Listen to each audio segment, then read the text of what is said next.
and pushed into the covers. Nice cover drive by Bavuma.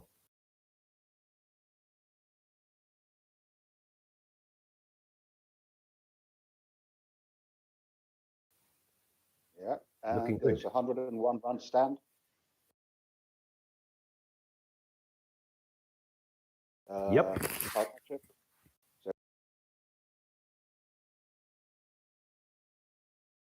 congratulations to them. Yeah, good job there. And jingle. yeah. Yes. Congratulations, sir. You are a centurion. There we go. I think once you're the only one who remembers the words to these songs, man. I must say, I'm surprised. Bavuma faces again. This one kicks up sharply off a length, and they take a single. Bavuma had to fend off his grill of his helmet. And so let's see where this pitched.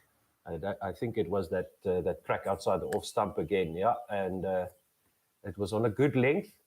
And Bavuma is not the world's tallest man. And this one hit him high on his bat, but he managed to keep it down and out of the hands of the slips and such.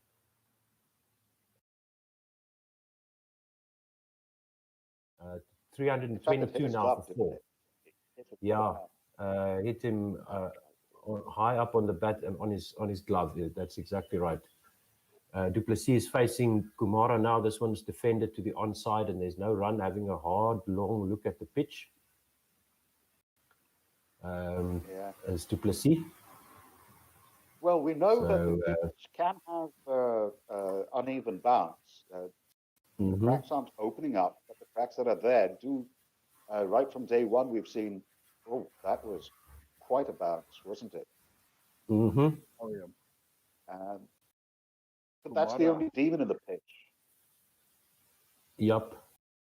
And this one by Kumara, wide outside off stump again. Too full to hit the crack, and Du Plessis lets it go through to the keeper for no run. So I have to ask, I mean, what do you think are the tactics of with regards to South African batters today? I mean, what are we thinking in our minds? If you're Faf, Du Plessis, or if you're Temba, Bavuma, what would be going through your mind right now? What is the tactic here? I would, go ahead, Ravi. I would say that they both need to just keep their heads for the first hour, because they are the last specialist batsmen anyway, so they don't want to give up their wickets. And because Kumara of the scoring outside rate the off stump, left alone, no run. Yeah. Because of the scoring rate in the match so far, there's still more than half the match left. They've got time. They can take their time. They can bat through the day, and it won't do any damage. So today is about batting three sessions, with the tactic of putting Sri Lanka to bat for the next day or two that follows. Yeah. First of all, to set up the match, and second of all, to set up the series, because you want to keep these guys in the field as long as you can. Kumara goes over the wicket to Du Plessis, and outside his outside edge there, he played a defensive leave, I would say, there, and no run. 322 for 4. So, it's also, don't forget, Sri Lanka are a bowler down. So all the time they get kept in the field, it's the worst for them. Yes. 100%. And this must be one of the highest partnerships batting at what's it, the 5th wicket in a while. Yes. We got 100 partnership. We finally got 100 partnership at this in the middle order. Yes, in the middle order. I mean, I certainly welcome any statistics that any of our followers might be able to provide us. I of course will be reporting on our tweets very shortly.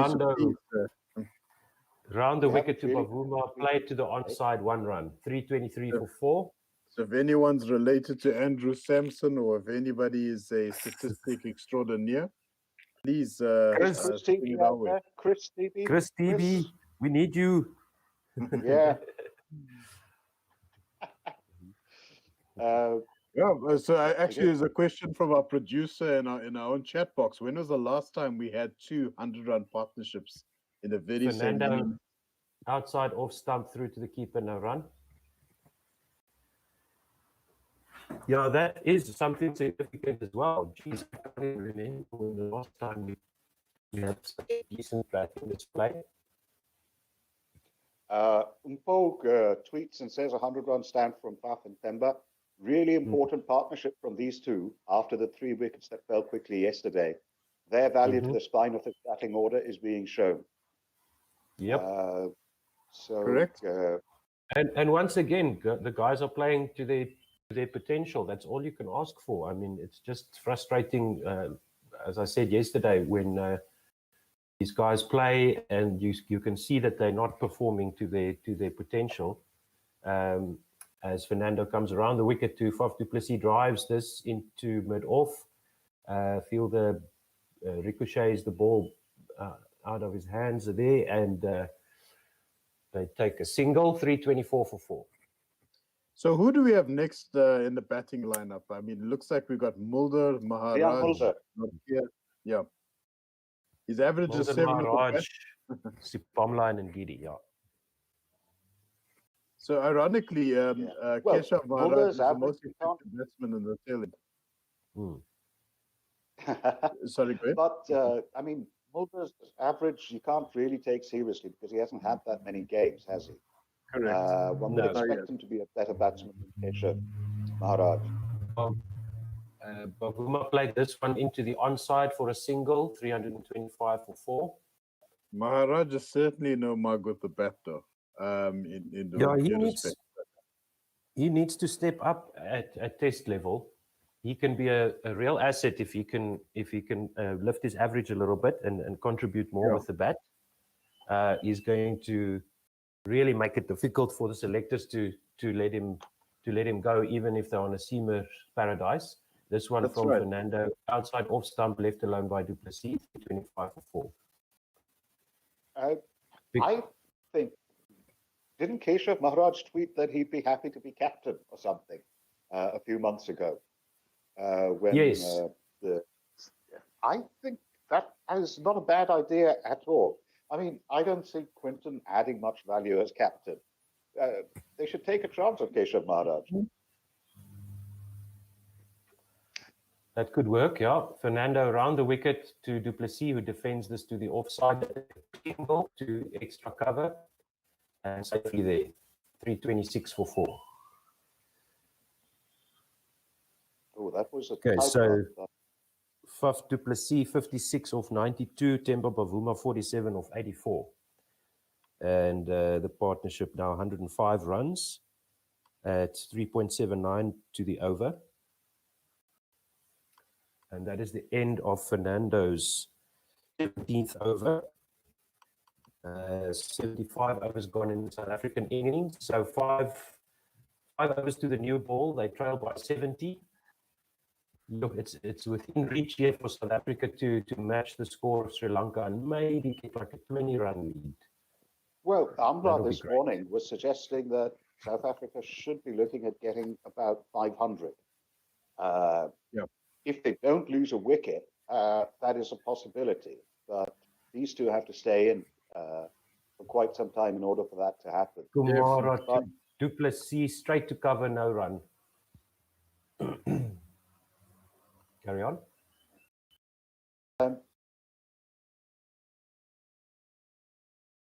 Sri Lanka's bowling resources are going to be shown up because they don't have that many bowlers now.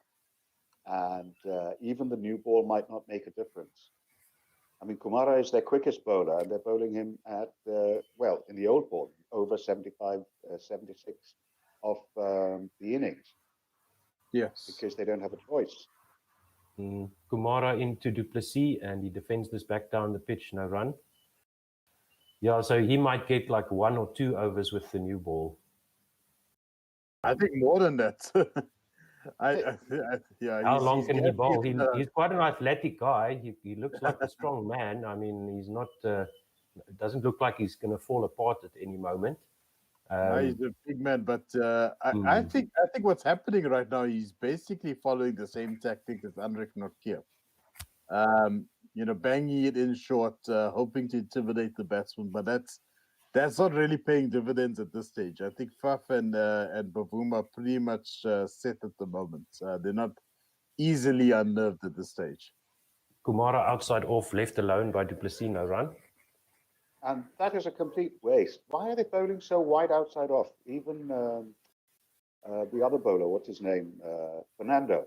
Fernando, yeah. Yeah, left arm around the wicket, outside off. What was the point of that? These two guys. Yeah, these guys aren't going to.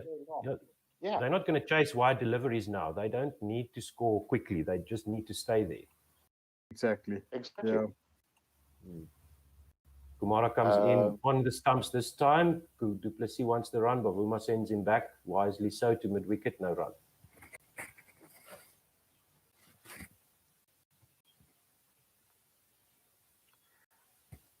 So, that's the first run refused for the day, isn't it? Yes. But a good call by Bavuma. There was no run there. There was definitely no run there. They've been running the quick singles, but that one wasn't on. The ball was already in the hands of the fielder, and when Du Plessis got sent back. Yeah. Was Du Plessis not watching? It was Du Plessis' call in a sense, but yeah, Bavuma sent him back. Kumara outside off, a bit fuller this time, and this one is misfielded at cover, and they will take a single. No, they take two on the misfield there. So nice running, good work. 328 for 4. You know the old saying, "Never run on a misfield." This sort of thing just shows how silly such expressions are. It depends upon the misfield. The ball went straight through that fielder. Of course, you're going to run. Yes, exactly. 100% correct. So let's have a look at the bowling figures here. Kumara bowling is 17th over. He comes into Du Plessis. This one is on leg stump, and it's sort of a checked pull shot there by Du Plessis. They go through for an easy single. So he's bowled 17. This is his 17th over, and he's conceded 78 runs already at 4.63 and over with 1 wicket. And no maidens. So here's the interesting statistic from Paul Moreke. Vian Mulder averages 39.52 in first-class cricket with 500s and 550s. Yeah, he can bat. He can bat. He is in as an all-rounder. He's not in as a bowler. And to be fair, we haven't had that sort of intervention in a long time. I think we were very reliant on Dwayne Pretorius last year against England to create the same exploits. Yeah, so that's good to have that competition for spots in the team like we have at the moment. I mean, the way Sipamla shaped up yesterday, he's making it difficult for the selectors to drop him, and that will keep Rabada on his toes, and also Ngidi. So that's very, very nice to see. We've got Steerman waiting in the wings, all those guys competing for those 4-seamer spots in the team. So that's great. And Vian Mulder did a great job as well to set up that competition between himself and Dwayne Pretorius. I'd like to see. Okay, here we go with change in the bowling as Shanaka comes in to replace Fernando. He bowls outside off. Du Plessis defends into the offside, and there is no run. Tasun Shanaka. Yeah, I'd like to see. Had to bowl.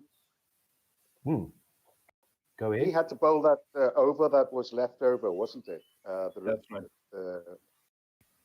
From Rajita. Who was the bowler who? Rajita, who retired hurt. Yeah. It doesn't look like he's back in the mix today. We'll try and find out what is the status of his injury. If he'll be able to take part in the second innings, maybe. Ravi, no kurta this afternoon? Not no kurta this afternoon. No, I'm wearing my Chicago Cubs T-shirt, the one that celebrated their win a few years ago. No kurta. Shanaka, 2 slips to Du Plessis. This one also rears up a bit on Faf, and he pulls his hand off his bat as the ball hits him. High on the I'll bat, be honest. 329 for 4. He walks to the spot where the ball landed and stamped on it with his bat. Hit his fingers, but right on the splice where the handle meets the bat. So that surprised him a lot. He was playing for the good length delivery there. Shanaka in again. This one is spooned past Shanaka and mid-off. Is chasing it to the boundary. Go, ball, go. Yes, 4 runs. Faf du Plessis gets the boundary there, I think. We'll see what the umpire says. Talk about objective journalism there from we're objective. We just support South Africa, but we try to be as objective as possible. Although I am wearing a West Indies shirt today. I'm surprised you gentlemen haven't picked that up as yet. Yes.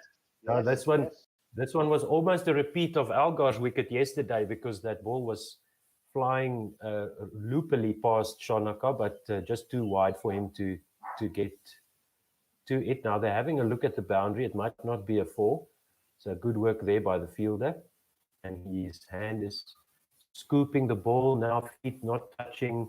Yeah, that's not a 4. So good run saved there. The wicket has matured into an atypical day 3 batting wicket. They seem to be having 332 for 4. Bavuma is now facing Maharaj, is coming over the wicket to him on stump and defended back down the pitch. You just need to look at that left boot. Where does it? Oh, okay, now he's good. He's good. Yep. But the ball certainly is bouncing, and this is an old ball. This is nearly 80 overs old, but it's still a lot more than they expect. I mean, that stroke by du Plessis was a very dangerous one, actually. Yeah. And this one to Bavuma on off stump again and defended back down the pitch, no run. So it looked like that one that surprised du Plessis was in line with the off stump. So those cracks are creeping over onto the line, onto the good line, you could say, the line that's targeting the stump. So I think it might be, and that was from the pavilion end. I'll check that for you just now. So if those cracks are opening up where the ball bounces as it hits the stumps, that's going to make batting very difficult. So there aren't any tweets directly at Gorilla SA at the moment, but I encourage all of our listeners to do so when they get an opportunity. But this is from the SA versus SL hashtag. Bavuma and Faf are looking solid this morning. Hope it stays like that all day. That's from Shivakati Lasuela. That would be great if they could bat through the whole day. But then we'll probably declare after lunch, I think, or maybe after tea, with a 150-run lead or so. Yeah, that'll be something. That'll be something to see. Another one into the attack. Another one from the Flope Nyanzanzana. Sorry, I excuse my pronunciation. Come on, Bavuma, let's go. Obviously, there's some Bavuma fans out there in the Twitterverse that are eagerly watching this innings. First ball by Hasaranga was played onto the onside by Faf du Plessis, and they take a single. Trail, the lead for Sri Lanka now is 63, the deficit. Triple Nelson is on the board, 333 for 4. Bavuma is facing Hasaranga. You're not superstitious, are you? And they take a quick single, and Bavuma is there. He's looking for the second, but Faf du Plessis ran almost all the way to the boundary on the other side, 334 for 4. The lead now is 62. The new ball is available in 2.4 overs. So they've taken Kumara out of the attack. Yeah, Bavuma would have been in there as he slid through. Let's see, the ball is, that would have been tight. Eh? The du Plessis inside out here to the offside. They take another easy single. Let's see here, the bat is just about over the line as the ball comes through there past the wickets. And Hasaranga, I think, could have done better to get behind the stumps there. The double hat man is on screen now. I don't know who that is. Hasaranga to Bavuma. He lap sweeps this past fine down to fine leg for another easy single, 336 for 4. So this is good batting against the spin, just rotating the strike. And not letting the spinner settle down in line and length either. So he doesn't have a stock ball that he can go to. So a tweet from Diana Patterson at Mrs. Shandy. Defended by Bavuma, by Du Plessis, no run. Yes.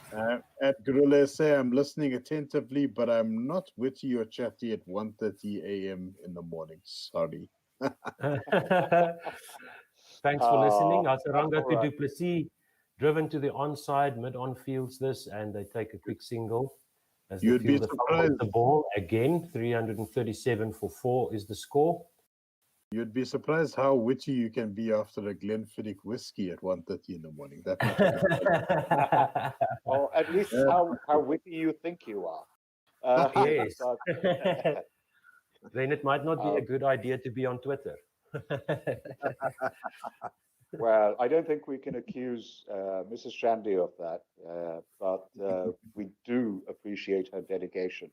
At 1:30 in the morning, is she in Canada or the US? Possibly the US, yeah, possibly.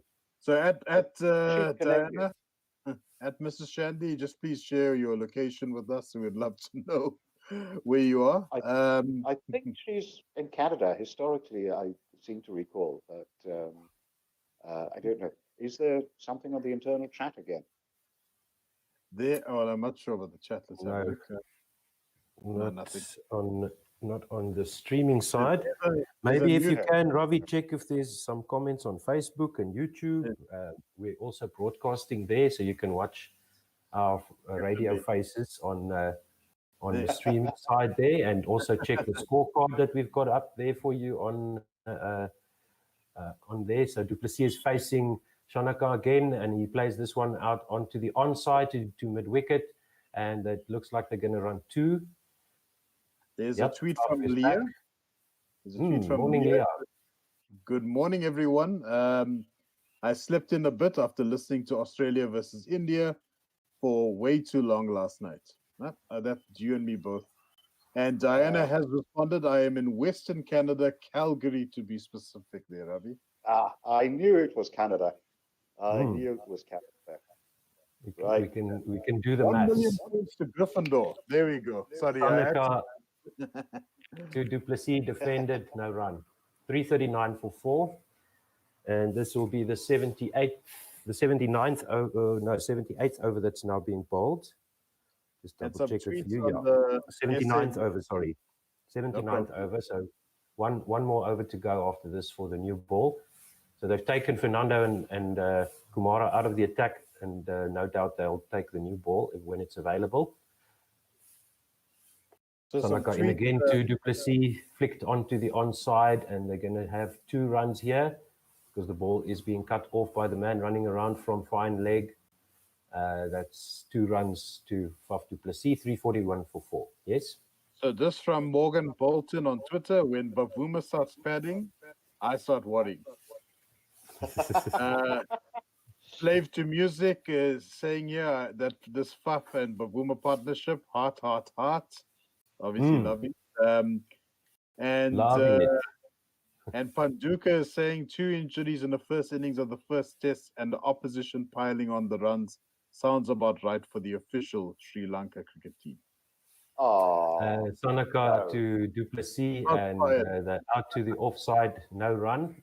They've got 2 slips, a gully cover, and then the man at fine leg.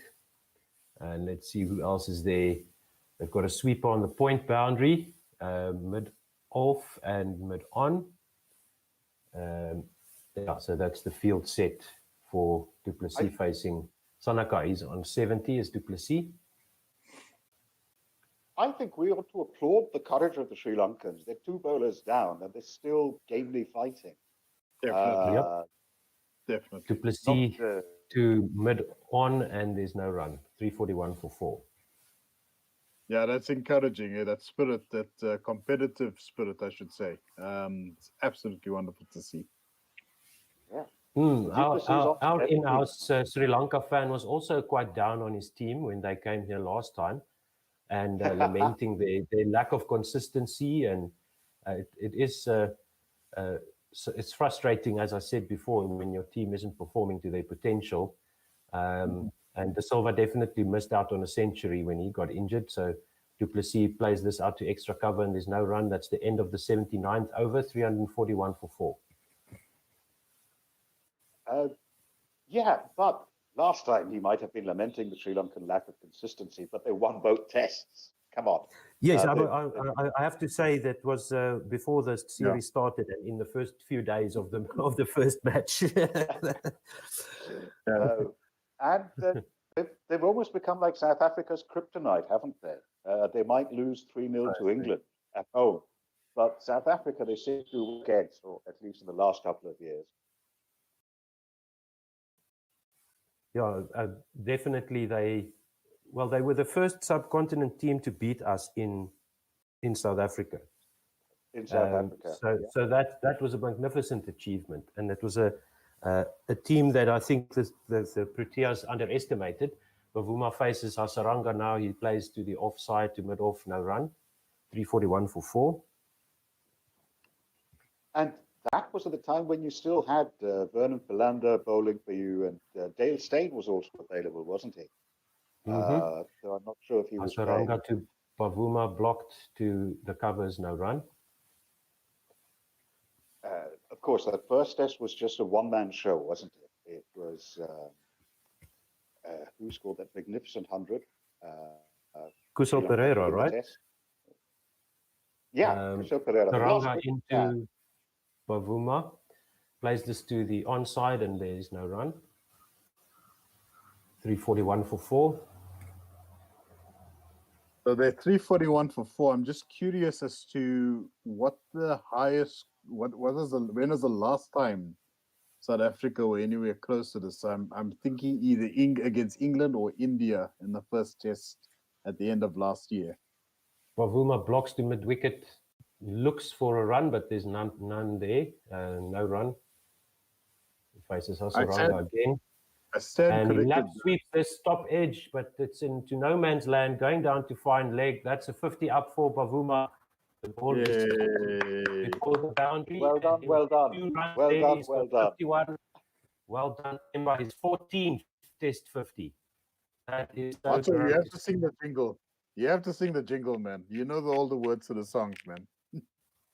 Well, there's only 2. 50 runs. 50 runs. Well done, well done.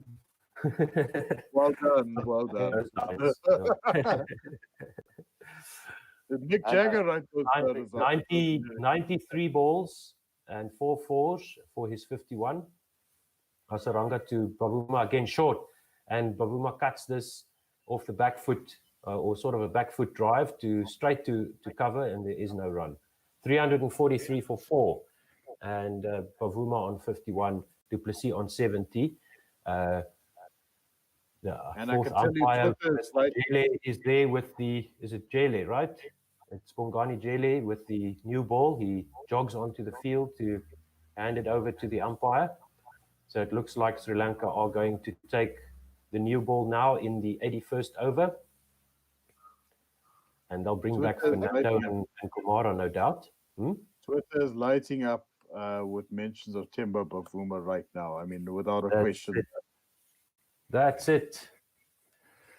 It's 14 test half century, if I'm not mistaken. Well done, Themba Bavuma. Incredible innings. No, this is so good to see. Incredible innings, but it's a very good innings so far. Yes. A practical innings, so a much needed innings right now. Yes, for South Africa and for Bavuma himself. It's great news to see him back into the 50s. And we trailed now by 53, South Africa do. 343 for 4, and it will be Vishnu Fernando to take the new ball from the Enops River end, the south side. He's bowling from the south side of the Centurion Park field. So what do we think will happen with the new ball? 2 slips. Let's see if it swings, but it's definitely going to move a bit through the air. I think with the traditional seam swing and probably going to nip off the pitch a little bit, as well as we saw with the first, with the other new balls that we've had here. Let's see what he does. Left arm over the wicket to Faf du Plessis. This one is just back of a length, and du Plessis defends off the back foot into the covers. Check drive into the covers, no run. So he's going to try and angle this across du Plessis, or maybe get it to pitch on middle and off and come back into him. That's, I think, where Fernando needs to place this ball, is on middle and off to the right-hander coming over the wicket as a left-handed bowler, and see if he can get the ball to either go to the slips or into the wickets. Comes in again over the wicket, wide outside off stump and driven by du Plessis. He's misfielded there in the covers, and it's a 4. So, of course, the other scenario with the new ball is that it pings off the bat into the boundary, which it did there. I'm not sure if that was a misfield or just good placement by du Plessis. It was just too quick. Yeah, it was just passed in too quickly. Okay. So good shot by du Plessis. Too full by Fernando, and wide, punished by du Plessis. So we have some tweets again. This time from Josie Oak, formerly Durban Oak, I believe. He first starts off by saying, "I know somebody in Calgary," in response to Diana. Yesterday, he posted a picture of his dog in 2 feet of snow. Wow. Okay, that is a lot.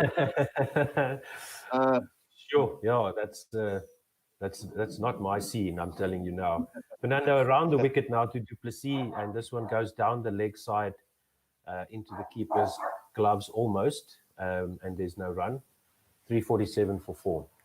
Josie Oak again. If Bavuma scores well in the series, will they make him captain? Now that is an excellent question. We'll certainly put that on our imaginary whiteboard for discussion in a short while. And he could be, because he captains the Lions. He's a good captain at the Lions franchise. So he captains at domestic level. So I wouldn't mind him as a captain if he can pick himself as a batsman. Faf du Plessis defends this onto the offside. You see, the captain has to be like an automatic pick. It's got to be the first name you write down onto the team sheet. So Bavuma needs to just get his consistency right, and he can be captain. I'll be happy with that. Yeah. Absolutely. And I'm still sticking with Keshav Maharaj for captain. I want Keshav Maharaj for captain. Yeah, I think we can give him a try. It's just that he's always going to be dropped in matches where we think the seamers are going to do well. So that's why I'd like to also see him perform a bit better with the bat. Fernando around the wicket to du Plessis, through to the keeper, no run. If he can also pick up his batting, then he's an automatic choice, even if we don't need a spinner. Major advocate for Keshav Maharaj, I would agree with Otto on that point. He's not so far to be an all-surface type of bowler to justify selection in every specific Fernando's situation. given up on his over-the-wicket line, and he's coming round the wicket now to bat. So that didn't work for him. Agreed. Yeah, and quite clearly. 2 slips in, and this one is driven to mid-on by Faf du Plessis, and they won't take a single there, will they? No, doesn't look like they did. We have some more tweets. Temba Bavuma from the handsome Ravi, the heavy roller, ready. He's a gem of a guy. Very nice guy. By mistake when you see him. Yes, I follow him on Twitter. I quite enjoy his posts there. And Moreke, bat on Tizozo, Batman. SA versus SL at Gorilla SA. What does that mean exactly? I would need to use Google Translate for that one. To be honest with you. And MKR Cinema has replied to you, Ravi. So yes. They like your tweet. And Clifford Silezana. Do you know him? Yes, Cliffy. Yeah, Cliffy works for the Lions cricket team, actually. He's their PR manager, aficionado. And either that looks like an injection or a rocket. You'll need to help me out there, Ravi. It looks like an injection, doesn't it? Why is he injecting? Or is this the vaccine? He's getting the vaccine. Oh, So the first ball by Kumara down to Tizozo. Mpo says is Bavuma's nickname. So Temba Tizozo Bavuma facing Kumara now. 49 is the lead for Sri Lanka, 347 for 4. And this ball is on off stump, outside edge, but it goes into that same gap between gully and slips, down to the third man boundary for 4. We are riding on Lady Luck's back here. But that I mean, it's not that Sri Lankans haven't been doing that either. But this must be like the 15th or the 20th time that we've seen an edge off the bat going exactly through that gap. So why? You might be chasing the ball if you do that now, but a second gully. But what I don't understand is a second gully or a gully that was just a little bit finer would have caught that. But what I don't understand is if you have that gap there, why isn't there a third man? That is a bit perplexing for me. But anyways, I'm not the cricket captain here. So the Kumara to Bavuma outside off stump and gets an inside half of the bat as he tries to drive this. And there's no run. So 350 is up for South Africa. There's also a question. I mean, where you get fielder from to put a third man or a second gully in there, because you've got to cover the rest of the field well. To have 1, 2, 3, 4 plus your wicket keeper backward of square on the offside is probably enough. But I think I like having a third man because it means that when there's a streaky shot or an edge, you don't reward the batsman with a 4, and you want to leave that offside nice and open so that the guys are trying to drive you straight and trying to drive through the covers, and then maybe put your boundary fielder on the onside so that you can attack the stumps as well, because if the guy drives you, if the batter drives you with the full face of the bat, solid shot through the covers, that's fine. That's what you want, because you need the ball to do a little bit to get the edge.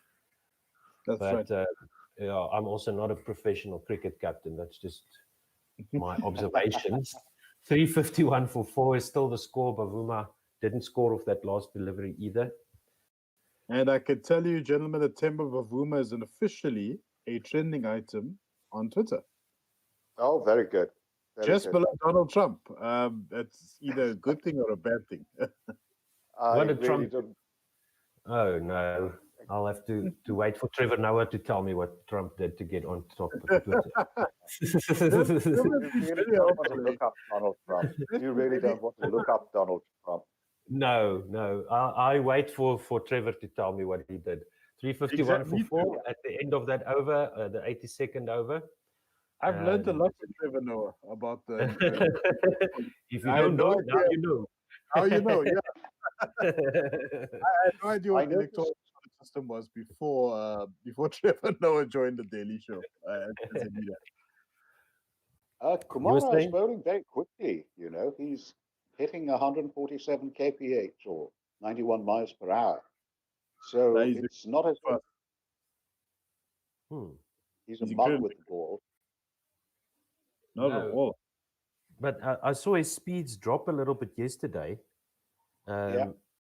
So he's not hitting those speeds. New ball bowling around the wicket to Faf du Plessis, appeals for the LBW, and umpire says no, indicates there that it's going down leg, and there is no run. That was du Plessis facing the first ball of the 83rd over from Vishnu Fernando.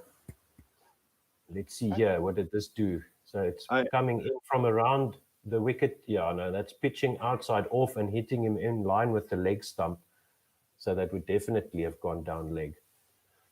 That was harsh critique, so I'm not going to go through all of these. But the Sri Lankan fans are ripping into the current bowling attack. When we just remind everyone that there are a few bowlers short at the moment, which has obviously compromised them significantly.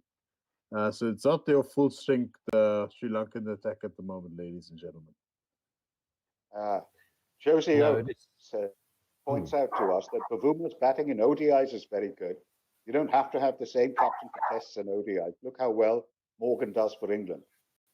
Yeah, have think of Maharaj as the test captain and Tuzozo as the ODI captain. Fernando in around the wickets, and there is no run. Listen, can one of you guys take over ball by ball, because my dog is going crazy here for the gardener who's sweeping outside. Sorry about that. Okay. No worries, mate. Yeah, Ravi Reddy will take over, he says 100%. confidently.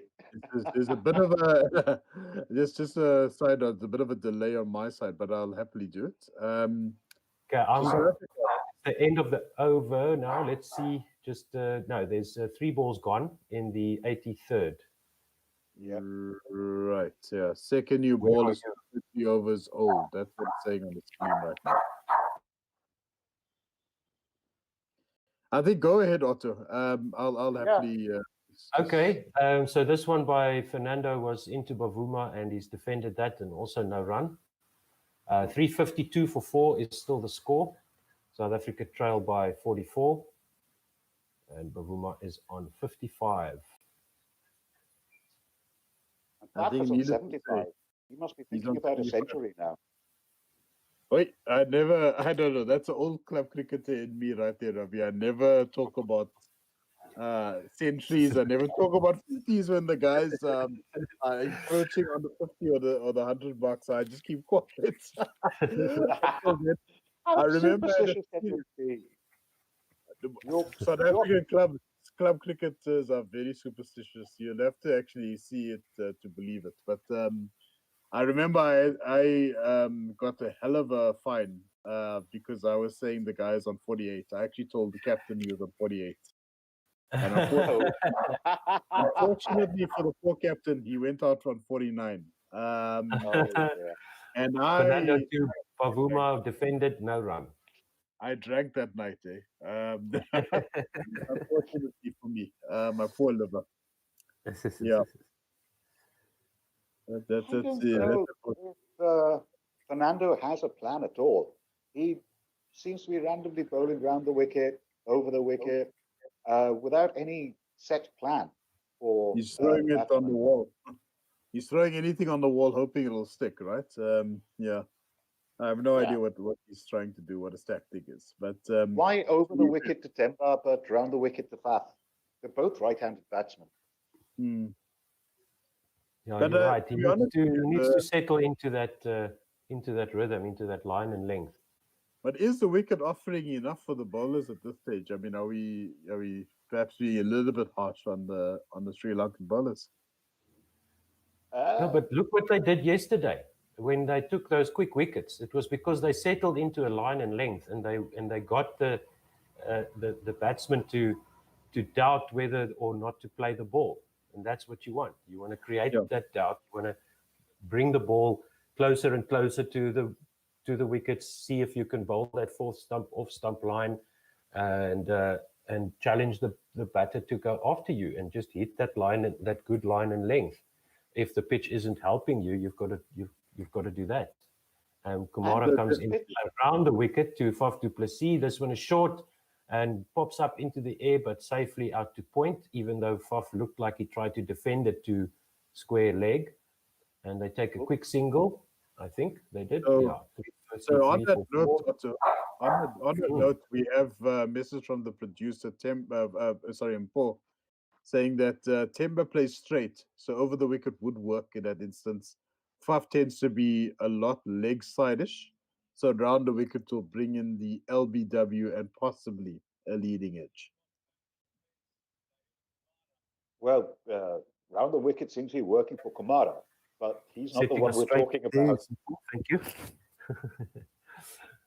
Bavuma is facing Kumara now around the wicket. He defends this off middle stump. Hopping around in his crease is Bavuma, and there is no run. Another thing that I like to mention whenever Bavuma is batting, there's not a big height difference between him and Faf, not as big as between him and somebody like Dwayne Pretorius, but this to me is almost like a left-hand, right-hand combination when you have a huge height difference like this between the batters, because that will make it difficult for the bowlers to settle in on a length. Kumara comes in. Is hardly even taller than his bat. He's, around the wicket and short over leg stump. Bavuma is now mimicking a half-hearted pull shot, but he swayed out of the way, and there's no run. And one of the problems with Kumara's line here, since he's bowling round the wicket, is he's ruling out the LBW because it's always pitching outside leg. So while Vishwa Fernando can get away with it because he's left arm, I don't think Kumara is really getting anything out of this. They've got the guy standing at a shortish fine leg, and they've got a leg slip in again. So this might be what he's trying to do, is to attack the batter's body, but he's going over the wicket now again. All right, okay, well, there goes that. Over the wicket now to Bavuma, and this one is short. Bavuma fends this to the man at square leg. He's standing on the square, so about 3 pitch widths away from Bavuma, and it went straight to him, but all along, not very far through the air. Let's see, it bounced once before it reached him. I think Kumara is just trying to take advantage of the bounce in the pitch and keep it slightly short and see what happens. But both Bavuma and Faf are well set and shouldn't be vulnerable to slightly short pitch bowling. Yeah, and Bavuma faces short pitch bowling all his life, so he's not going to be caught out like that. He's usually caught behind or bowled Bavuma. So Kumara goes around the wicket. That fielder is coming a little bit closer now, past leg stump, and Bavuma lets it go through. So Bavuma's got to leave these balls that are short. He's got to try and leave them as much as possible and sway out of the way and duck underneath them. If he's going to try and jump up and defend now, he's going to bring those fielders into play that's coming closer and around the bat now. So as we saw yesterday, they are now working to a plan, the Sri Lankans, and let's see if this time they can also get the reward, because this is pretty much what they were doing yesterday to Dean Elgar. True. Kumara now to Bavuma outside off stump. He defends this into extra cover, and they'll take a single. All right, so we've got a tweet here got another tweet from Josie Oak here. Is Otto going to let his dog out and set him on the gardener? I'm confused. Sounds like something from top, right? Assembly. It's a fox terrier. So, asking this dog not to bark is like asking the wind to stop blowing. So he's a fox terrier, but he sounds like a Rottweiler. She's a fox terrier, miniature fox terrier. Yeah. Awesome. Miniature fox terrier. Good grief. Yes. A hell of a voice for a miniature fox terrier. But yes. I like Josie Oak's literary reference, Tom Sharp's Riotous Assembly. Perfect. I don't think you've read it. He wrote it in the 60s, I think. It was the first of his books. And it was set in South Africa, so but a strange sort of South Africa. Right, yes, even Harry the Hotera. I'm not setting my dog on anyone. Fernando to Bavuma, and he plays this into extra cover for no run. No, she's actually a sweetie pie. She's quick to make friends. So she's just a good guard dog. When she hears something rustling behind the wall, she goes crazy. 54-4. Most terriers do, isn't it? Excuse me? Is this going to be... Most terriers do, yeah. Is this going to be our last over then? And then we looks that way, yes. To Bavuma, this one scoops up into the air, but it falls safely. where the short, fine leg would have been. And he goes through for a single. Bavuma is now on 56. And extras has reached 27. So that's outscored Quinton de Kock, I think. I think so, because it came off his hip there. It looks like a leg bar. Okay, so there was no chance of a catch there. The lead is now 41, 355 for 4. Bavuma 56 off 110, Duplessis 76 off 123. And Vishwa Fernando is coming in to bowl his 20th over. He's started already with his 20th over. They're setting the field now. Let's see. It looks like he's coming around the wicket. The left-handed Fernando is in now to Bavuma around the wicket. To Duplessis, who defends this into the onside, and there is no run. So what I can tell you, gentlemen, is that Temba Bavuma, after 41 test matches, currently has 1,886 runs with the score from the looks of it. I may be mistaken, but because I see they haven't changed the number of 50s yet from 13 to 14, but it looks like he's still sub 1,900 runs. Oh, good.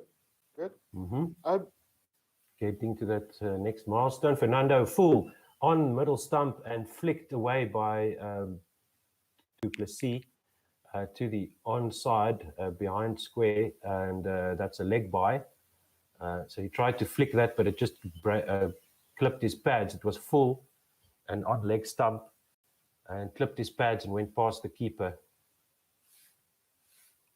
Coming across. We encourage our followers to share the tweets and sort of statistical insights and analyses with us. Because as you can see, I'm not very well, how do I put this? Not very good at it. We just love cricket, man. Come on.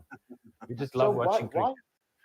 Why do South Sri Lanka seem to think that the body line will work at Temba Bavuma, but not at Faf? Is it because Bavuma's shorter? I don't know, but he's driving this one sweetly through the covers for a 4. It was, again, a bit too full and wide for Fernando, coming over the wicket to Bavuma, trying to get that ball to go across him. But as I said before, if he's going to try that line over the wicket, the ball has to pitch on middle and off stump to get that uncertainty going. And that length was way too full for anything to give the ball a chance to do anything. So it was an easy put away for Bavuma. He showed the maker's name. He showed the maker's name. Over the wicket again, Bavuma cuts this backward of point, and that is another 4. Well done. That's a beautiful cut shot there by Bavuma. Played it nice and late on his back foot. Looking really good is Bavuma. And that's it for us for today. I'll be back after lunch. I'm going to come in and kick us off, and it looks like the players are also taking drinks. How's it? Right. Mpo, you good? We can leave? Sorry, Mpo, you're on mute, mate. Sorry, forgot that I was on mute. How's everyone doing today? Good, thank you. Good. I'm very enthusiastic about the way things are going out at the moment. How are you guys doing? Doing quite well. Just happy for Temba. I think it's a great opportunity for him to get a massive score today and put all his demons behind him and all his critics. But this knock should be enough to put all his critics behind. Is there somebody with a lot of? Let me just check here just to make sure. Oh, that's AB. AB with AB's got another breakfast special at the moment. Breakfast buffet. Where are you watching the game? Are you watching the game at a 7-star hotel or something? Tammy was just boiling some stuff. So I'm very happy here with Temba. just out of interest. I really hope he gets 100 today. He could really add to his total. But also, I have a joke that I tell my friends that, I could be a pro cricketer because Temba Bavuma has only scored one more Test 100 than me. And if he scores this 100, then, I can't say that joke anymore. So it'll be bittersweet. But I do want to. You're the reason why Timber has so many critics. But the lay of the land right now, South Africa 364 for 4, with trailing by 32. This partnership is now worth, let me just get it for you, 144. So it's the highest partnership in the match. Great settling and great calming influence these two have been. No, absolutely. I think they're certainly more than settled with 140-odd partnership. But I'm anticipating some great things, as I'm sure a number of fans are. What I've told the gentleman from the previous panel is that whenever somebody nears a milestone, I generally don't say much about it. That's an old club cricketer inside of me. Okay. We don't want to any potential big milestones. So if they get any closer, you might sense that I'm a bit quiet. That's for that very reason. I don't want to. That's okay. Anything. You'll just have to then cover the tweets. And yeah, so I think it's a good position that South Africa find themselves in. You expected that this first hour would have been key for both sides, and South Africa have come out the better here with Timber's 50 and them pushing this partnership from 97 to 144 runs.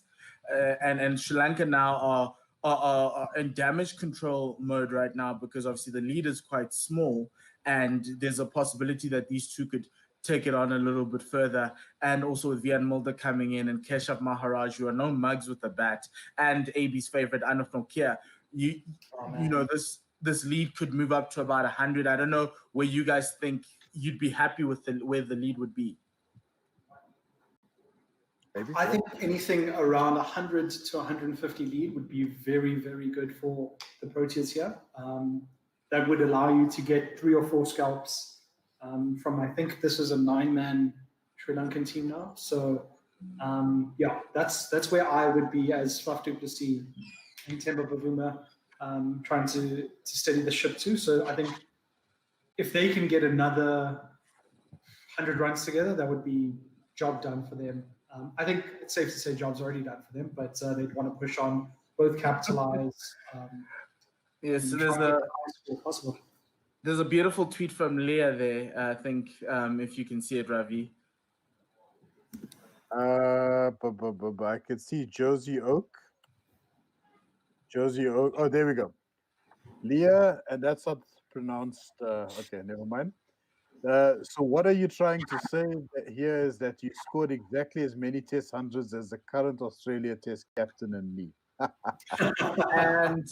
and we start again from the end of that drinks break with a short ball from Lahiru Kumara around the wicket to the right-handed Faf du Plessis, who pulls this one behind. He gets a bit of a top edge and a glove onto it, and it goes in between leg slip and the keeper to the boundary for 4. Got to make your own luck sometimes. No, well, Sri Lanka's had they've had a very fortuitous run as well in the first innings. You recall, so I think it's about time that we get some luck our way as well. But here's my problem. It's like South Africa yesterday with Anuf Nokia. Why are we bowling body line when the ball's 5 overs old? Exactly. Surely you should be trying to push it forward, get it into the right areas. It feels like it's a cop-out. But Lahiru coming in again, another short ball, top edge. There's a long stop there, but it goes over the long stop's head and bounces just in the boundary line for 4.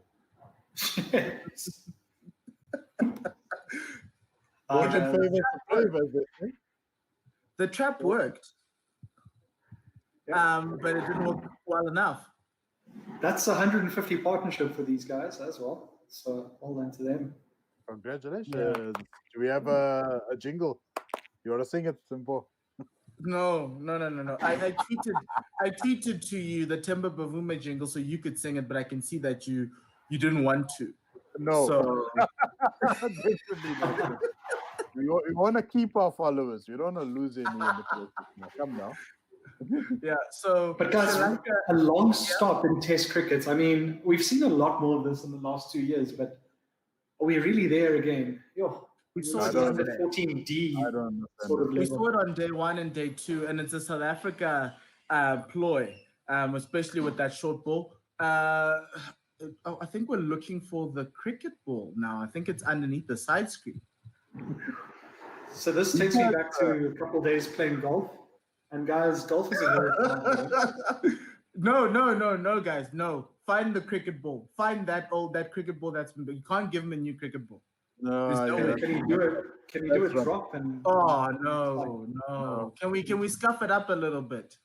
No, what happened? Is it like in the bundos? It's like underneath the it's Kusal Mendes needs to leopard crawl underneath the side screen to get the ball. He just doesn't want to get his white stick. No. Where's the groundsman now? Come now. They must come right here.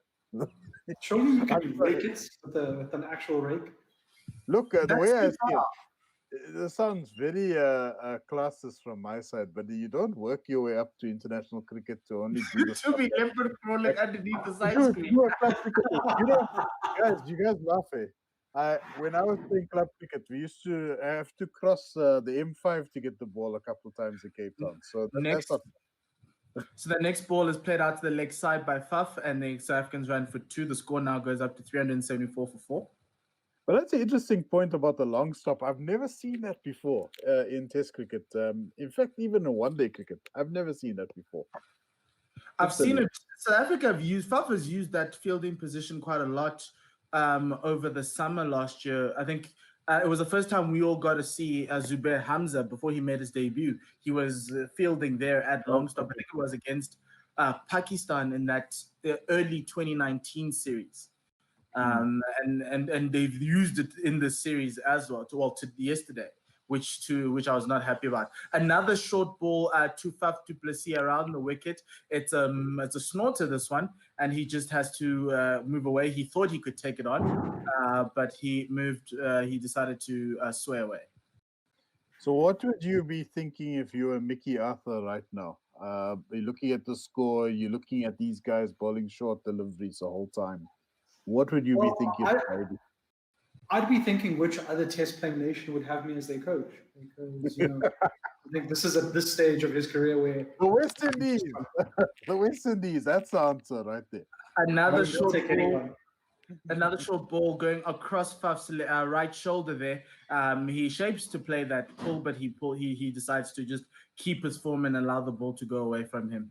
I'm really disappointed in Sri Lanka right now. I feel that they should actually be pushing the ball around over the wicket to Faf and letting him come forward and play it. There's still a lot in this wicket, and that's what Dean Alga said yesterday in the press conference. He said that it looks like it's flat, but it actually doesn't play against it. It's just that the bowlers haven't been putting the balls in the right areas consistently enough to trouble the batsmen. So there's still something on offer for the seamers from the side. There is. You can see that there's bounce the ball. If you land the ball on the seam, which is what Dustin Shanaka does really well, you can get movement off this pitch. So I just don't know why. Well, he's come over the wicket this time, and he bowled one straight onto off stump, trying to trap Faf in, and Faf manages to get his bat in the way there. End of that over. That is a 374 for 4. Absolutely. So there's no tweets at Gorilla SA line at the moment. So Ravi, there was one other thing I wanted to chat about. You spoke about the last time South Africa scored close to 400 in a test match innings. It was in October 2014 against India. Against India, 431 in that first innings in Vizag. India scored 502, remember, and then South Africa. And then South Africa scored 431. Quinny and Elgar batted very well. And then India scored 323, and then South Africa bowled out for 191 to lose that match. So that was the last time. And I'm just going to try to get you, how many matches was that? There's quite a few. We would have played England directly afterwards, and I don't think we played a test series after England until now, It's right? 6 matches after that. Yeah. 6 test matches since October 2019.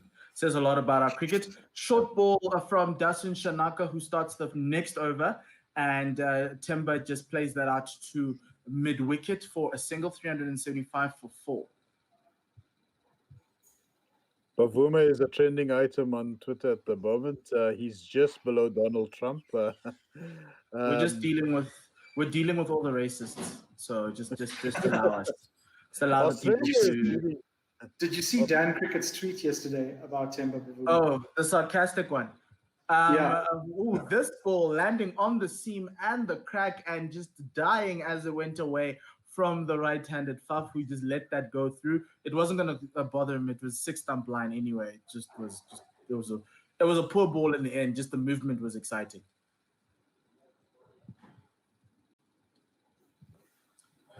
Yeah, that tweet from Dan Cricket was a little bit spicy, sarcastic. It was deserved.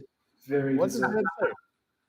Dan said if Temba Bavuma was on 121 of 69 balls.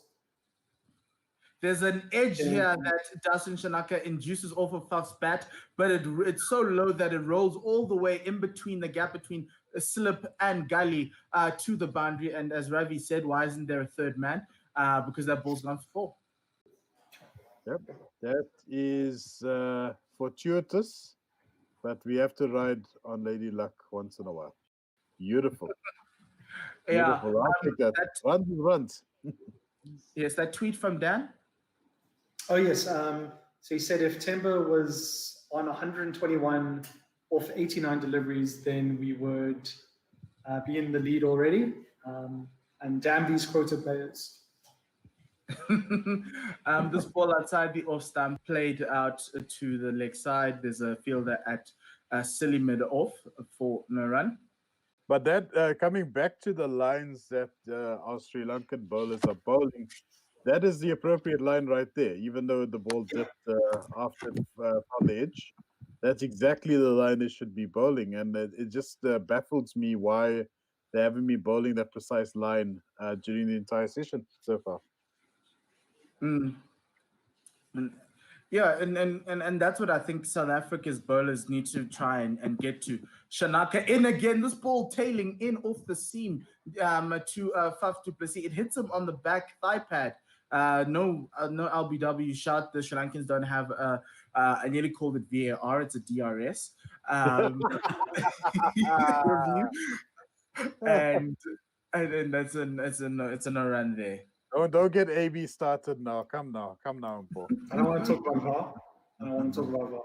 So, yeah, I mean, Faf is 10 runs away from one milestone and another 9 runs away from another milestone. So, I'm not going to mention these milestones because...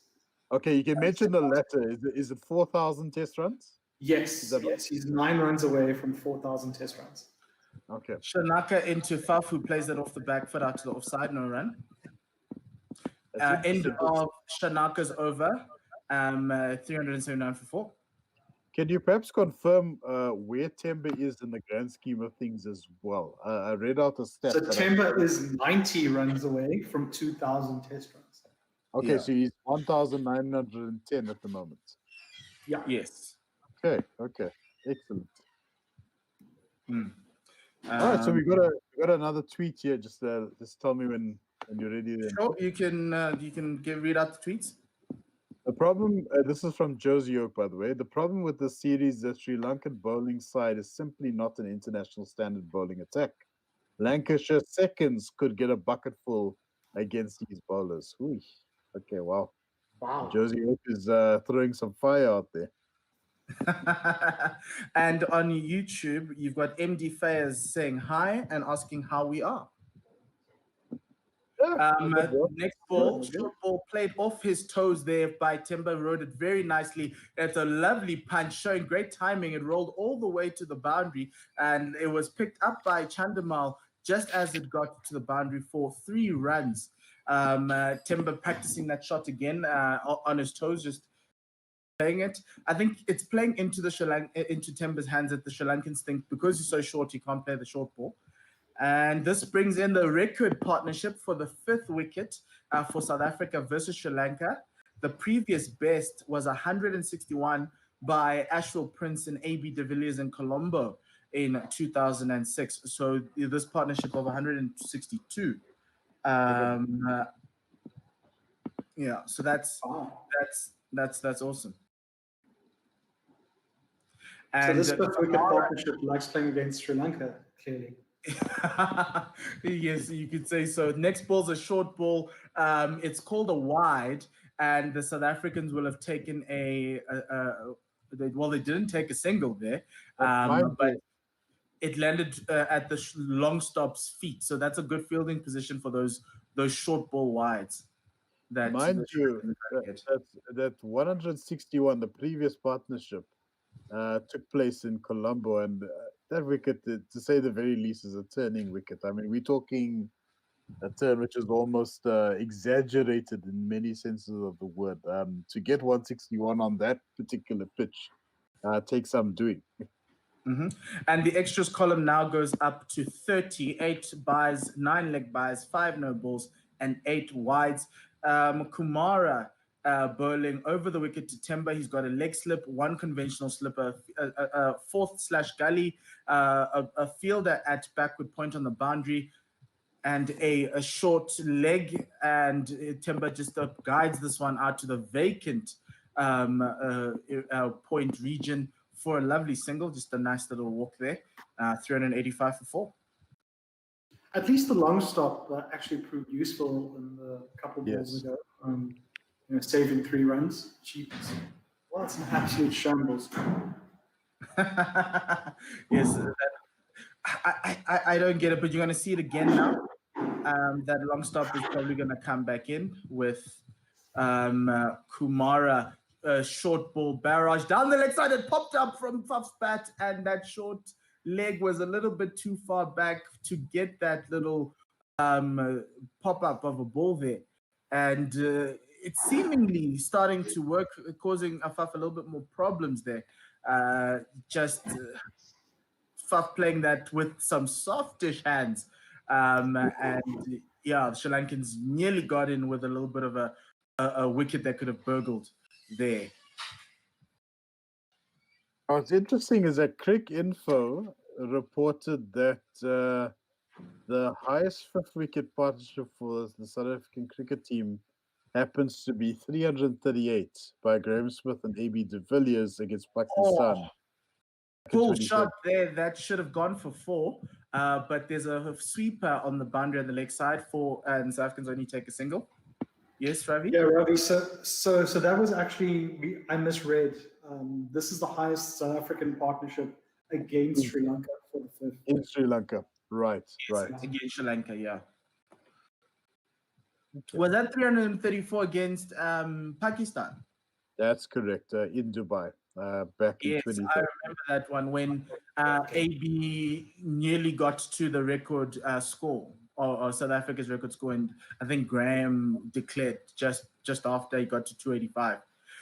Full straight ball from Kumara to Temba, who plays that with a straight bat out to the fielder at mid-on, no run.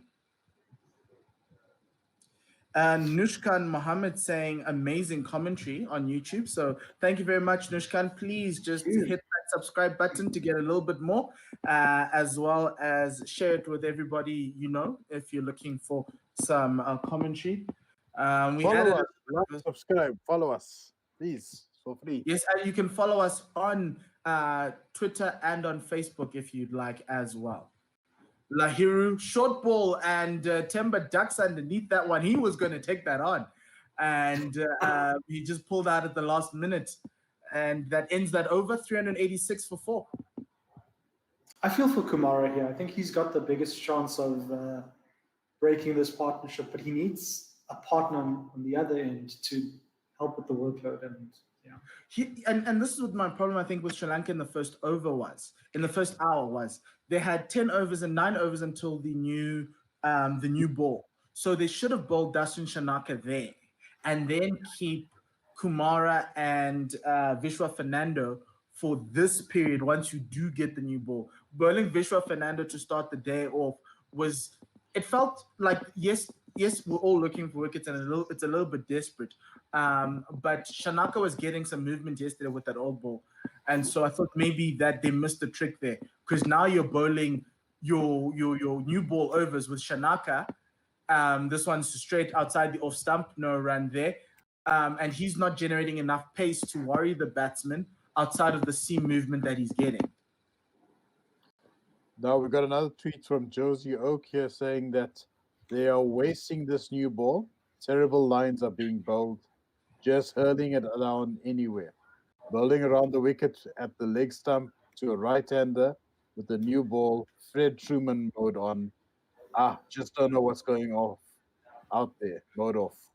Next ball is a shorter length ball that Faf climbs into, and he pulls that one to the leg side. It goes like a rocket, and his score goes up to 95 with that 4.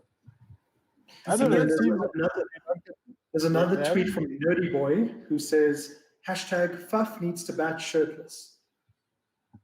That's the thing. I think we'd get a lot more viewers rather than listeners to the commentary. So Faf, keep your shirt on.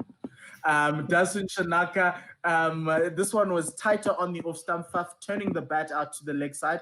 There's the fielders on. There's two fielders on the legs, or 3 of them. Both 2 of them are on the boundary. That's fine leg and deep square leg, and the fielder at mid wicket is that one. And so it was easy for the South Africans to take the single. The score goes up to 391, and Faf du Plessis moves up to 96. So Faf du Plessis, he likes to run without a shirt on, and when asked about it yesterday or the day before, he said he had to lose some lockdown weight. And now, in my mind, I was thinking, wait, lockdown weight underneath your head.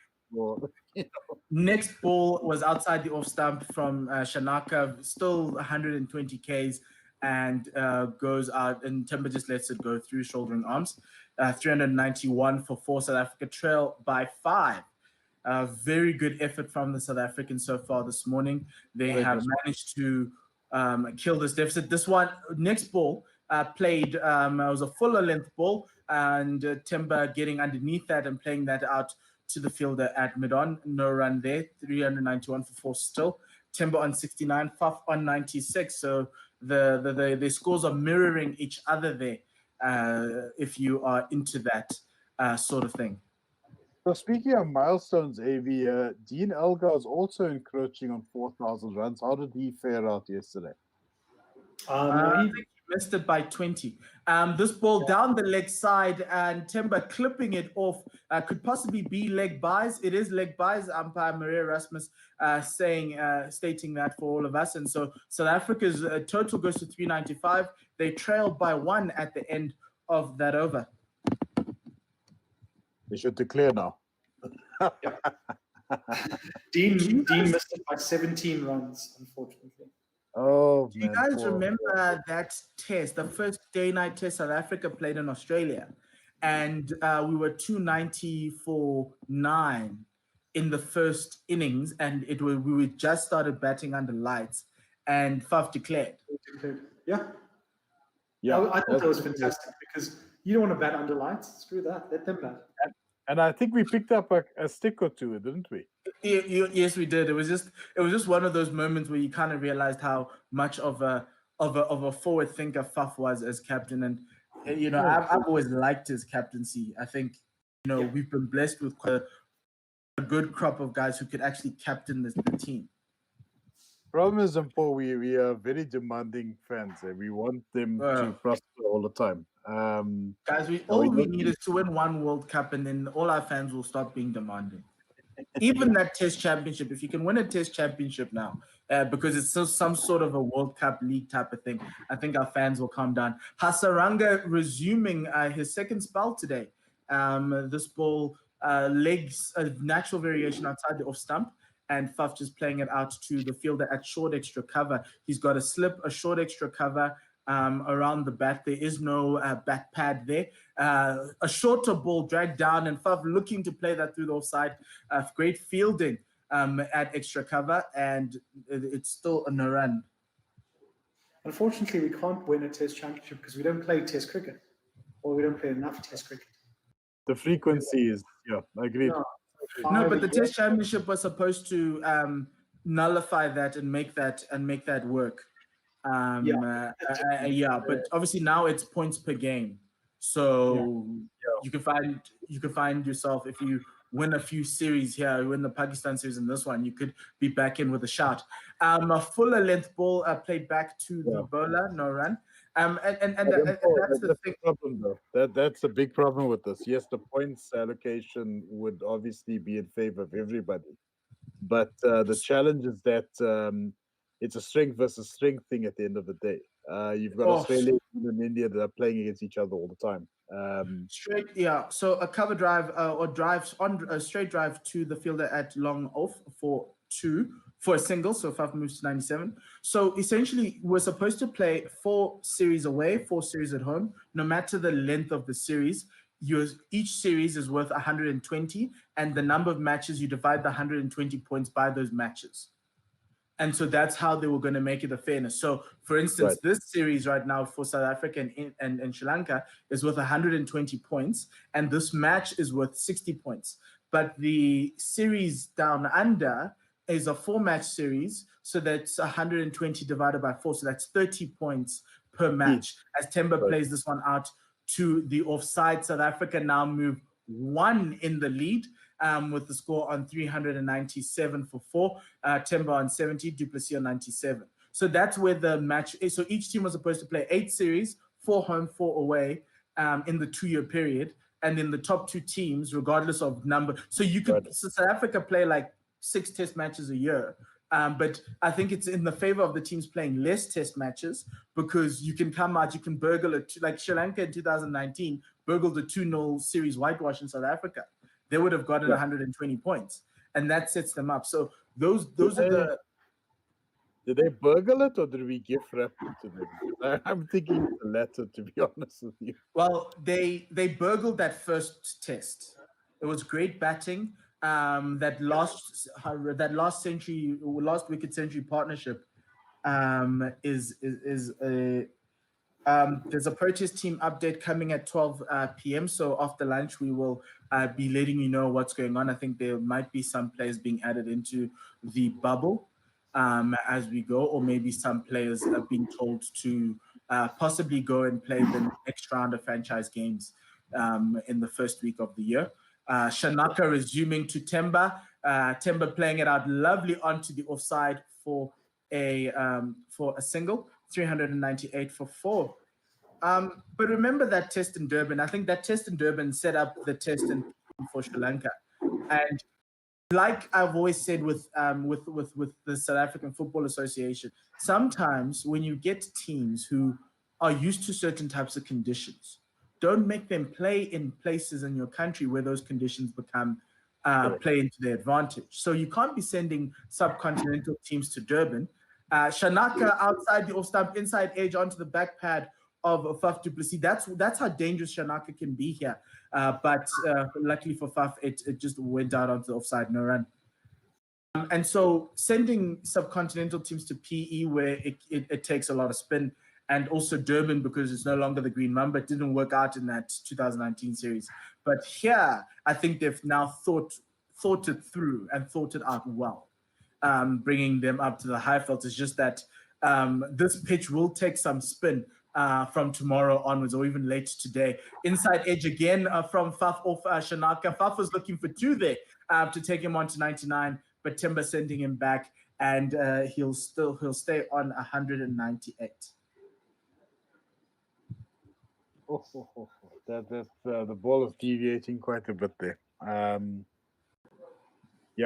You'd think that we'll be going into bat next to how nervous we are at the moment. No, but here's the thing about South Africa. I think there's not a lot of. I think Mulder and Sipamla, they need, and possibly Ngidi, the other 3 bowlers who can like land the ball on the seam, and that's what I think you need to do on this pitch to get that extra assistance. Right. Oh, this ball gets the edge of Temba Bavuma, a little bit of extra bounce. It was short and it was wide. He threw his hands at it, and it's caught behind, and Temba Bavuma is out on a 71. As you were saying, Ravi, this pitch has a little bit of demons in it, and Shanaka has found that breakthrough for Sri Lanka. Well played, Temba Bavuma. Unfortunately, we have to see the back of him right now. Very unfortunate if you're a South African fan. Great if you're a Sri Lankan fan at the moment.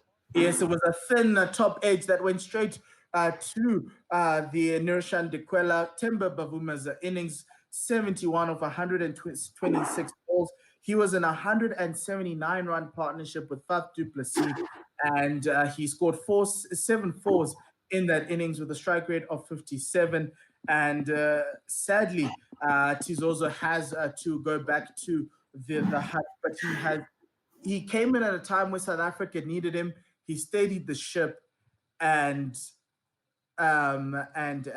he's moved on from there to help South Africa get through into a commanding an advantageous position in this match. I think you can sense, if you're in the audience, you can sense the dismay and sadness we have. Of course, we all wanted to see Temba Bavuma go all the way to the 3-figure mark, but we'd have to wait patiently. It's still a long series in the grand scheme of things.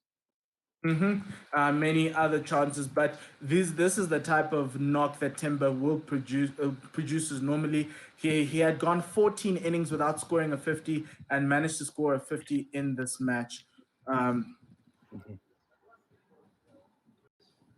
Right. So replays here of one camera angle. Just Temba didn't nick that, guys. No, he didn't. But he walked straight, so he felt that that there was something. There's daylight between. Why did he walk? Yeah, he didn't hit that. Why did he walk? I didn't give him out. Why on earth did he walk? There's clear daylight. I mean, you could have a bribe between that gap. That is. Unless he heard something, he thought he might have heard something, maybe. I mean, credit for Temba to walking, but I mean, you didn't hit the ball. What did you hit? Yeah, he didn't hit anything. He'll be very disappointed as he goes back. But that's a breakthrough for Sri Lanka. South Africa lead by 399 for 5. A couple more wickets here in this session, and the game can move into their favor. They will be wanting to keep this lead to anything below 100 would be something that they'd be very that they'd take very well. Next batter in is Wiaan Mulder. He's only batted once for 7. Averages 39 in domestic cricket, and first ball he gets is a shorter length ball. Jagged back into him, and he played out to leg from the run. So I have to ask, if you're the umpires or the match referee, and you could clearly see this daylight between bat and the ball, you should send him back out. You should intervene. But that's why we have reviews. Temba should review. But he was never given out, though. The umpire didn't signal out. This ball jagging back into the right-handed Wiaan Mulder, and Shanaka seemingly finding a little bit more movement there, and Faf's trying to bat it dead at the end of that over. South Africa are 399 for 5. All right, some tweets from Josie Oak, starting off with Josie Oak. Dear me, never hit it, walked rather than reviewed. What is he like? Chris TV, the F word. I think that's what we're all thinking right now, to be fair, Chris. And Leah, so just game the WTC point system, playing 4-2 test series away against Zimbabwe, 3-2 test series against them at home, and then give Bangladesh a 2-test figure leaf series to guard against allegations of cheating. Easy peasy. Well, the only disagreement I have on that is Bangladesh isn't a walkover side anymore. And then Ravi Nair coming in saying, could you lend Sri Lanka Shabdam Ismail perhaps? She'd be quicker than Shanaka. Well, that matured very well. Because Shanaka had aged like a spur steak right there. So unfortunately, Shanaka is the one that dismissed, inverted commas, Temba Bavuma. Of course, we know right now he wasn't out. My question is to the audience out there. I mean, if you're a batsman or batswoman, I should say, have you ever walked when you actually weren't out? I'd love to know the process around that. Because I know Kane Williamson doesn't walk when he edges it, so yeah. But I mean, what I'm asking is, if you walked, if you thought to yourself, I definitely nicked it. Post review, you're like, but hang on. Yes, next ball in from Hasaranga. This one's outside the leg stump, and Faf just lets it go through, no run. So I have a huge problem with what just happened in the sense that Maria Rasmus didn't signal that Temba was out. Temba just left. This ball outside the off stump gets a thickish edge on its way to the boundary. That will take Faf to his 100 and also 4,000 test runs in international cricket. Yeah. And it's his first test century against Sri Lanka and his 10th test century. And that also takes South Africa to 400 runs. So a lot of milestones to celebrate, guys. Have at it. Oh, well done, Faf. Well done, Faf. This is what we needed. Maybe Temba just wanted his fellow Lions teammates to bat a bit in Vietnam. No, I honestly think he heard a noise. Because obviously when you're on that end and you're hitting something, there's a noise that you sometimes you go with the noise because something's a feint. And he walked off of it. And that's why Murray didn't need to put up his finger, because Temba didn't stay. He just was trying to be an honest man. Faf plays this one off the back foot to the fielder, who's a sweeper at the cover boundary for a single there. And people are asking, why did Temba walk, even though Faf just scored a century? His 10th test century at that. And you also surpassed 4,000 runs, as rightfully indicated by AB as well. Yeah, look, I think the only man who can answer that is Temba. He needs to let us know what he heard and what he felt. And yeah, but we need to ask our resident umpires in the Guerrilla SA cricket camp, and what should have been done in that instance? Because I would agree as well. I think Marais Rasmus should have stepped up and said, "Let's wait for a soft signal first. Let's check for the no ball. Let's check for all of the interventions." Short ball to Mulder. Get that one out to the leg side. So that's the from that ball from Hasaranga. And end of that over, Vian's going to get a little bit of attention there. After that, I don't know why. I think, they're changing gloves. Faf's changing his pink gloves, and he's getting a new set of pink gloves. Reynard Fantonda making a bit of an appearance there for all the Fantonda fans. So, Rafi, I assume the no ball was fine because the third umpire's been really good with that. But yeah, this is just I mean, what do you do as an umpire when your batsman who's not out just decides to go? No, but obviously the appeal is there and they're celebrating for a catch behind. The only thing that Temba needed to do was stay, but he pulled up his bat and he walked. Yeah. Because, I don't know, maybe the Sri Lankans were convincing. On Facebook, Chanaka Luxman just says Sri Lanka. So I think he is very much a Sri Lankan fan. Oarabile Teteme says, I don't see anything what's happening, only national flags. Oarabile, we're a radio station, and so we decided to have a watch along on YouTube and Facebook and also on Periscope. We don't have the rights to show the commentary, but you can listen to us on 1WSR. But we thought let's have a lovely watch along to include the Facebook and YouTube family with the scorecard that's updating after a couple or so balls. First ball of Shanaka's over, plays out to the offside for a single, 4 or 5 for 5. Yeah, he's stepped up, Shanaka, after that injury from Majita. So I can say now, sorry, I think yesterday we uncovered that Markram has surpassed the 40 average of 40 now. And as of a few balls ago, so did Faf du Plessis. He's currently sitting on 40.86. So that's two batsmen that are averaging about 40 in the current South African lineup at the moment. Yes. Dean Alga is actually averaging 39.05. He is 17 runs away from that 4,000 run mark. It was a race between him and Faf. and Faf won it in today's test. Now the next batsman they're trying to chase is Daryl Cullinan on 4,554. As Wiaan Mulder plays this lovely ball out to the offside, he still can't get off the mark after 5 balls because the fielder had extra cover it went straight to that fielder. So you've got Callis on 13,000 runs, Amla on 9,282, Smith on 9,253 third, AB de Villiers 8,765, Gary Kirsten 7,289, Gibbs 6,167, Boucher 5,498, and Cullinan 4,555. What a power list, right? What a power list, eh? No, so I'm very excited to see Wiaan Mulder here. I think if he can get at least 30, then that would really be excellent from his role in the team. He spoke a lot about if he can get a half century, he'll be in the side forever. Yeah, then he's in the next test. But I'd like to see him just get at least 30, and that's what you want from an all-rounder. Shanaka not giving Wiaan Mulder anything outside that off-stump, bowling that 4th fifth-stump channel. He's been the most accurate of the Sri Lankan bowlers. The only issue I think everyone's having is the pace that he's generating, and it's an opportunity for him now to bowl with the new ball in this session. He worked well with the old ball yesterday. Okay, so right, we've got quite a few tweets coming in.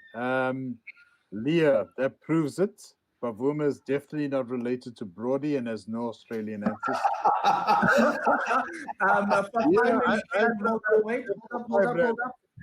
Wiaan Mulder with a shot of note there.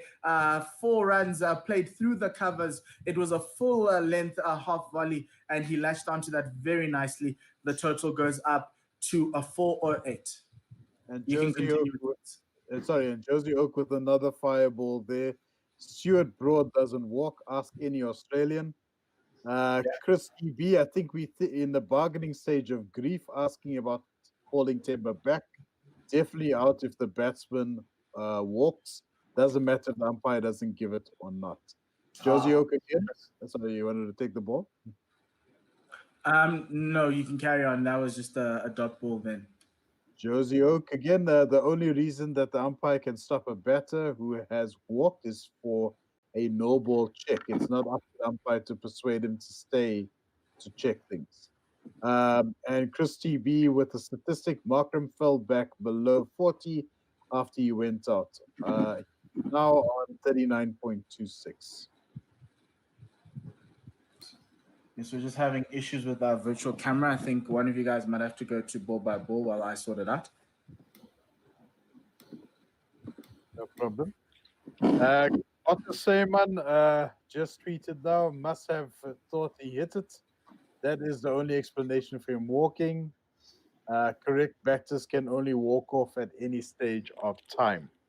And SA Cricket Blog in direct tweet to me, what do you mean bollocks with walking over the rope? The rules are the rules. The rules make the game. That's a fair point. You can't fault the umpires, I suppose, in that instance if the batsman's taken initiative and walked off the field.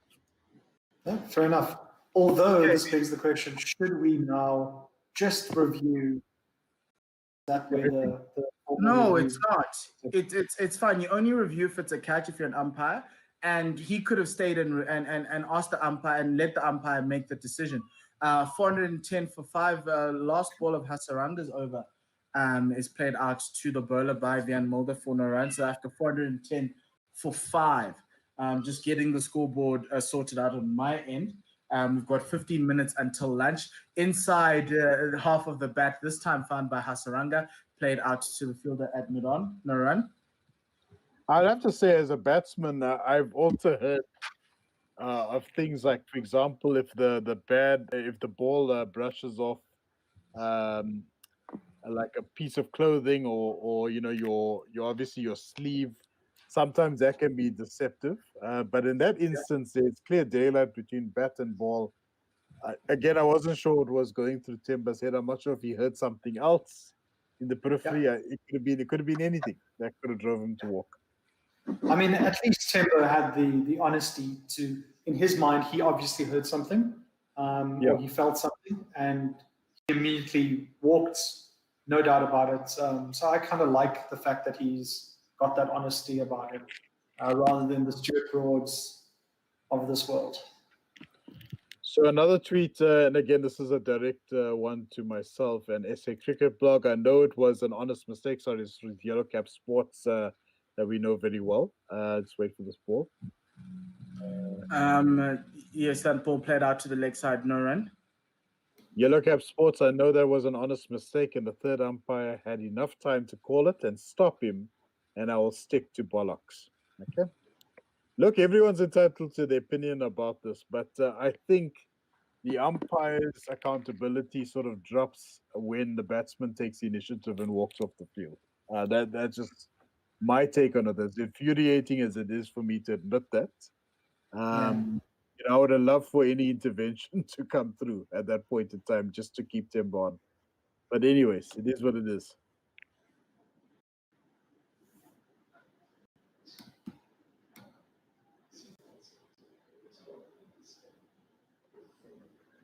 Oh, and sorry, a tweet just came in from Tulu. He should have consulted with Faf. Now, that's a good point. That's a great question. That's a great point right there. That's what we've seen in international cricket lately. If the ball is crashing down middle or leg or off stump, you speak to the batsman. Why can't you do the same with an edge? Sorry, mate, you're on mute, Mpo. First ball of Vishwa Fernando's second spell. This one is tearing into the pads of Faf du Plessis, but he manages to get that out to the offside for a single. A little bit of an LBW shot, but nothing to write home about. And this 15 seconds does give you a lot of time to consult with your partner. It's just a pity that it happened. Well, we move on. Ian Mulder to Mulder. This one, another LBW shout. It pitched outside leg stump, but the Sri Lankans are still trying to generate some noise and energy for this South African youngster who's batting right now. So another tweet from Leah.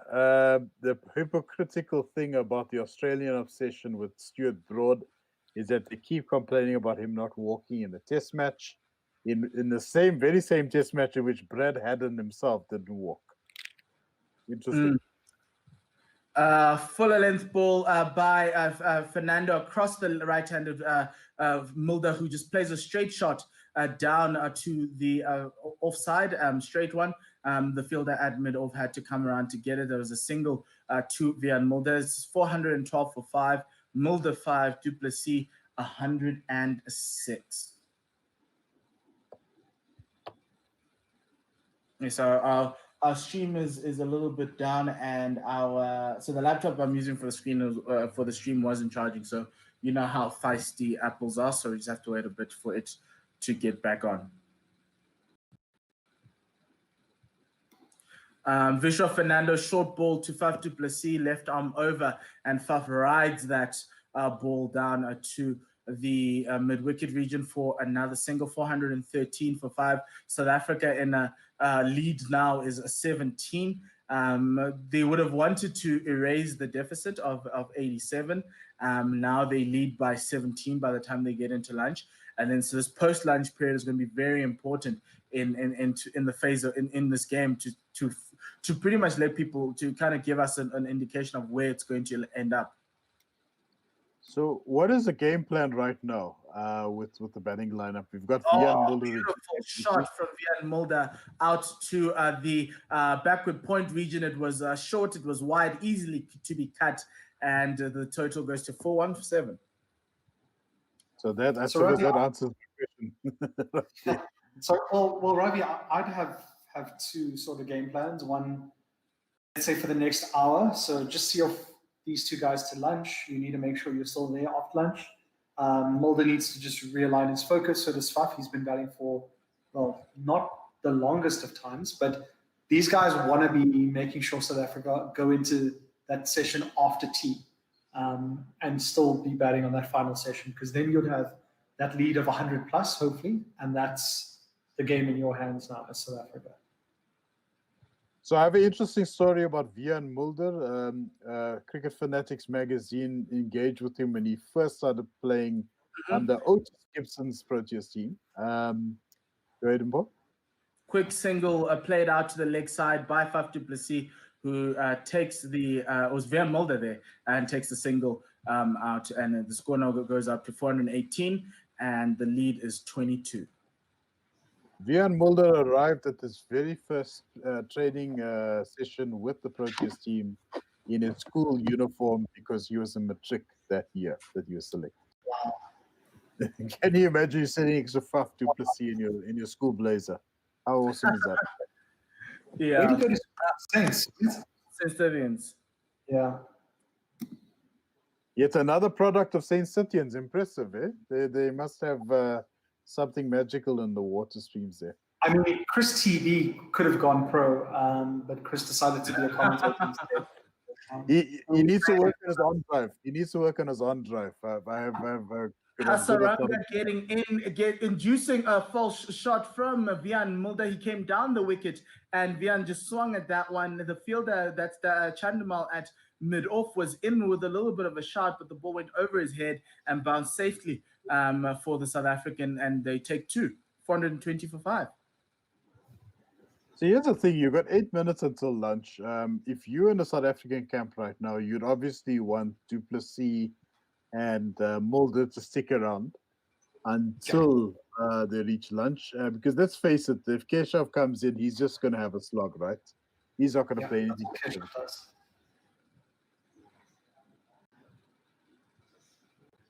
Sorry, Rafi, you were saying?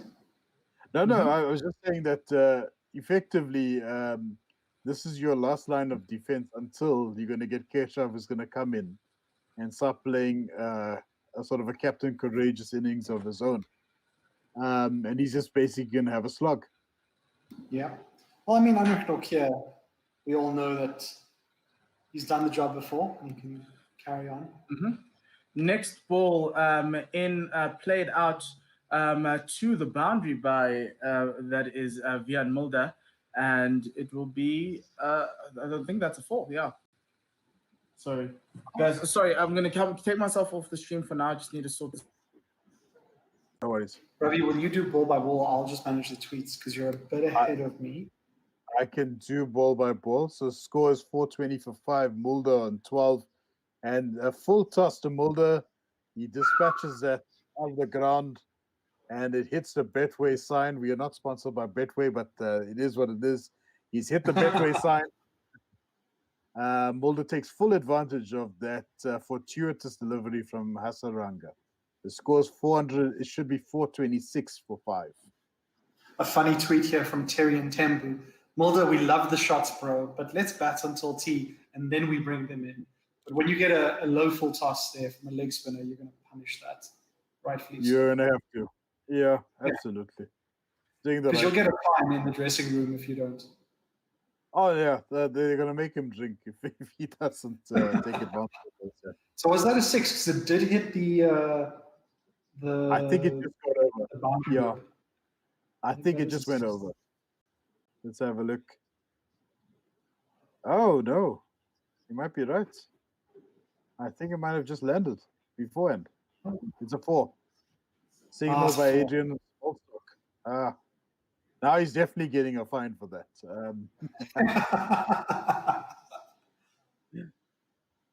And Mulder again gets on the back foot, punches it, no run from the looks of it. So Morning Local tweets in, I'm penciling Faf du Plessis in for a double, perfect day for it, and I agree. And then Otto Simon retweeted that and said that would be great. We'll set up the game and series beautifully. So Faf du Plessis is 30 runs short of his highest test score. So he'd definitely be wanting to break that and get his first 150.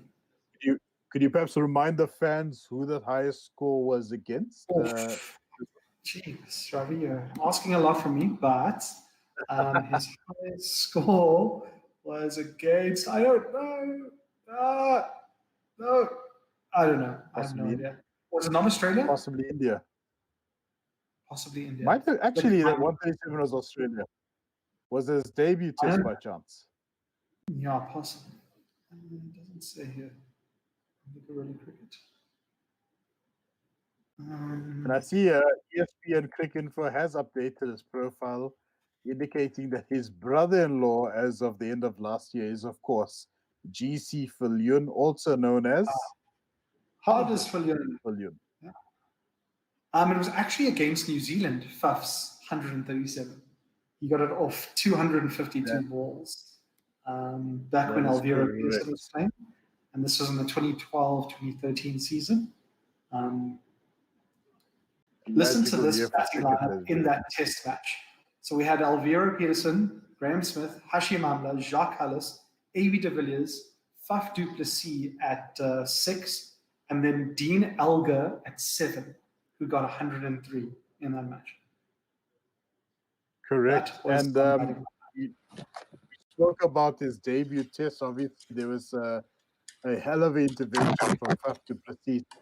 110, 376 balls against Australia in the match which they saved the test series and the match, of course, scoring a heroic 110 of 376. What more can you ask for from a debutant? Exactly. We're back now, and we're back up on 1WSR on Tune and the website. Now, is there a concern with Faf's finger there? Because I see that the ball just hit him just above the splice.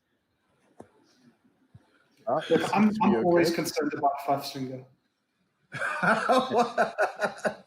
Why are you concerned about Faf's finger? Every single innings he bats, he's always got a finger and problem. Off the back foot, Faf punches it away for 4. Off the back foot, making even the great Viv Richards proud of that shot, I'm sure, if he's watching the game. Better yet, if Viv is actually following us on 1WSR.com, that'll be even better.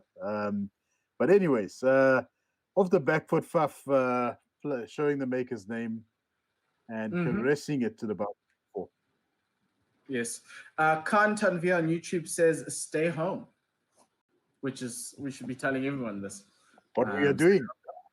Yes. Rumors of a alcohol ban have surfaced again on social media. So, is that happening possibly in South Africa? I'm sure Uncle Cyril will have a family meeting soon enough. Before the story is we're supposed to have a family. Yeah, we're supposed to have a family meeting sometime in the next couple of days. For all those international viewers, a family meeting is our coronavirus updates from the president. It's our White House press briefing, except we don't have a 5'4" blonde giving it. We actually have our president giving it for us, telling us what's happening. We love you, Cyril. Yeah, no, that's why I asked my dad before I arrived in Cape Town. I said, if anything, make sure there's a case of Castle Lights waiting for me upon arrival. And he did that, very reluctantly so, but we made sure we got ourselves covered beforehand. Have you tried Devil's Peak Lights? 1 minute to go before lunch. I prefer it over Castle I love Light. Devil's Peak. Love it. There we go. I know. I should have known. You are a beer aficionado. I should have been asking you. But I know the minute I start bringing up these craft beers to my dad, he's not going to know what I'm talking about. So, okay. I stuck with the brief. Last ball of the session. It's down the leg side from Vishwa Fernando, and Faf helps it on to that fine leg boundary. Went very fine for another 4 to the South Africans. That ends the lunch session. But before you go, there's some interesting news that has just come through from the Proteas camp. Kagiso Rabada has been called up to the Proteas test squad. He's been medically cleared of the right abductor muscle strain injury, which saw him ruled out of the Betway ODI series against England last month. He will join the test squad, which is currently on day 3 of the first Betway test match against Sri Lanka from today. So that probably he took his test 2 days ago. And so he's passed, and now he's joining the squad, and he'll probably do staggered training up until the end of this test in order for him to be ready to be able to be integrated fully into the squad. So that's a very good 3. He's gone through, yes, they say that he's gone through all of the COVID and pre-biosecure environment entry protocols, and he's expected to enter the BSc before the start of the second session today. So you might see Kagiso in the changing room in the second half. So that's a good thing for the South Africans. And to all our YouTube and Facebook viewers, thank you very much. We'll be back again at 12:35, 12:40 for the start of the lunch session. So do subscribe so you can get notifications when we go live for that session.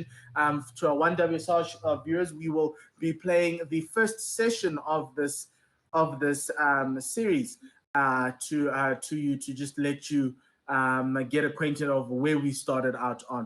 So please do be with us, and we'll be with you in 40 minutes time. Thank you very much from the team this morning, and thank you very much, Ravi Reddy. Have a lovely day in your West Indian kit, and we shall see you in 40 minutes time.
আসসালামু আলাইকুম, আমি মোহাম্মদ হামিদুর রহমান। আমি মূলত support দিয়ে থাকি 12টা থেকে 3টা পর্যন্ত। আপনাদের যাদের সাপোর্টের প্রয়োজন, আপনারা আমাদের যে গ্রুপটি রয়েছে, আমাদের গ্রুপটিতে পোস্ট করে দেন।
I mean, he's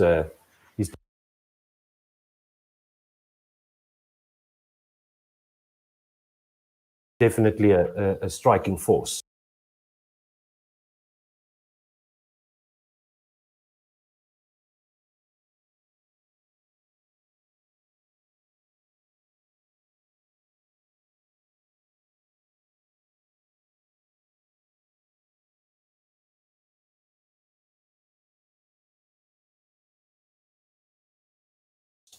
Fernando from around the wickets, and Faf du Plessis just picks this up.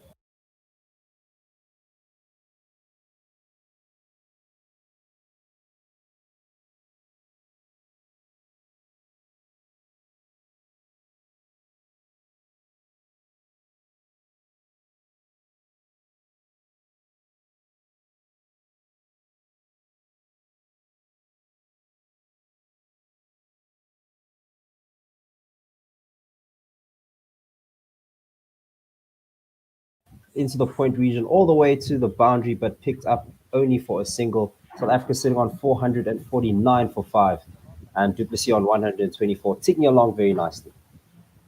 Coach Dave chips in on our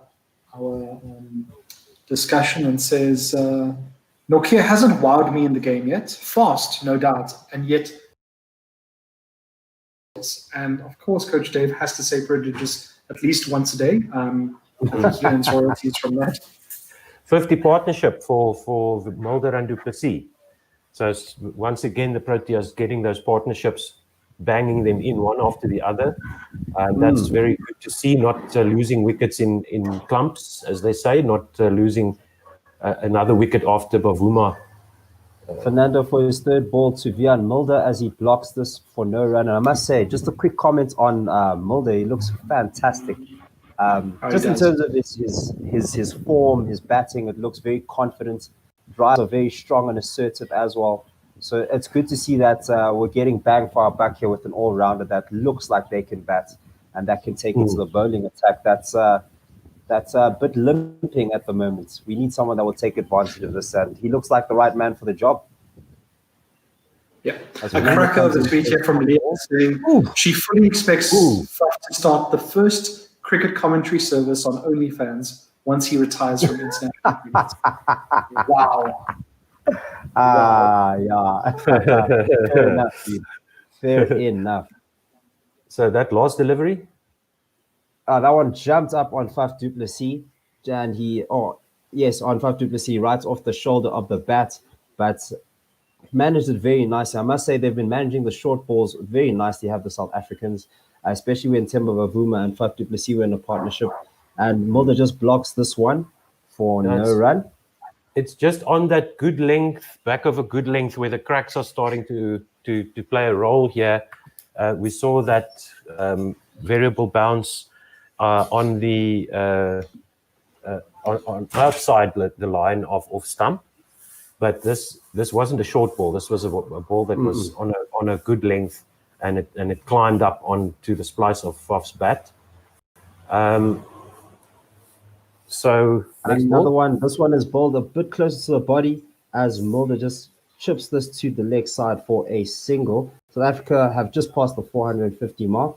450 for 5 are the South Africans at the change of over.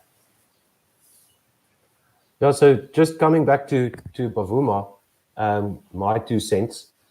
I think he thought he nicked it. Maybe he heard a pop in one of his joints when he swung hard at that ball, because it didn't look on the TV screens like he came anywhere close to nicking it, but he must have thought that he played it. There was also a very loud sound there as well. To the naked ear, it sounded like he tipped it, and the way he flashed at it as well, I definitely think that he felt he hit that, or his head was down for flashing at the ball after batting so well. And we have the spinner back to attack, and Mulder just drives this straight to mid-on for no run.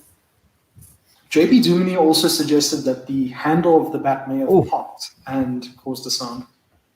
And that one was that could be for no run. Handle being a bit loose. He's no run off that last ball, and the bat handle might have been because it was a full swing at the ball. So if anything was going to Hasaranga to Mulder. Mulder takes us on the back foot, plays us to long off, my mistake, for 1 run. South Africa 451 for 5, and Mulder sitting on 22 off 39 balls.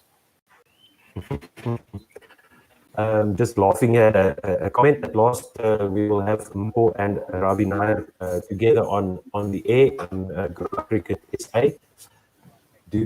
In at Gorilla SA. Oh, and Faf tries to do the paddle ball that comes straight off the toe of the bat and goes to short point there for no run. That was pretty cheeky. That was very cheeky, in fact. He's cute, that one, off the tip, and he's smiling. He tried to do the ramp shot there.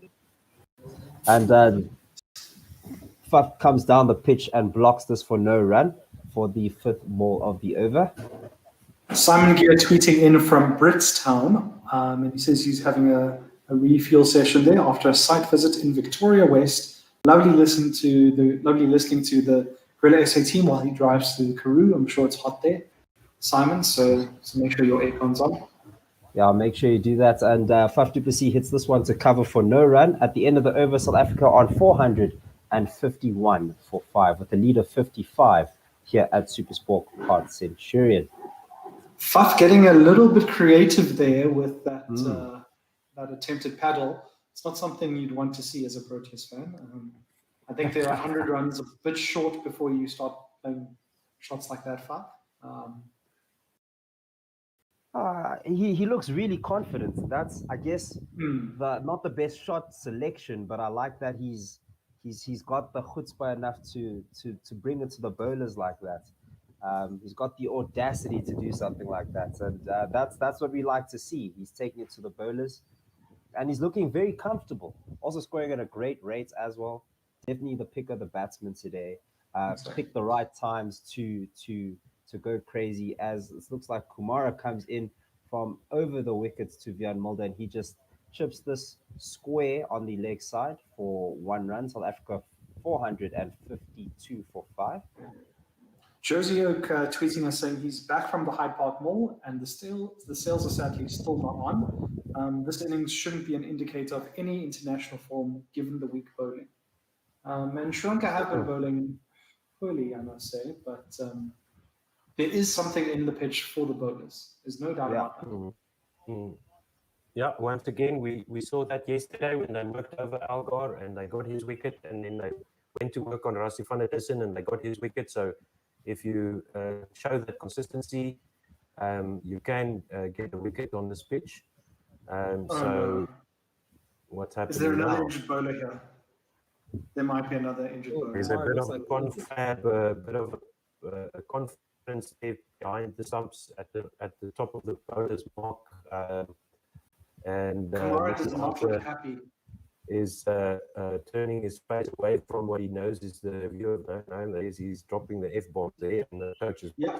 He said FS, whatever FS means. He said fuck. Oh, wow. To say that? Oh, hectic. Yes, it's pretty confirmed. Kumar will not be finishing this over. Oh. Something about these injuries. I heard that the Sri Lankans have just come from a T20 tournament back home, and they haven't really gotten used to Test cricket. And that's definitely one of the impacts that we expected lockdown to have on many of the professional sportsmen coming back.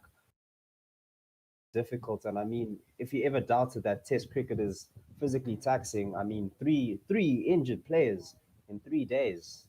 That's not to be scoffed at. So is he favouring his right arm there? His right arm is quite heavily strapped. Oof. Yeah, that's true as well. I don't see, and it's either he's favouring his arm or he's holding onto his upper thigh there. And now they're showing us, as we see. Kuna right now into the attack to finish the over. Yeah, just above his calf is being strapped. Yeah, he's being strapped there. Okay. But this was this morning. This was earlier this morning. as Kuna Ratne just bought the. Oh, that was for Lakmal. That was Lakmal's Oh, card. wow. Okay. Yeah, I know. So he's probably going to come into the attack into the next test. But yeah, ball by ball, it was Kunaratne to Duplessis, and he played that off his pads, just above, just finer than square for a single. Kunaratne to Coach? Mulder, and that's just going down the leg side for no run. Coach Dave tweets us and Lennox Leah asking, does Faf celebrate the 150 with the below celebration? And then there's a picture of a piano playing fraud in an Arsenal jersey shirtless. I'm not going to say who this piano playing fraud is. I won't talk about him. And this one just clipped off the pads as was going down the leg side. Looks like it's going to go for 4. Vian Mulder just getting that off his pads and getting the boundary there. South Africa sitting on 457 for 5, and Mulder on 27. A healthy 27. Good looking 27. These guys, so who would be bowling for us if we lose 3 bowlers? Dean Alger would bowl. Algar, Duplessis, and Bavuma. And Aiden. Aiden can bowl a bit. Aiden Markham can bowl a bit of spin, yes. You're right. He's bowled in Test cricket before, yeah. Who else? Yeah, but that is going to be tough. But now there's no doubt we've got to bat as long as we can. Yeah. Kunaratne bowls this one a bit short of a length. This one played off the hips by Mulder for a single. South Africa sitting on 458 for 5. It looks like Kumar is coming back onto the ground. Is that him? No, So actually, no, it's more screen. No, it's not. No. It's not. Never mind. that's the 14th man, or I don't know how many. Do you have that? Jeepers creepers. I believe this is so Kunaratne's last now. ball of the over.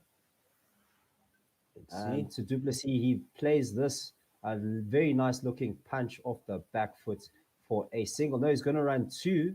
As the fielding is also looking a bit shabby now as well. That's just amazing, man. No, man. You're in a test match. You run after the ball, even if you think it's going over the ropes. Yes, like that was just from Sri Lanka in the field. South Africa sitting on 460 for 5. But I must say, if you've lost 3 of your players, your back's against the wall at 460 for 5. This is quite the test, the mental examination that these guys are going through at the moment. So it's a big ask, but we need them to step up. This needs to be a proper test match. But from South Africa's point of view, now we've got to put them away. We've got to now just bat them into the ground. I mean, I don't think Vian Mulder or Faf Duplessis have ever had a better chance of capitalizing on for Mulder 50 and Duplessis on that 150.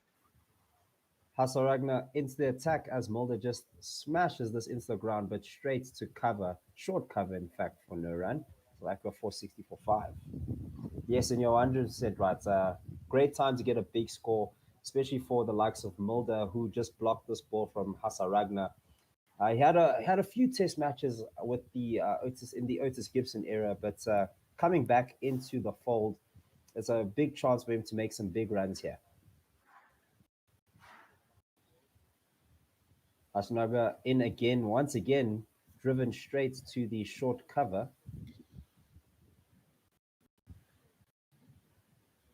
So what does Vian Mulder need to do to cement his place into the next test team? As he blocks. Has he done enough? It's still early days. It's hard to say. As one of the tweets was saying, this isn't a full strength side. So I'd like to see him under a lot more pressure, and I'd like to see a lot more consistency from his bowling as Hasaragna comes in. Now, he lifts this one, does Mulder, looks like it's going to go all the way over the boundary for 6 tries, just hoips this one into the Cow's corner region and gets himself the first maximum of the South African innings. South Africa sitting on 466 for 5. Yeah, way it's all too about short. So Paul Morecki says that if Mulder scores a 50, he's pretty much undroppable, because that's a 50 on one end, 3 wickets with hopefully more to come on the other end. But this is really promising signs. Yes, you know, there's not really been that much pressure, but you can only play what's in front of you. Yeah, for Mulder. True. Yes, and if you get an opportunity like this, you've got to take it. Yeah. This reminds me of when we had those complement of spinners that we took to India where none of them really cashed in. So if the conditions are in your favor, you've got to make hay while the sun shines. You've got to take these opportunities. And I think Quinton de Kock and Rassie van der Dussen would be actually kicking themselves for not getting, a decent start on this wicket. And as this one is played square straight to point for a for a no run, South Africa sitting on 466 for 5 at the end of the over. But yeah, no, you have to maximize on these opportunities because they're few and far between. And look, if you can show that you can maximize on opportunities, then people understand that you have the ability, you have the stats to back you up, the confidence is there, and hopefully it's only up from there. I mean, for getting picked to be in the side is already quite a big move. So now it's just about cementing that position, really. Yeah. Yeah, and also Bavuma. He would also be kicking himself because he was on for another 100 here, most definitely. Yes, without a doubt. He was okay. Well, that's maybe a strong statement, but still, that was a bit of a wild swipe that got him out. So he'll be looking at these guys making runs with tears in his eyes, I'm sure. It looked more to me. As Kunaratna is still in the attack here, and I believe du Plessis blocks this into the point region for 2 runs. But yeah, no, he's definitely going to be kicking himself. I think what happened, the only thing that I could see happening was he had a brain fade where he was so consumed by the lack of discipline with that shot that he just sort of he felt he threw away his wicket, and he already accepted that fact before the umpire's finger went up. And that's something that concerns me about Temba Bavuma is that mental toughness. I mean, he's renowned as a fighter, and I would have thought that he would have fought for his wicket a little bit more, especially in such great nick. Bowlers on the opposite end are struggling against you, and there's an opportunity to make that elusive second test century as Kunratna comes into the attack. This one looking very close to the pads, and Faf just guides this a deep square leg for a single. South Africa 469 for 5. At least Temba doesn't have to worry about what if that incident costs South Africa the test match. I think. Yeah, well, yeah, touche. Well, I mean, yeah. Touche. I hope not at this stage, but South Africa would do very well to lose this game. It would actually be a challenge now. That would be crazy. And that one came off the pads for a no run. Who's this warming up? Oh, it's Fernando warming up once again. Yes, it looks like that. So we always commend the batsmen who walk when they are out after this ball. And that one was played off the pads. Kunratna boiling to the pads a lot here. And that was played for a single, just a bit too straight. He's burning just a little bit too straight. Yes, you were saying, Otto. So we always commend the guys who walk when they know they've muted, and the guys who don't are vilified. And Kunratna fires this one in way on the offside, and that one was left for no run. But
what do you guys think? I think, you know, you're a professional sportsman.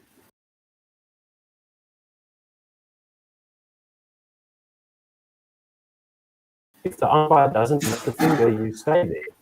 Yes. Yep, I agree. Yeah, I agree. I completely agree. I could run in again in this one. Driven past the covers. Faf du Plessis is looking in such great nick as he's on 134. Now, that was a powerful drive to the offside. He's looking great. He really is. I haven't seen Faf bat this well in a long, long time. In a long time. He's on track to make his highest. Definitely. He should definitely cash in here.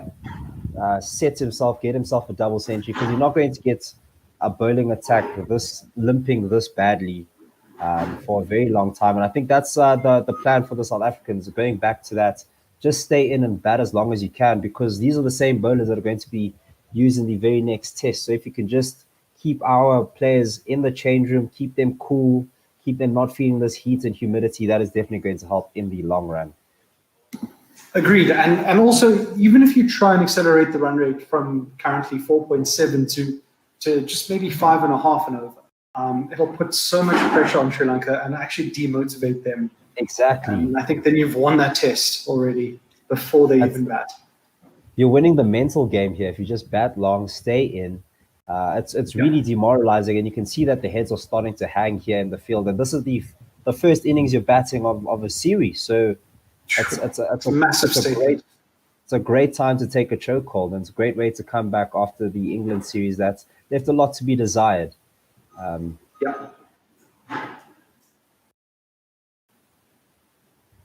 It's like just a break and play.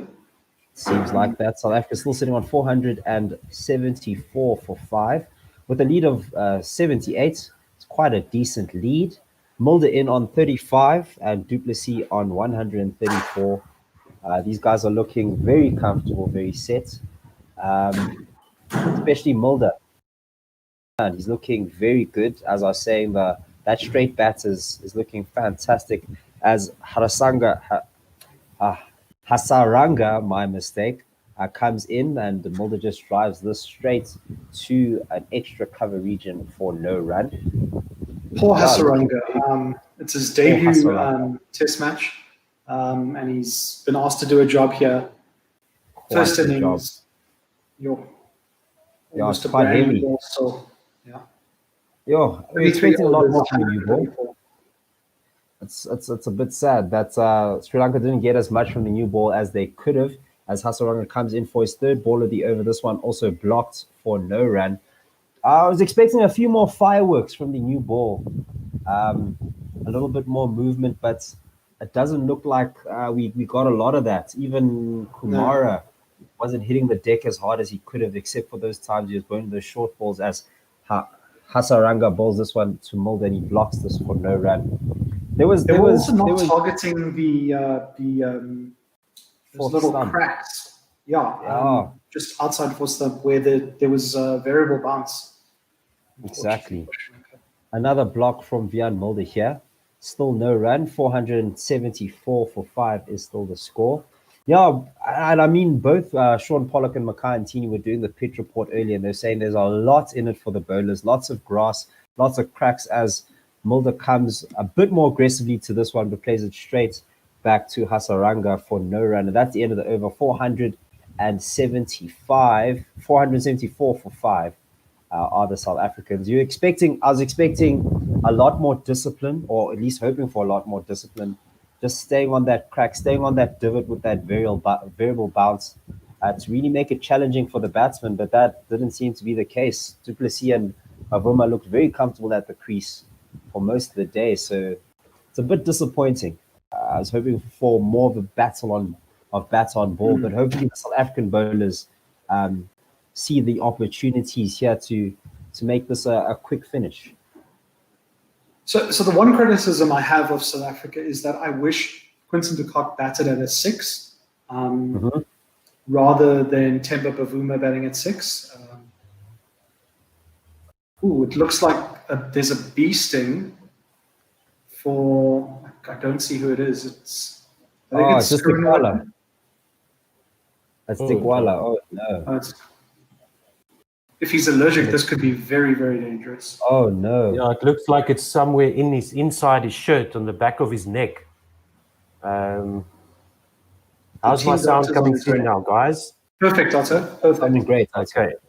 Okay. Sorry about that. Medic is coming out.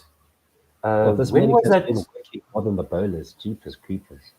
When was that game that got postponed or interrupted by the swarm of bees that came onto the field? Jeez, I do remember that. I can't remember when.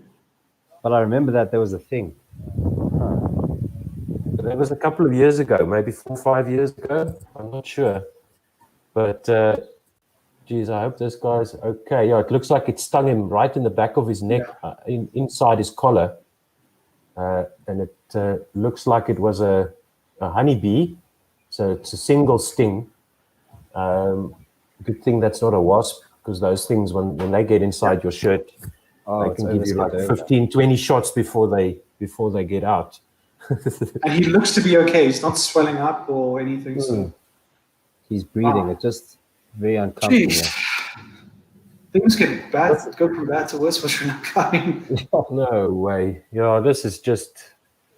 This is now becoming a real test. I mean, I really hope this doesn't take the sting out of the game. Please, please, that hurts. I like your style. No.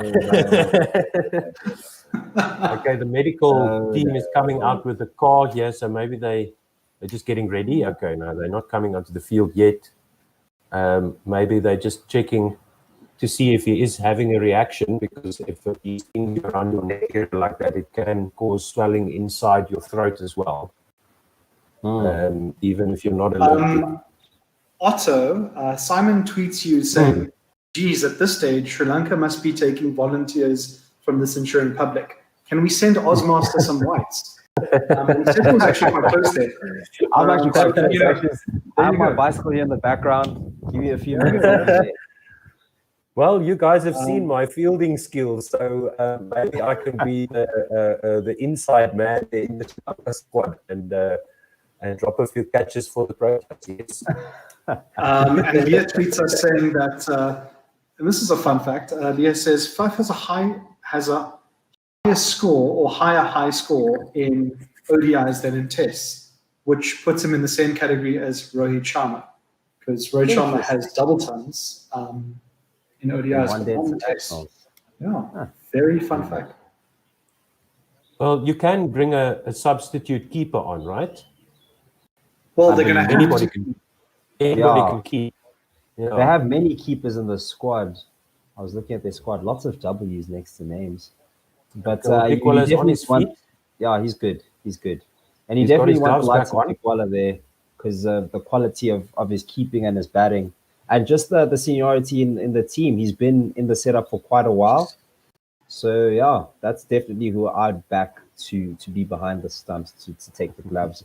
But Sri Lankans really limping through this game right now, and it's South Africa have no choice but to dominate. It's just the way it is.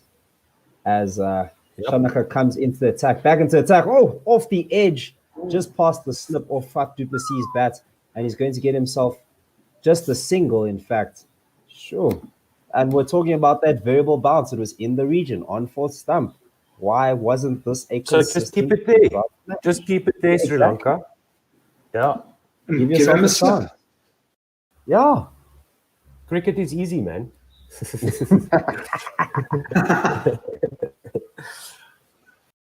Now, if they just keep it in that channel, they're going to at least dry up the runs, if not take a wicket. And this one a little bit closer to the stumps, just above the stumps, and Faf du Plessis plays this to the onside for no run to the mid-on region. Oh, sorry, it was Vian Mulder, my mistake. Mulder plays this to the mid-on region for no run. South Africa sitting on 475 for 5. Yeah, the South Africans are just looking too comfortable. That's definitely got to be the way to go. They've been chopping and changing techniques, trying the short ball, trying different things, but definitely just line and length is the name of the game. That one on a perfect length, but Vian Mulder just punches this off the back foot for a quick single, and just scampers through there. 476 for 5 now is the score. And that is the danger of running off a misfield. You Yes. never really know how quick that recovery can be. A direct hit would have had him out, I think. Oh, we'll see now. Oh, no. Now it looks like he was relatively comfortable. He was comfortably in, but fumble by the fielder who recovered almost quickly enough to make it. Upon second looking, I'm not so sure. This one, once again, on that fourth stump region, jumped off a length, just hit the shoulder of Faf's bat for no run. Not looking as comfortable as he did in the previous overs. And I mean, that's because it's in the region. It's just goes to show that a guy who's on 135 can still be trouble. Exactly. Exactly.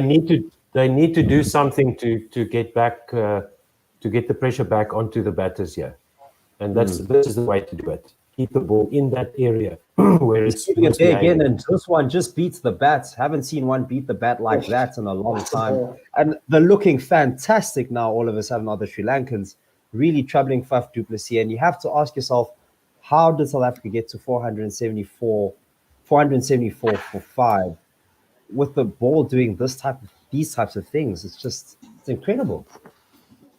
And Dikwela is breathing nicely. He's shouting there behind the wickets, so he's okay. No great damage there from the beasting or whatever. Sri Lanka running in once again, just on the fourth stump region, and there's a big appeal from the Sri Lankans here. Beats the bat once again. South Africa looking like they're in big trouble. Sri Lanka have no reviews here either, unfortunately. Picking to review at the worst times, actually. Just both teams are lacking an element of seniority in their bowling attacks, and it's reflecting quite starkly with the scores as well. Yeah, if they get Lakmal back, that'll help them a lot, definitely. Very much. Yeah. And he's going to like bowling at the Wanderers as well. Exactly, the high faults. Yeah, that's usually also a scoring type of scenario. A batsman enjoy the Wanderers a little bit more than the bowlers do. But what Wicket looks like with almost no cricket happening, we could see another green one or an over-prepared one because the ground staff don't have much else to do. Not that this wicket is over-prepared. I think it's got something for both sides. Yes, next ball. Hasaranga into the attack here as Wiaan Mulder cuts this one just backwards of point for no run. That was straight to a fielder. South Africa 476 for 5. Yeah, so Hasaranga was probably expecting. Hasaranga again. And that was driven straight to cover for no run once again, as you're saying, Otto. Sorry about that. He was, no, please interrupt me when you're on ball by ball. He was probably anticipating fewer overs. And this one was straight to Hasaranga again. So the Sri Lankans looking really like they're in the game here. They've been driven by these circumstances going against them now, looking a lot more lively. Yes. No, was that a drop catch? It was a drop catch. Yes, it was. Yeah. A drop catch by Hasaranga. The Sri Lankans are definitely in the game here. You need to take those opportunities, especially at a time like this. He got both hands to the ball. It was driven hard. And there it is. The edge off the bottom of the bat.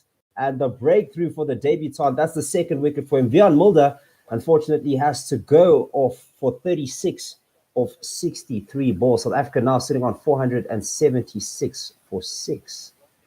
That's a great catch by Dikwela. Absolutely brilliant catch. Yeah, after dropping what would have been an awesome catch, the wicketkeeper beasting and all gets a faint edge here. Nice work there for the Sri Lankans by Dikwela behind the stumps, and they are loving this. Sri all Lanka of a sudden, the fighting back. Sorry about that. The discipline's looking great. Also, the Sri Lankans, I don't know what it was. It must have been the beasting that's given them this juice now. Now we have a test match, gentlemen. It's looking It's looking like it could go either way. Bowling is looking much better. Line and length is looking great. They're hitting the right lengths that are making the batsmen have to play at the ball. And yeah, they got the breakthrough that discipline would give you. I mean, you could say that Sri Lanka are buzzing. Please. Yes, you could. Yes. Oh my goodness. Very sharp there, very sharp. I love yes. it. The dad jokes are flowing here on Gorilla SA from AB, even though he doesn't have kids. Now that you know of AB. Look, I mean, I'm preparing to be a dad with my dad jokes. Okay, all right. So getting them in there and testing the waters, really good stuff. Keshav Maharaj comes in. He's 31 matches. He's 30 years old. He's played 48 innings. He's got 643 runs, which is relying his batting skills. I can remember at least once where I saw him hammer the Titans into the ground for the Dolphins. An average of 15.3 and 250s. So he's got those 250s, but then he tends to throw his wicket away in Test match cricket. So he's got an opportunity now to stick with Faf and get some decent. Andy Mould was very disappointed with himself after playing that cover drive that almost got him out. He tries a cut shot in front of his stumps. And this goes straight into the wicketkeeper's gloves. He was very, very disappointed with himself there. Not enough room to cut that, I would say. So you can see his elbows tucked in onto his ribs. Hasaranga to the new batsman, and Maharaj punches this off the back foot to the offside for there's no run. South Africa still sitting on 476. For 6. Yeah, and the South Africans just need to make sure they don't lose that discipline either. As Hashman comes in again, this one pitched a lot fuller, right off the toe of the bat on appeal from Dikwala. He's really, really buzzing, as AB said, after that bee sting. And Sri Lanka South Africa sitting on 476 for 6 at the end of quite an eventful over. 8 extras in this innings already. I wonder how influential that will be. That's the fourth score. So where does that? The extras are outscoring Van der Dussen, De Kok, and Mulder. Quite significantly. That paints a picture, hey? That tells us a story about the quality of the Sri Lankan bowling, because even if you're not taking wickets, that's certainly something as we see this ball. Yeah, Shanaka comes into the attack, and this one just outside the fourth stump region, and that went straight to the keeper's hands for no run. Now, Faf du Plessis is on strike. He's on 136, so I think at this point he will just ask whoever's with him, just stay with me to see if he can make it past 150, and then maybe eyeing a double ton. So it's up to the tail now to help Faf get as many as he can. He'll take it one step at a time, and so wow, that one half volley that was over pitched, and du Plessis drove that like a car into a garage. 4 runs, beautiful. The new high score in Test match cricket for Faf du Plessis. Well done there, Faf. Perfect. We love to see it. We love to see it here. Hometown man, Afis boy, Pretoria boy. So it's always nice to score big runs at home. Well, it would have been nice in front of the home crowd, but I guess this will have to do for now. So look at that shot, just too full by Tanaka. Again, too full, but this time du Plessis doesn't do anything about it, but it was a bit closer to his stumps. Not enough room for him to drive there, I would say. Yeah, straight to the keeper's gloves there, and that's 480 for 6 other South Africans. No, he's looking great, Nick. What a great innings this has been. Absolute marvel to watch. The drives have looked great. When he took it to the bowlers when they were bowling short, fortune favors the brave with these types of things here. This one pitched a bit shorter, and off the back foot, Faf just cuts this, and that has just gone for 4. A tempted to. Oh no, not another injury, please no. Oh no, guys, Oh, he's down. he's getting up gingerly.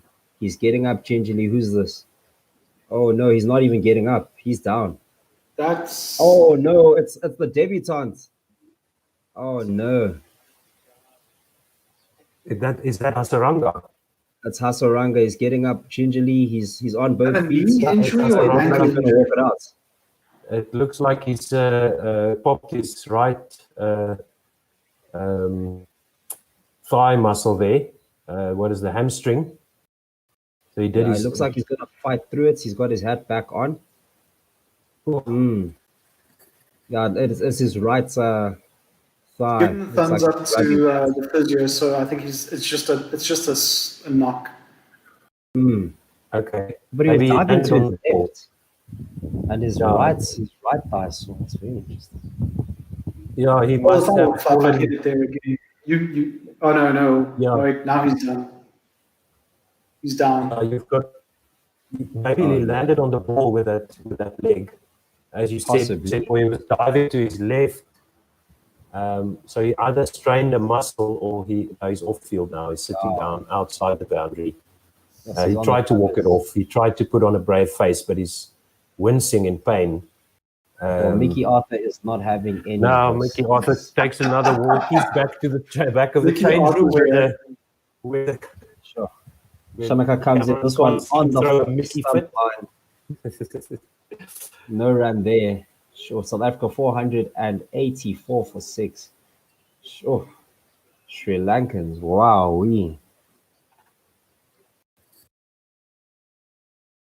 So They in that need some Hasaranga over, that drop catch, he dropped off his own bowling. It was a hard cover drive or drive to mid-off by Mulder. He got both hands to it and he dropped it and he was so disappointed. So he was extra happy. Shamaka coming in. Oh, wow. A little bit of movement off the bounce there, moving towards the stumps at a later stage. Dequella having to go far to his left to pick this one up. How did that not hit the stumps? It was pretty. Yeah. Now we're looking at a replay of the drive to point, the back foot drive to point, where Hasaranga now comes into the picture, and yes, he landed on the ball with his right leg, so he might be back on soon. And let's just see where the ball catches him exactly. The ball bounces back from the boundary rope, and he comes down. Oh yeah, just there, just above his right knee. So maybe just a lummy there, a little dead leg, or maybe it caught a muscle, a tendon there, or part of his knee, and now he's waving away the physio after the physio tries to touch his knee. So he might have, the ball might have caused his knee to go over to the right, overextending his knee to the side. And he might have damaged the tendon inside his knee there. That brings Kusal Mendes into the attack now to replace Hasaranga, and pitches this one with a lot of flights, almost a full toss, and that one was blocked by Maharaj for no run. Okay, so we as commentators and cricket fans, we can show some sympathy for Sri Lanka, but I don't think the Proteas should at all. No, not at all. We need to take it. South Africa needs to take advantage of the position they find themselves in. This one also flighted very straight on the stumps, and Maharaj is playing this right back to the bowler. Yep. Mendes probably also didn't expect to bowl. Once again, this one just a bit on the offside. Gave a little bit of bounce to the right there, and we're just seeing Hasaranga being taken off the field on a buggy.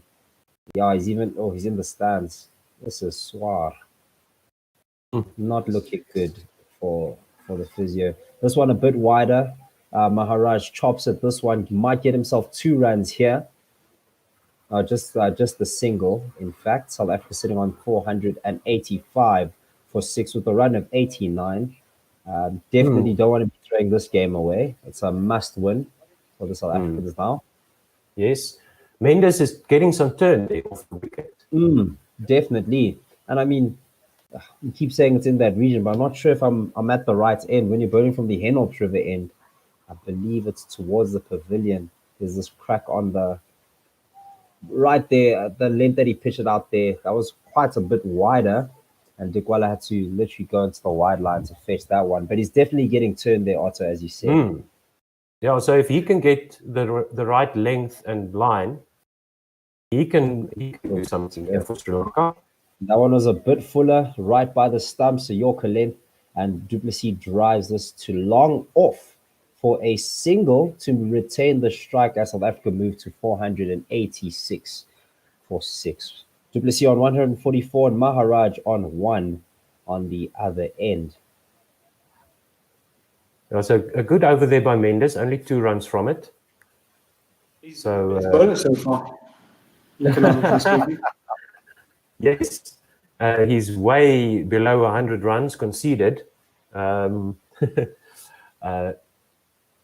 let's see who's going to bowl the next over. Probably Shanaka continuing. Well, he's we're looking one of the at only bowlers left.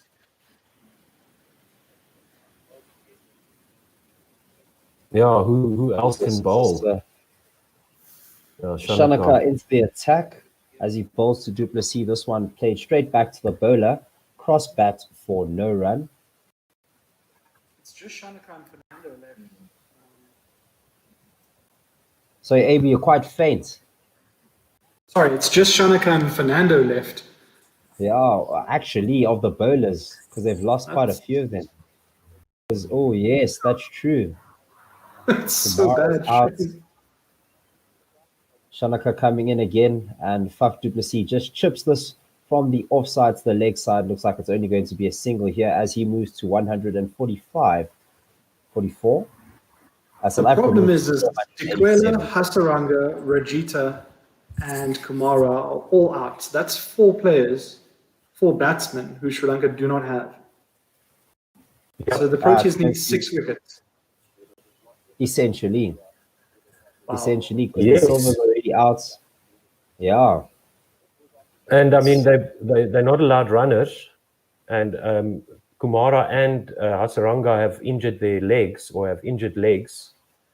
De Silva, we know, is not coming back. Rajita, we know, is probably not coming back. He might stick it out. He injured, he also strained a groin, so he will also won't be able to run. He might just stand and deliver. Shanaka coming in as my video is buffering. That one straight to the keeper for no run. Yes, just tell us when you are back. That's the first ball back. of the. Okay, you're back. All right, that's the first ball of the over. Yes. Okay, cool. The first 487 for 6. Yeah, so only 6 wickets to take. Maybe declare now and get them out. No, 91 is a bit too few runs. The other guys might step up. Yeah. And as I was telling AB when you were gone for a stage, as Shanaka bowls this one just outside off stump, and this one blocked straight to mid off for a single. As I was telling AB, the name of the game for the South Africans is stay in as long as possible, keep the Sri Lankans out there. And it's basically what we did in the Rugby World Cup. It's beating them with physicality. It's on that physical level. Really asking them if they can compete against us, like on our own ground. So, yeah, taking a page out of Rassie Erasmus's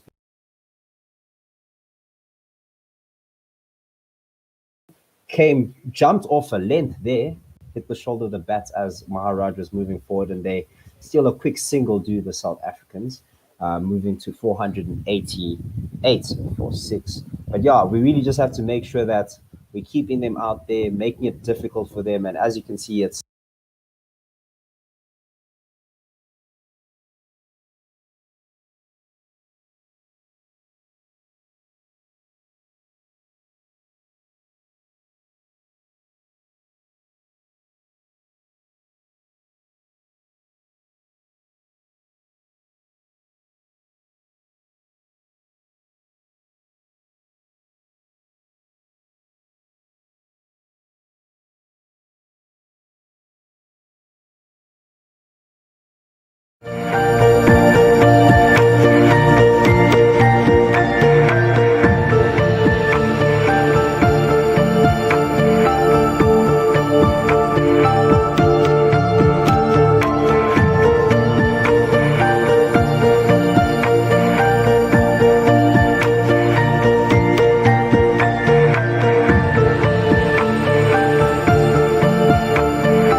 it's taking its toll on the physicality of the Sri Lankans.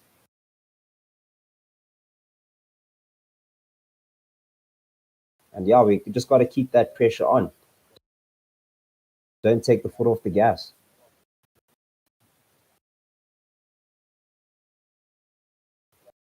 Okay, so this Sri Lanka over, I think, is going to be our last over, right? Final 5 minutes. We got the call from our producer. Fantastic. Sri Lanka, oh, this one, very good length. Jumps up on Faf du Plessis, hits him on the glove, but was blocked for no run, and that is the end of the over. South Africa sitting on 488 for 6. 92 run lead over here. So yeah. Thanks, guys. Thank you very much, guys. Thank you very much. We'll see you later in the afternoon. Thank you very much, AB. So let me just move you guys off the stream and add Ravi, who is joining me, just waiting for Coach Dave as we start again. First ball of this little stint of ours was Kusal Mendes. He played it out to the offside for no run. And yeah, Sri Lanka find themselves in a spot of bother, gents. What's going on? I actually tweeted in that I didn't get the chance to read it out. Is this Sri Lanka team nicknamed the Suicide Squad? Because they do appear to have a penchant for injuries. Next ball played out to the offside. It's a single taken by the South Africans. Dave, once the drinks break happens, we'll do the swap. I think there's a drinks break after this. Yeah, so the next ball is cut very nicely by Faf du Plessis to the boundary. The South Africans will take 2 runs there, so he moves up to 147. And South Africa's total 491 for 6. Yeah, I mean, you've got to feel sorry for Sri Lanka. They're using the second and third string bowlers now, and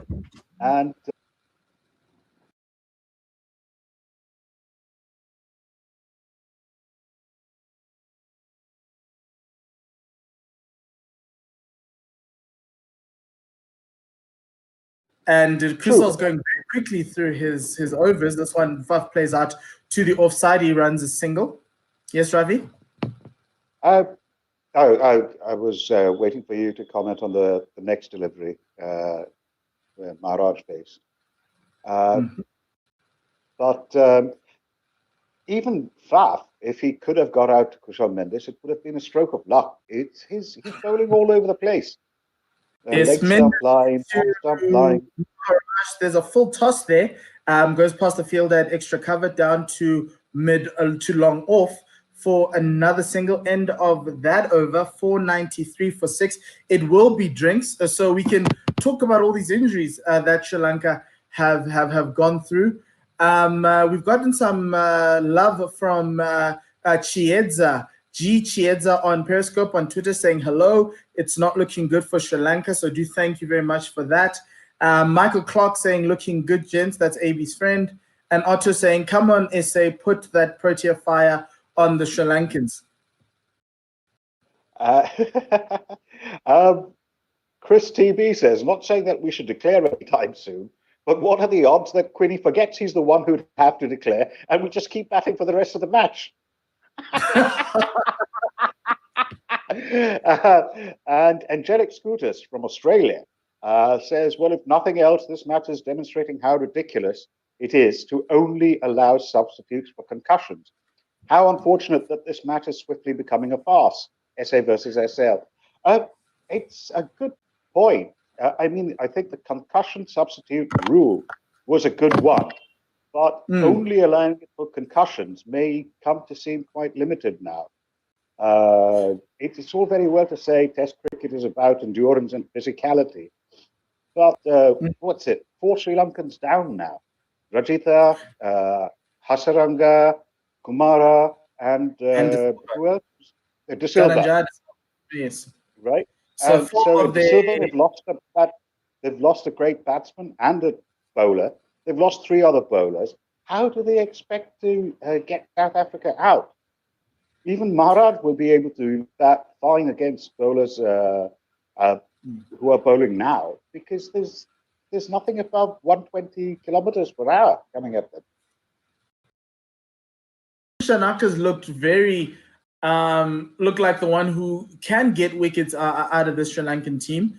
And so he could be I think he's left with Vishwa Fernando, and then obviously now Kusal Mendes. So they'll probably have to figure out a way, but I think this is the best time if Keshav was looking to get some sort of a milestone in Test cricket. This would be it. Absolutely. I'd say South Africa can bat till close of play and then have 2 days at which to go for Sri Lanka, who only have 7 batsmen. It's quite a pathetic situation, really.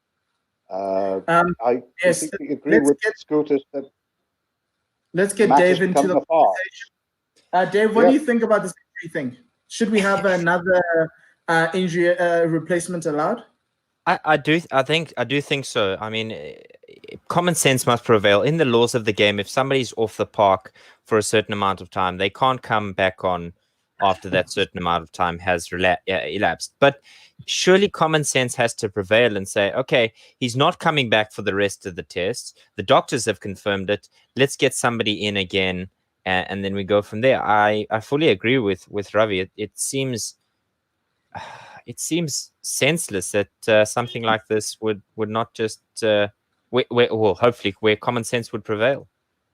Yes, and the other thing is obviously Suranga Lakmal for Sri Lanka didn't play in this test because he had an injury, and the South Africans have a luxury to bring people into the bubble like you see with Kagiso Rabada coming in. It's really hard on the Sri Lankans right now. It pours water on this test series. They've done well to get to this point, but I don't see them getting further. There is another point, of course, an unkind one. But what are Sri Lanka doing coming into a test match with so many unfit men? Most of these injuries have been self-inflicted. Yes, no, that's true, Ravi. They have been self-inflicted, and with the laws of the game, if it's not if it's not an external injury, you find yourself in a little bit of trouble. And all these injuries that they've had are internal injuries, and that says it's a lack of preparation as well. They've been sitting in a bubble in the LPL. They came to South Africa, sat in a bubble there as well, and now you're starting to see the effects of not necessarily playing a lot of 4-day cricket or even 5-day cricket. Dave, are you ready to go on ball by ball? Nearly there. 112 overs gone, 493 for 6 South Africa at the moment.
76. And the man to go was Vian Mulder. South Africa with Faf du Plessis, 148 not out from 200 deliveries. We spoke about the bowling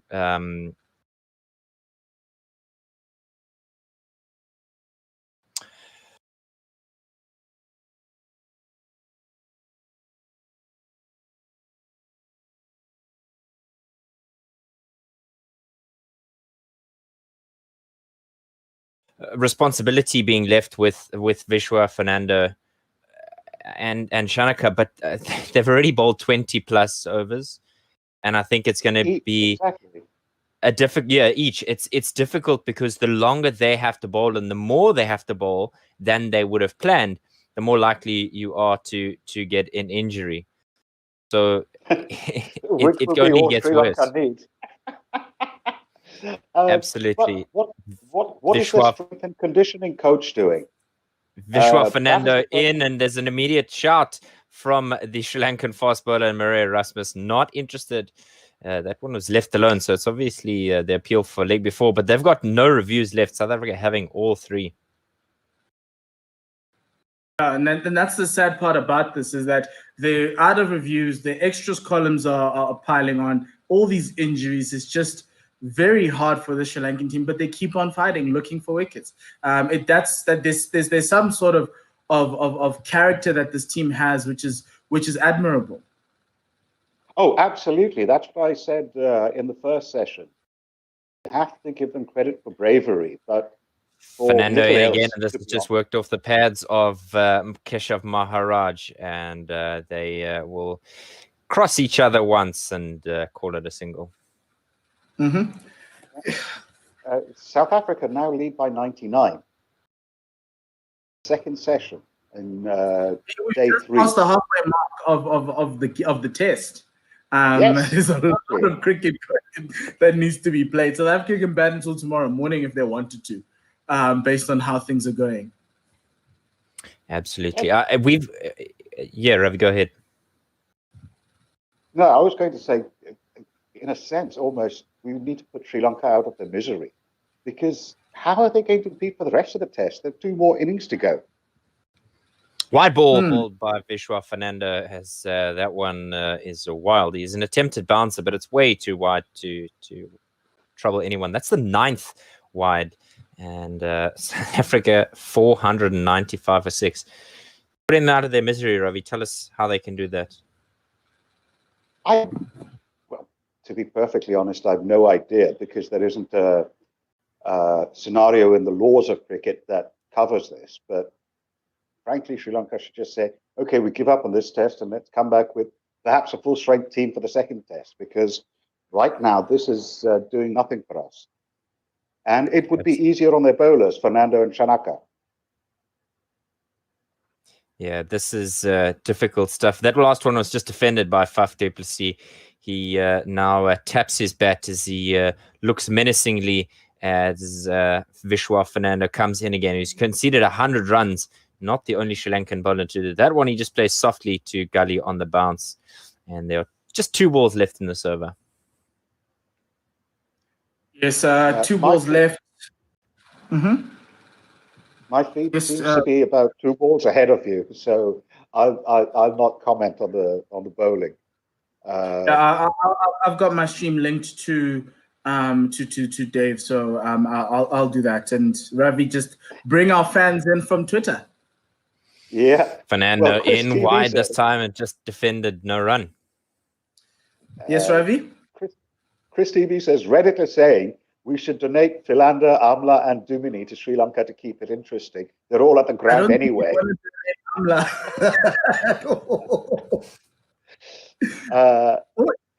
Or even Vern on this pitch. I don't think you'd want to do that. Get Makaya and Vern bowling from each end for the Sri Lankans. Vishwa to finish out this over. It's one, and that 50% drives that, but on the bounce to the man in the covers. Sends Keshav back, and they think about an overthrow. No dice. End of the 25th over for Vishwa Fernando. South Africa lead 99, 495 for 6. So here's the thing for South Africa. This is one of the things about Test cricket is you need to bat them into the ground. they've got so many injuries. Just bat for as long as you can. Just let them tire of being out there. They're already probably in a negative mindset right now. And I think that's the best way for South Africa. Ian Turner agrees with you. He says push for 600, 200 run lead. They will be buggered. Any hassle with batting last will be minimized. But you've got to feel sorry for them.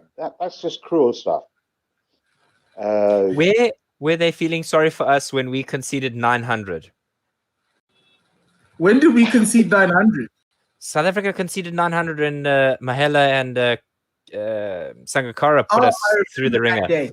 Yes, okay. No, Mendes to Maharaj to start his next over, and it's just left alone, no run.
But yeah, trying to be positive here.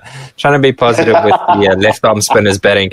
This is, Karunaratne in again and well defended Maharaj, and he immediately calls for a single, takes on the arm, but it doesn't get thrown. Karunaratne is actually setting his field carefully, as though it makes the least blind bit of difference what he does. So Mayura on YouTube, Mayura Priyanath, welcome back, says, I don't know if that's to Sri Lanka's, is in pain for Sri Lanka, or if it's in happiness because it looks like the Proteas are just all dominant. And then he says, Faf du Plessis must go to the toilet now. Maybe he's to thank was the bowling is cucked. This first one was, this next one rather was driven into the covers. As we now see Karunaratne in again, driven once again, and he manages to beat that man, only to find the man at Dinesh Chandimal at wide-ish mid-off. Oh dear. This has genuinely descended into farce now, with Karunaratne bowling and even Mendes. It's just swing and hit. Let's have fun. That's it. This is club cricket bowling, or worse. Well, it started on with Josie Oak saying this is like Lancashire seconds. Now it's club cricket. So we're just decreasing down with. Does Josie Oak think that Sri Lanka are doomed? I'd love to know. This one is fuller this time and is smashed down the ground by Maharaj, and 4 runs as Chandimal, who's at mid-off, is not interested in fielding it. But it looked like Maharaj won gloves. Has he batted that long that he wants a second pair? Hey, dude, it's humid that side. And he's on his way to a significant score today. So he might as well start changing gloves. Act like a senior batsman. That's my piece of advice. If they want gloves, you can have gloves as many as you want. Bring out all two pairs that he owns. Yeah. And then borrow somebody else's bat when he gets tired of it, like all batsmen do. Well, with bats these days, they hardly last 50 runs, do they? I mean, how many bats has du Plessis been through in this innings so far? I'm not so sure. I think he's been through all 5 of his. But yeah. Oh. He just whips it around the corner to a deep backward square. Faf du Plessis, what is going on here? A full toss and you're just going to just work it around like that? No. He's not interested, is he? No, he is interested. His mindset is 200. He needs to get this double century, and I think that's why he's being a little bit more cautious with these bad balls that the Sri Lankans are bowling. Another, yeah, this one again, well driven there by Maharaj, but they only come through for one.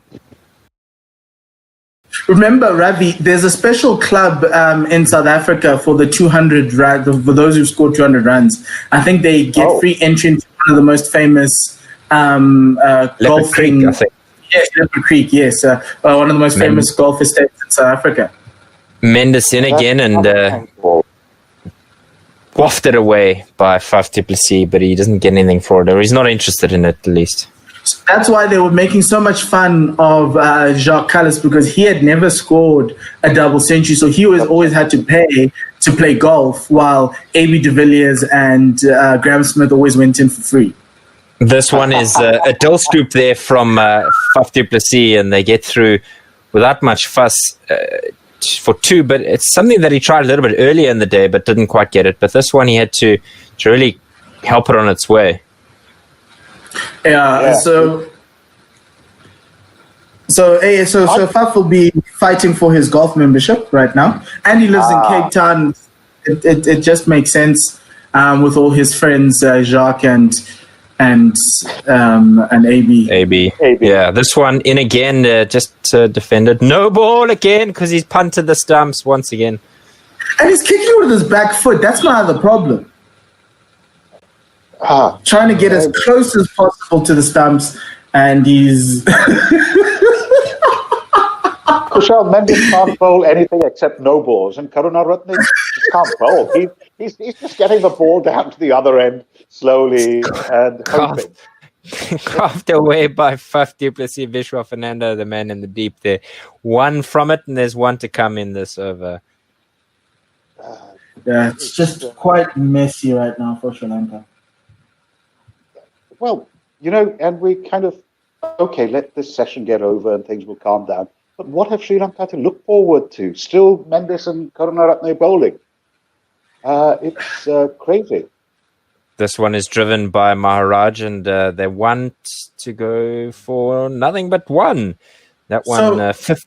Yeah, go for it. So here's a question. Faf has milestones that he's probably going to get to. One is the 200. But I'm hearing some chatter on some of my WhatsApp groups saying, no, we should wait for him to get to 300 and declare. What do you guys think? Him to get to 300? Yes, for Faf to get to 300. Why not? I mean, this is just funny. I mean, Pirate Badshah from Dublin says, this is just cruel. Declare your sadists. No, I think South Africa have the opportunity to bat just once in this match, and they really should take it. But the conditions under which they're doing it are very, very cruel indeed. It's only 150 lead, though. Exactly. So they could bat till the end of the day, get another 150 easy. The form they're in right now. Vishwa Fernando is back. Yeah, we would have a jingle for him, but he's gonna have to bowl out of his socks here. Find any pocket of energy that he can find for these final 15 minutes until tea, to help his team pry something here. Maharaj defending that one, and it's gone under the bat, over the top of the stumps. My word, that died. That died. Fortuitous. Yes. He's in again, and Maharaj forced to defend. There's two slips in a gully lurking there, waiting for a late Christmas present from Vishwa Fernando. Well, I think Maharaj is just surprised that the ball is coming at over 100 kilometers per hour and he can't cope with it. He's got to readjust for this extreme pace of Vishwa Fernando. Extreme pace is satirical. It's not extreme pace. It's about 130. But I think Vishwa in again, and well defended there by Maharaj. Mayura is saying, I wish to take him to his double 100. Yes, with 3 Santa Claus emojis, so we're thankful about that. So Santa's come for Faf in 2020. He's probably the only person who would want 2020 to end right now. Karuna Ratna is giving out gifts here, so as Ravi lamented earlier. Yeah, that's true. I think Faf doesn't want 2020 to end. His body is ripped. He's got a massively growing female female fan base, and he's about to score double 100. What more could he want? Defended this time as Fernando comes over rather than round to Maharaj, no run. Oh dear. Oh dear. This is cruel. This is cruel and unusual cricket. I never thought I'd say that. So here's the question. How many runs do we think Keshav's going to get in all 73. of this? He's just going to break his own record, and that'll be it. No, he could probably get a century, as you said earlier. He could. I think he's going to pull an Andrew Hawley and get out for 99. Oh. I think he's going to be one short. More interesting. Fernando in again and well driven by Keshav Maharaj. Is there anybody there to do the cleanup work? There isn't. It hits the boundary sponges. Forcer. Here's a question for you, a much more difficult question. Is there any way from this point Sri Lanka can win this match? Ooh. Can you see it? If their physio does miracles tonight, there is a possibility.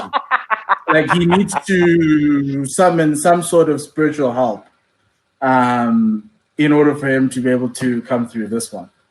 Look, if he wants help from the physio gods, he may as well just knock on Craig Govender's door. No, that shit was his birthday yesterday. It was his birthday yesterday. Kavi. The 911 man, Vishwa Fernando, wrapping up his 27th bumper, and great take there by Dick Weller. And he looks with some surprise at the umpires as they stick their arms out like a scarecrow because it's a wide. Angelic Scooters from Australia says, why only declare when Faf gets to 300?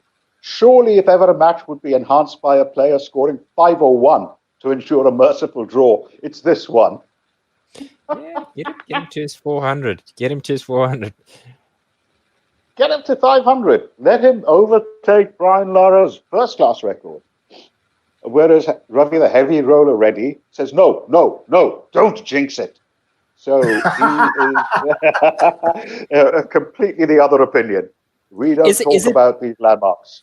Is it farcical to, is it beyond jinxing when you say he's going to get 500? Fernando in again and ducks under it once again does Faf du Plessis, and that is the end, or rather Maharaj, and that is the end of that over. Finally, no more wides.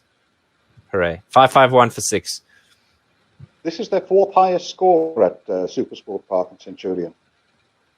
South Africans.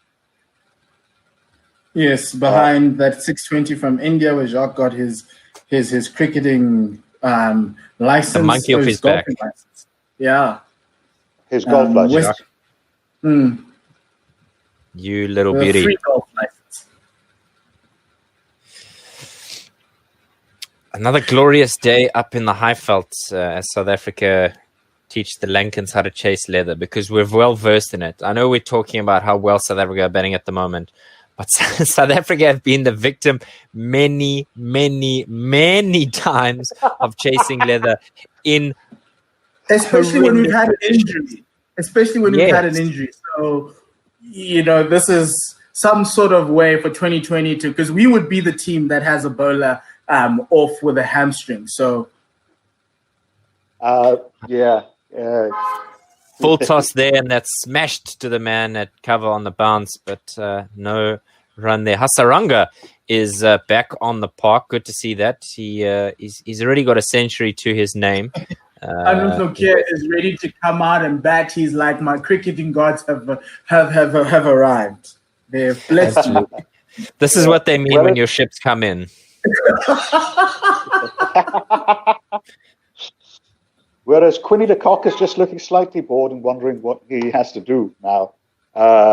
He's a captain without a portfolio right now because all he has to do is wait for these guys to bat until they're bored with it. Quentin, just as if you're smelling good food, just lure the smell to yourself, and that summoning motion will mean that we've declared. That's what you can do. He has to learn from Mark how to declare. Oh, he's coming out now, gents. Is he going to declare? Oh, he's sitting down. No, he's not going to declare. It would be silly to declare right now. Yes, you'd be opening Sri Lanka. Run.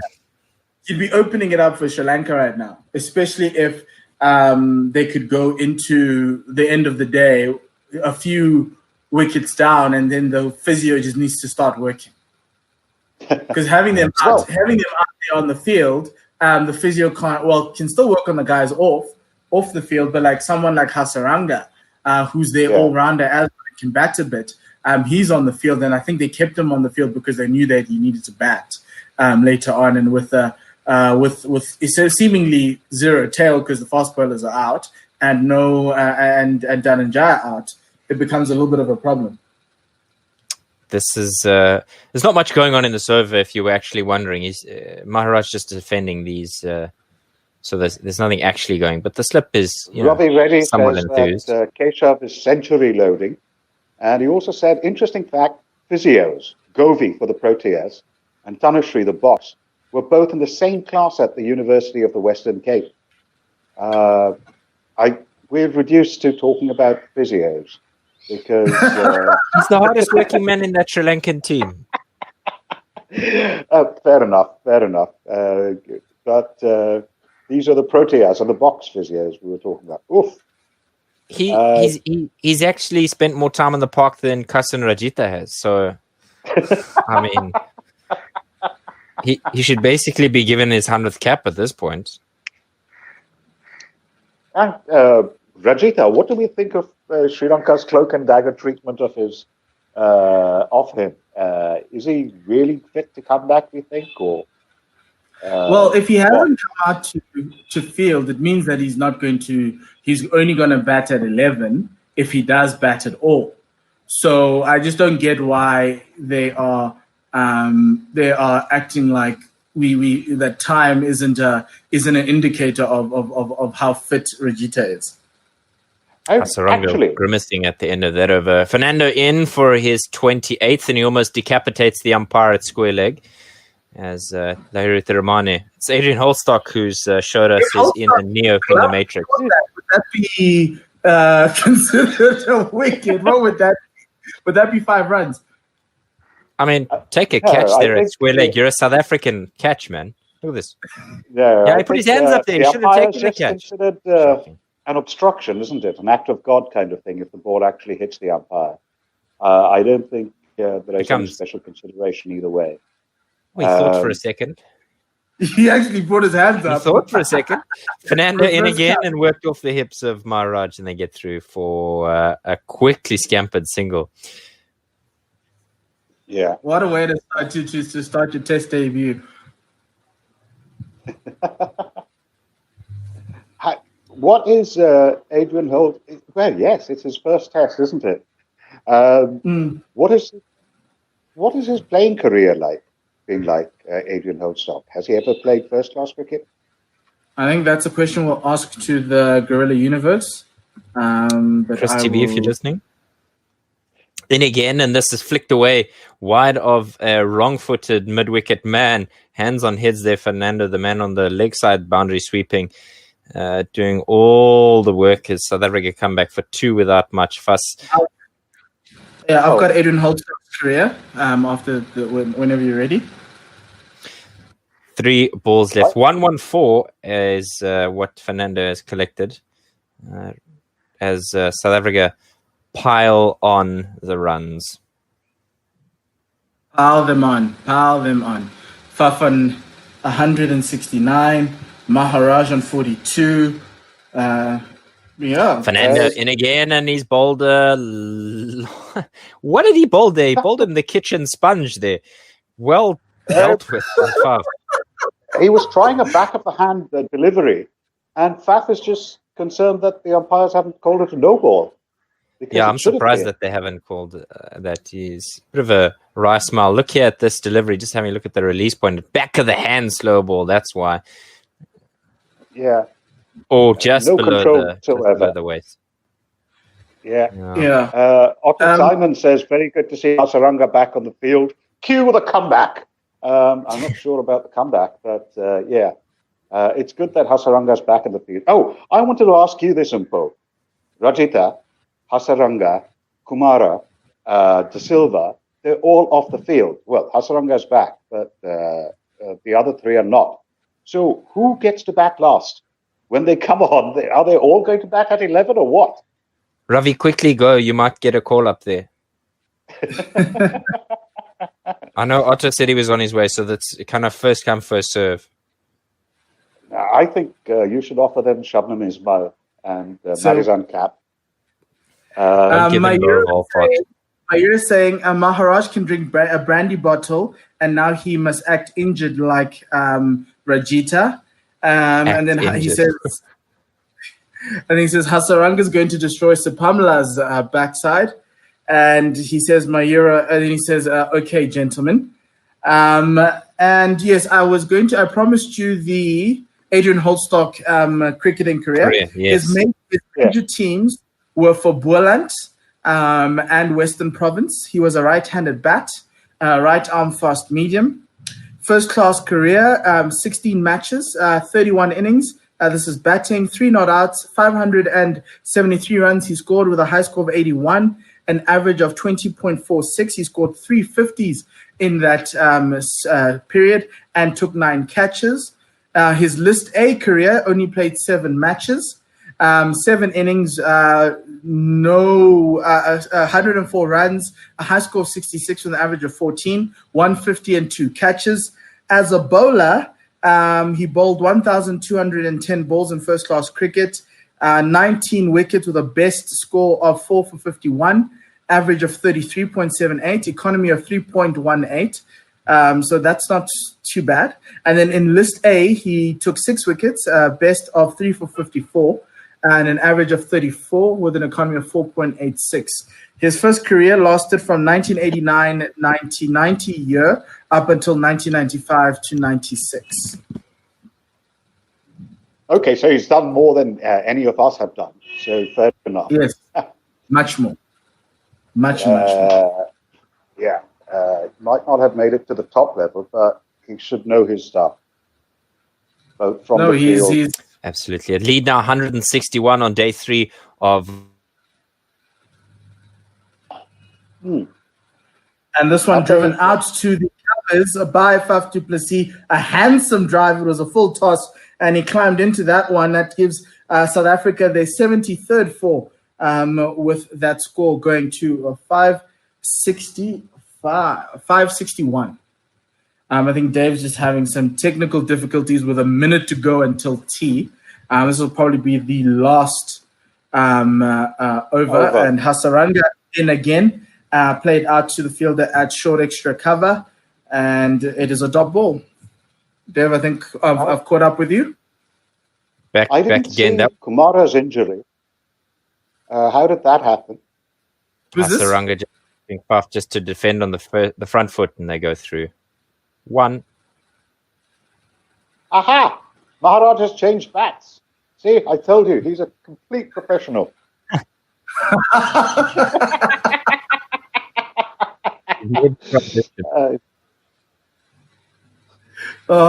is such a good. Yeah.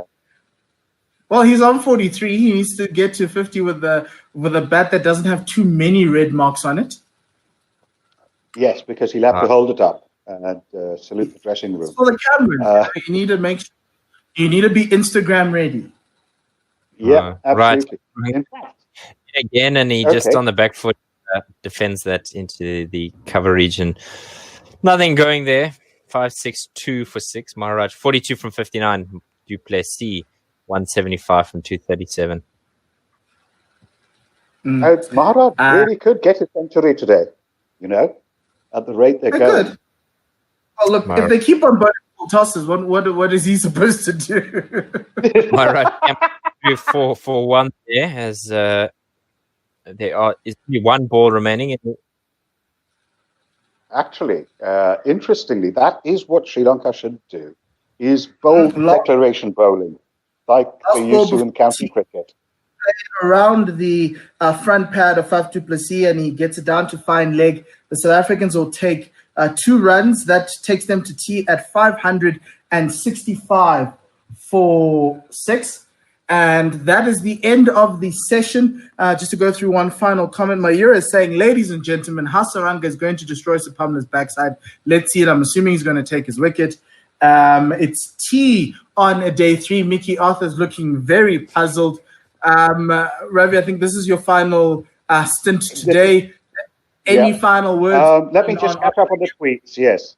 Ravi Reddy says, the last time I've seen this many injuries was in a Windies match. David Williams, former wicketkeeper, then assistant coach, came onto the field due to 3 Windies players leaving with injuries.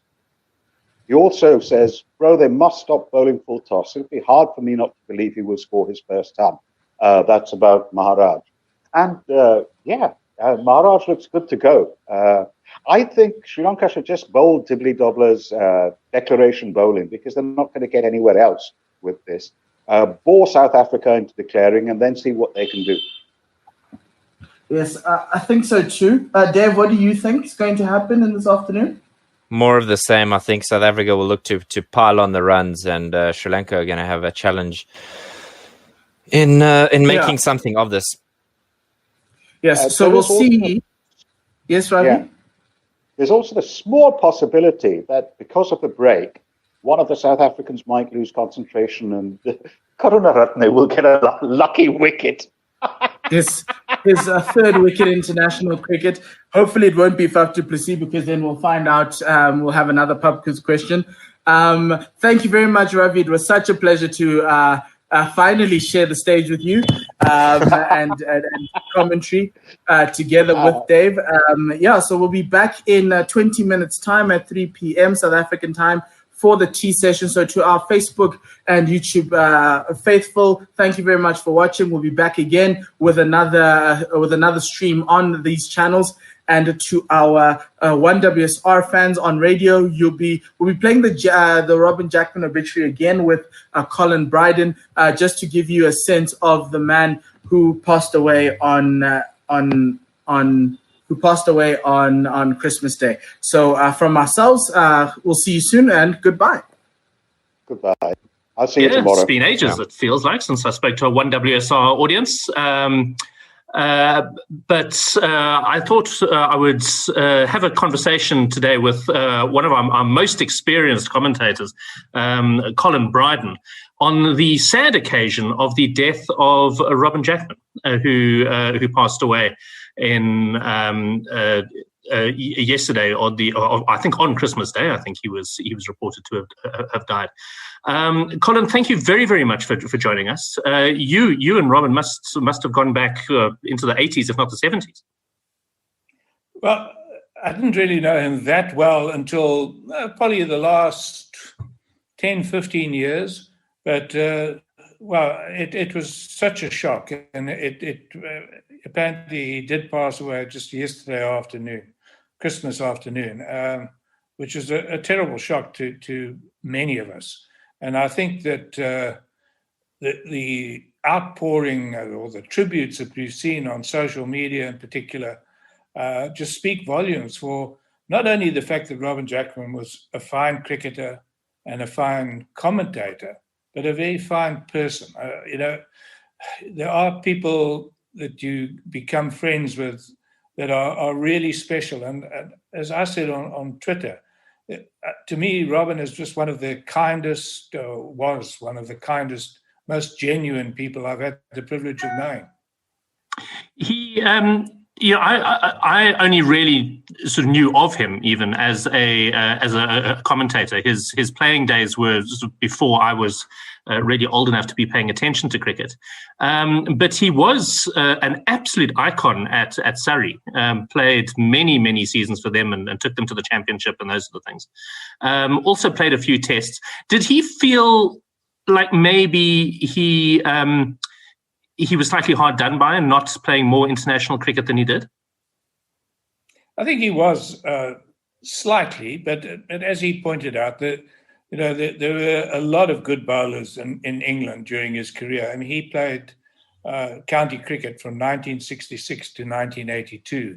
And he got his recognition, in fact, very late. He was well into his 30s when he finally got the call up to play for England and played in 4 tests.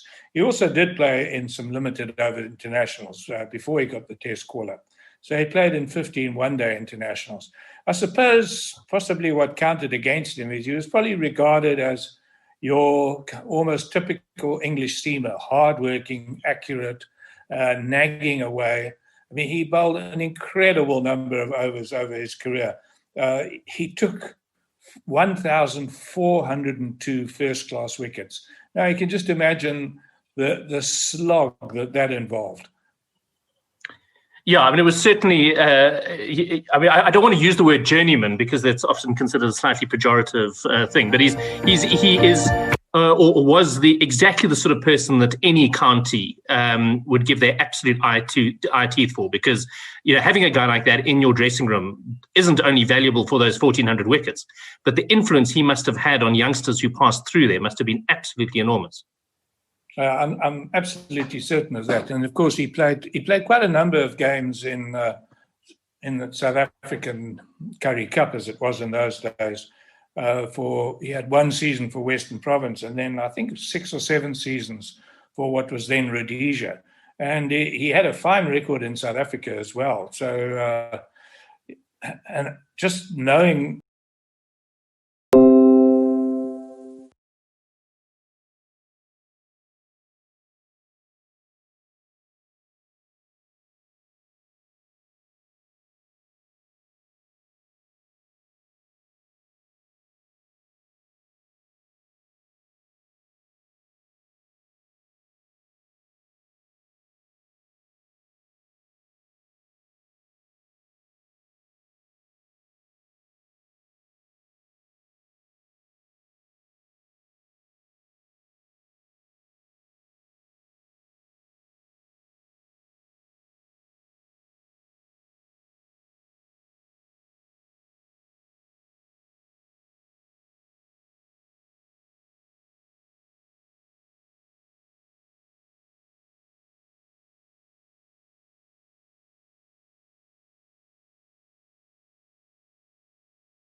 Faf dove in very nice, and that puts South Africa on 566 for 6. That lead is 170. Dave, will you watch the tweets for us? Because yes, I'm actually setting that up. I'm setting that up my side. Okay. Do tweet us in at Gorilla SA, and don't forget, if you are a business owner or a marketing person, you are welcome to get in touch with us if you'd like to advertise your brand or your product on sports radio or Gorilla Cricket South Africa, and we are also available to cover the Currie Cup, the football, the Premier League in South Africa, even European football. The guys have broadcast that. So if you're interested to get your brand associated with sports for a relatively nominal fee, we'll be happy to do that for you. Next ball. And here comes Shanaka. This one a bit close to the pads, and Faf chips this to a deep mid-wicket region, gets himself a single, gets into 178, and South Africa 567 for 6. And also don't forget all the women's cricket. So we try and focus our efforts, our pro bono efforts on the women and men national teams of South Africa. So that's also an opportunity for you to get in front of some new faces. If you have a company that you want to advertise, get in touch. This one a bit shorter, and Keshav Maharaj leaves this one going down the off side straight into the keeper's hands. So I don't know how far you guys got with the discussion about Quinton's captaincy for a moment, but it didn't look to me like he was holding back when he was playing. He made a silly mistake, played a silly shot, threw away his wicket. But that's Quinton. Either it's a 100 or not. Yeah, he didn't look like he was holding back at all. As Shanaka bowls another one, this one just on the offside, and Keshav Maharaj punches this one very square for a single. Yeah, I wasn't holding back at all, but it felt a lot more reckless than anything else. But to be fair, Kuzal Pereira did the same thing with his innings. Felt like he threw his wicket away, chopping one on, or not chopping one on, really throwing the kitchen sink at one that was going pretty wide from Wiaan Mulder for his wickets. And Quinton de Kock also misjudging a ball of spin for his. It just didn't look calculated. It looked a lot more reckless than it did aggressive. You know, that aggressive, that thinking aggression that we've been looking for, that has been spoken about. It wasn't quite that. So, yeah.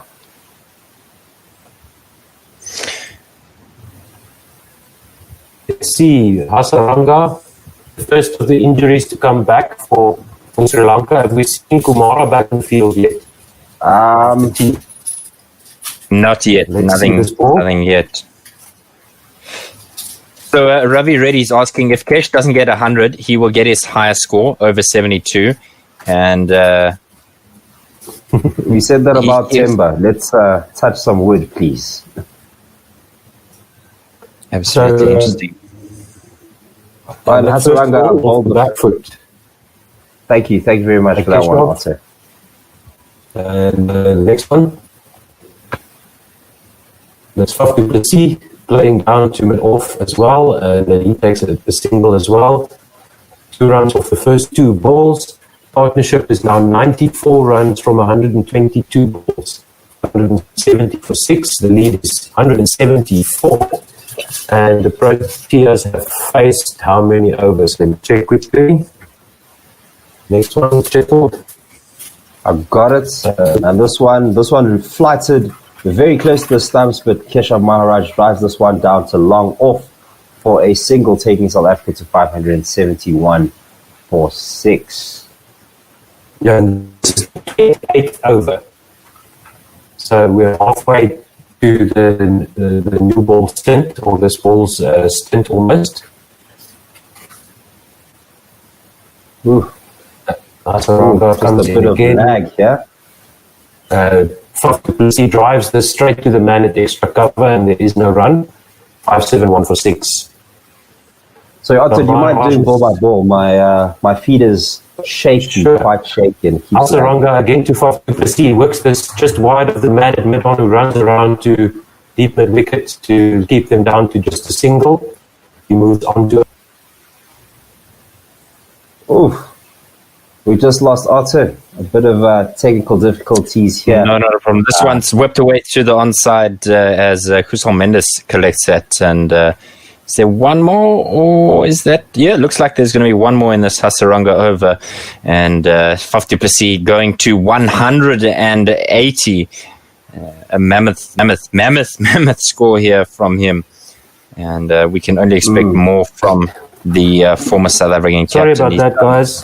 No problem. Welcome back. No worries. This one blocked by Keshav Maharaj into the offside for no run. Oh, for one run. It was a quick single.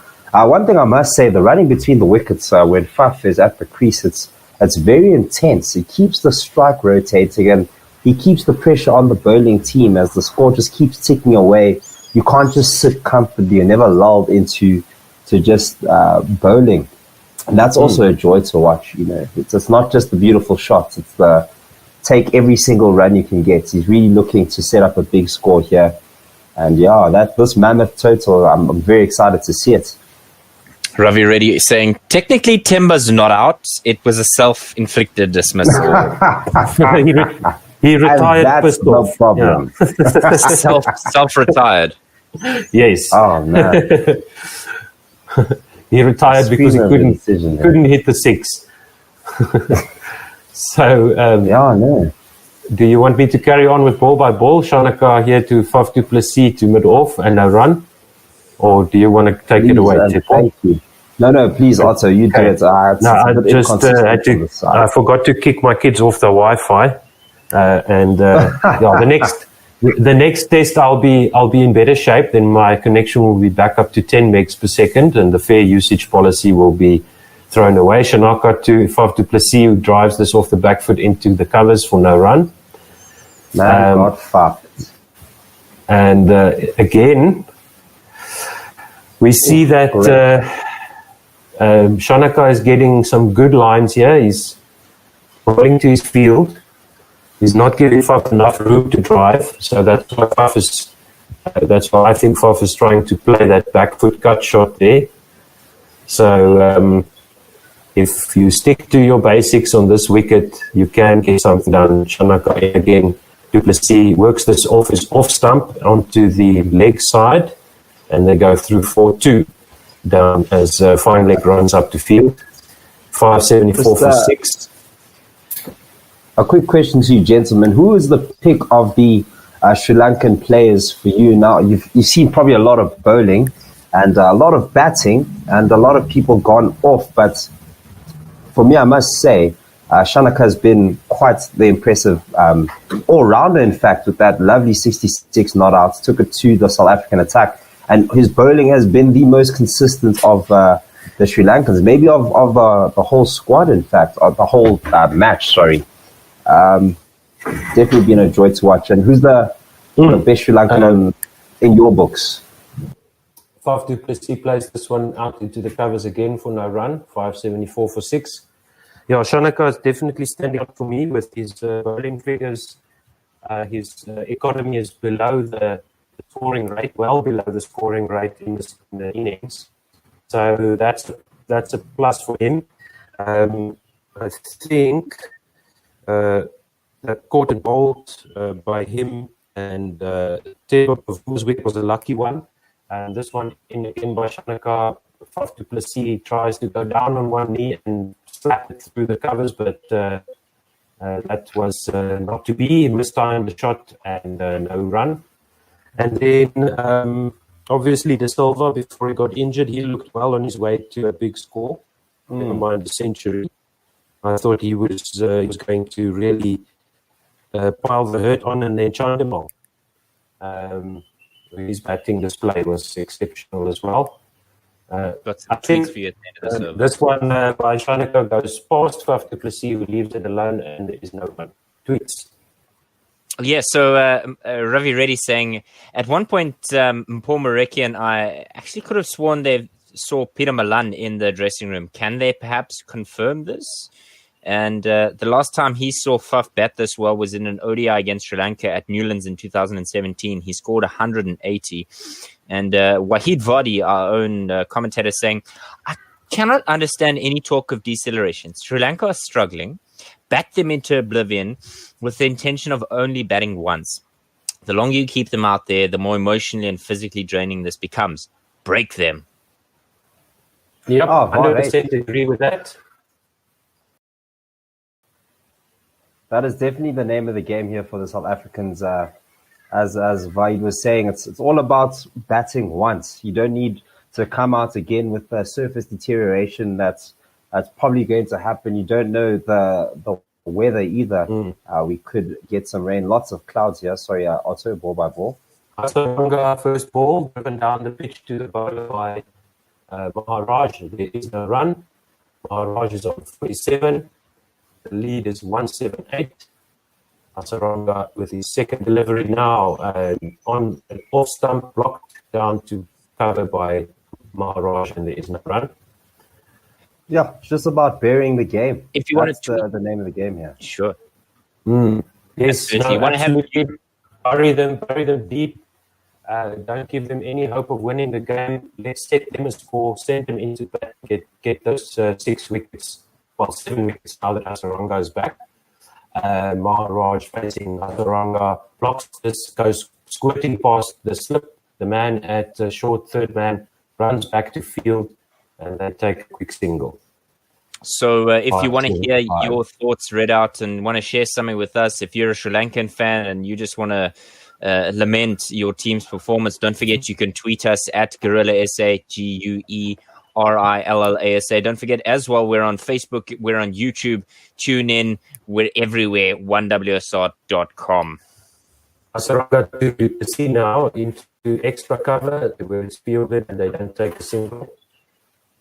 Maharaj is on 48 and Wickets is on 182. So he's almost got the lead now. He comes in again to Wickets, back foot drive by Faf, out man on the cover boundary for a lazy single. Let's see, 1 ball left in the over here. And Maharaj is congratulating Faf for something. Maybe it's 100 partnership. 100 partnership. Well done, both of them. They're congratulating each other. Looked like it was calling Faf over for a celebration, and Faf was like, what? What are you saying? Oh, okay, yes, 100-run partnership. Well done. Asaranga over the wicket, and Keshav Maharaj chops this down to the short third man or a backward point, and they don't take a single. End of the over. 100-run partnership off 138. Yeah, I think Otto's cutting out quite badly. So I'm gonna, if it's all good with you, I'm gonna take over the Boba ball. South Africa 5-7-6 for 6. The lead now 180, and another tweet coming in from Ravi Reddy saying, "I would declare today, give Sri Lanka 10 overs to bat," and that's pretty much all his thoughts are. So he disagrees with Wahid Vadi, but congratulating Faf and Keshav Maharaj on their 100. Just having a look at South Africa's highest test scores. It includes wonderful innings there by Hashim Amla with his 311 at the Oval in 2012. The most recent score in that group as well, as we see the highest test scores for South Africa. Abby de Villiers breaking that stranglehold that he had Graham Smith had over South African highest test scores. But this one's first ball is defended into the offside, no run. Piwe Strina saying, I saw Nandre Berger and I didn't remember him in the squad. He's there and thereabouts. Tsepo, I mean, you would know about him? About Berger? Nandre Berger, yeah, he's done really well at the domestic level, so he must surely be there and thereabouts. Shanaka starting that over, smashed through the covers, and they just get through for the single. He might be just there for the experience, so a touring player, so to speak. So on the selector's horizon, but he might not necessarily get out of the open now. A net bowler in the COVID bubble? Something to think about there, as Maharaj is 2 away from a milestone. We won't say what it is.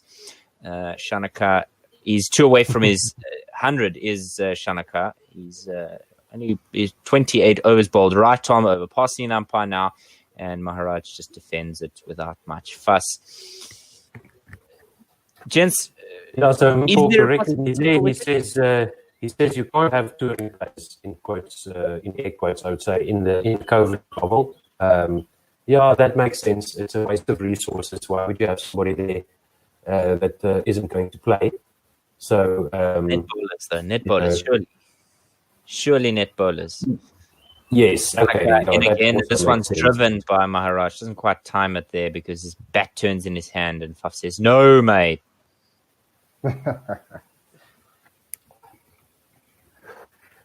So this was the wicket at T that we're having a look at here.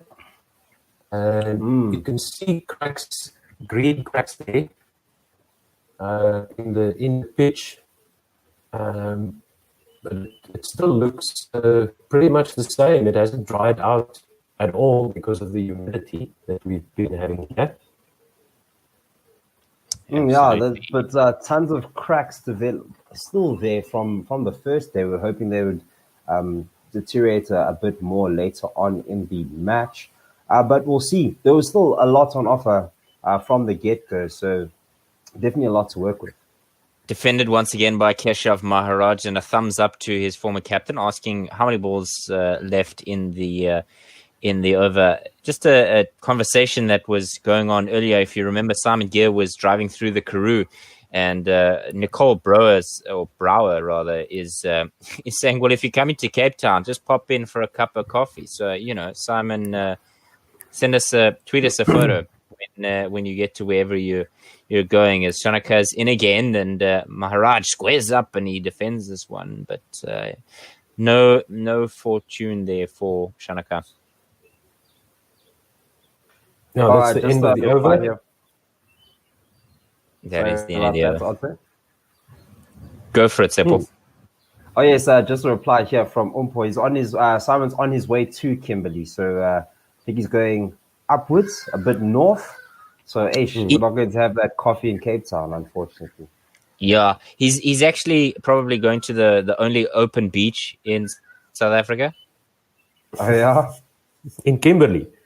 In Kimberley, next to the Orange River, the big hole. The big hole filled with water. It's the only open beach in South Africa. Time. Some people are saying beaches aren't open, or at least potholes aren't going to be closed for December holidays. Started the next over, and it's a bump ball to the man at catching cover from that 50 Plessis shot. Ravi Reddy's saying Nandre is a net bowler. Not a bad choice if you want to face 140 kilometers an hour plus. And he also says that he's glad that Faf doesn't say no run like our friend Mr. Labuschagne of Australia. This one is slapped down the ground where Lasith Embledenia does the fielding. And that's 150 up for Hasaranga, who's collecting his runs plentifully. Collecting balls as well quite plentifully. He's been given a big task here on debut. Bowled now, he's into his 40th over. A lot more balls than you expected. But I mean, as a debutant, he came to bowl, so must be a good time. Absolutely. And that one just carved out as Maharaj gets one run closer, and Faf du Plessis is happy to just to marshal some things here as Hasaranga's in again, and it's a floated one. He just whips that away through the cover region. It looks like Embledenia is going to have to do some work here, but he gets round in the end, and they meander through for two as Maharaj has to duck because of the way that things have transpired with that throw. Faf du Plessis asking again, two to come. Let's see this next ball. Hasaranga in again, and Faf slaps it back at Hasaranga. He could have had a catch, I think. Is that a missed opportunity there, or was it a bump ball rather with one to come? We'll check it. We'll check it now. But after this ball, Hasaranga would have bowled a rain interrupted ODI. 40th over, he is in. No, that's bumped. He just didn't manage to stop it. But next ball. The next one smashed through the covers. Faf du Plessis giving himself some room there, and he's laced that through the cover region. 4 runs, sir. 191. End of that over. South Africa 5-8-5 for 6. The lead 189. And that has definitely been Faf du Plessis' strong points on his wagon wheel. Through the covers, he scored 49 runs this match. And seeing all of the shots, the cover drives, it's very easy to see why. He looks like he's really enjoying the shots there. Also getting a lot of bang for your buck here with the shots in the high felt. Definitely high scoring. Similar thing happened with Aiden Markram to the covers as well. It looked fantastic through there. So it's looking really good. This is the South African highest total in test matches versus Sri Lanka. Against Sri Lanka, yeah. So we've broken our previous record, which was 580 for 4 declared in Cape Town in 2012. But Hasaranga, I must mention as well, he's conceded 150 runs now, but he's also conceding runs at less than the innings run rate, 3.8 runs per over. So he's also one of the better bowlers, and I think he's simply been conceding 150 because of the amount of overs he's bowled. So Karunaratne is back into the attack, about to finish his 5th over after taking over from Kumara. We still not sure if Kumara is back on the field, but probably isn't yet. So still 3 injuries for Sri Lanka and potentially only 7 wickets to get for South Africa. Karunaratne now with his last ball, and this one has gone wide and beaten the wicketkeeper Nerishandakwela. It's looking like it doesn't get quite as far, but they come through for 2, and it'll be buys or leg buys, or Maharaj is celebrating a 50. But he just got his 50. Third they gave him the runs. Maharaj. Okay, no knee slapping by the umpire. So Maharaj, well done. Since we don't have jingles, we might as well give him an applause. There's to make up our own. Also getting lead now 191. Sure. Sorry about that, Dave. Getting a tweet here from Ravi Reddy congratulating his favorite spinner. 54 Keshav Maharaj, well played. And also another one. Whoa, slow your roll, friend. Let's wait for the declaration first. Do you think declaration is on here? No. Karunaratne starting. The Super Sport scorers are woeful. I'm sorry. They've just said he's completed his 5th over before he's bowled that ball. So who knows? Yeah, who knows because he completed Kumara's over. Right. So that's why I chuckled when you said he finished his over with his first delivery. So the scorers are correct there. I'm with you. That one beats the bat and Rice Mile from the South African left arm spinner, the half centurion. Yeah, good stuff here for Maharaj. Yeah, it's going to help his confidence as well. Getting some time in the middle. Yeah, that's a bit of, was that an off-cutter there, or was that pitch? Just a seam-up delivery. Okay, so that was the seam delivery, yeah. Seam movement. Karunaratne in once again, and this one has popped up and almost went to the man at a lurking leg slip there, very close, but Karunaratne is hoping to buy a wicket, to purchase a post-Christmas sale wicket here, 590 for 6.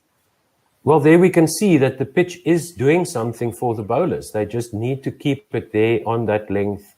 That one was aimed at the off stump, so Maharaj had to play it, and it misbehaved off the pitch. Once again, just consistency needed from the bowlers. Francois du Plessis facing up to Karunaratne. Oh, what a peach of a delivery. It's ended up being buys there, but that one spat up out the track. Except for a couple of deliveries here we've seen that have misbehaved off the surface. And all of a sudden, Karunaratne looking like one of the more dangerous bowlers in the attack. And it's just about hitting those lengths and hitting that line. There's a specific crack that's quite volatile that I'm very surprised that many of the bowlers have not been hitting, because you're getting things bouncing off a length, and sometimes they even stay low. We saw a few balls from yesterday, some analysis showing how some of Sipamla's balls didn't bounce that much. A defended there from Maharaj. Yeah, if that's the case, then aim at the stumps, because if one is going to keep low and crawl through the grass to the stumps, you can get an LBW that way. And that's what the likes of Vernon Philander have been begging for on commentary. And it's just, we just haven't seen that consistency from the bowling. And as you can see, Karunaratne hitting that same spot, using it to his advantage. And as you said, Dave, hoping to buy a wicket just with some variable bounce. And he's in the game. He's in the game. And like we said in the previous session just before tea, that Karunaratne does have the wicket of Faf du Plessis. He managed to pick it up in the last series, where a ball that just died under the bat of Faf du Plessis. But South Africa right in the ascendancy here. Elgar with that wonderful 95 and his partner Markram to get us started there. But after that, couple of brain farts, gentlemen, you could say, with that first delivery just being defended. Or he tried to play it, missed it, no run. Yeah, was that another crack hit there? Because we saw Mendes spinning, getting some turn. And now has Hasaranga. Yeah, so let's see. That's for a stumping. Foot in the air by Faf. They're checking for a foot in the air. It's down. It's down there, I think. Let's see. Oh, it's elevated. And down. Oh, no. Faf, don't get out like this. This is a brain fart. You see, but Maria Erasmus, to be fair, you can look at where his eyes are fixed. It's not on the stumping, and that's why he's gone upstairs. I think he's drifted there. Just getting 2 tweets in here from Algarville. A reply to Ravi Reddy saying that we'll wait for Keshav Maharaj, and also getting one from Umpo, your friendly sports guy. That could have been Sarel Irva, who we saw the other day showing his biceps. And we like to see some guns out when the sun's out here. So just keep that going. Absolutely. So, gentlemen, still checking for the stumping. I mean, is this the if I don't even know what to say, because this is, if Faf du Plessis gets out like this, I honestly feel like it is the most brain dead way to get out.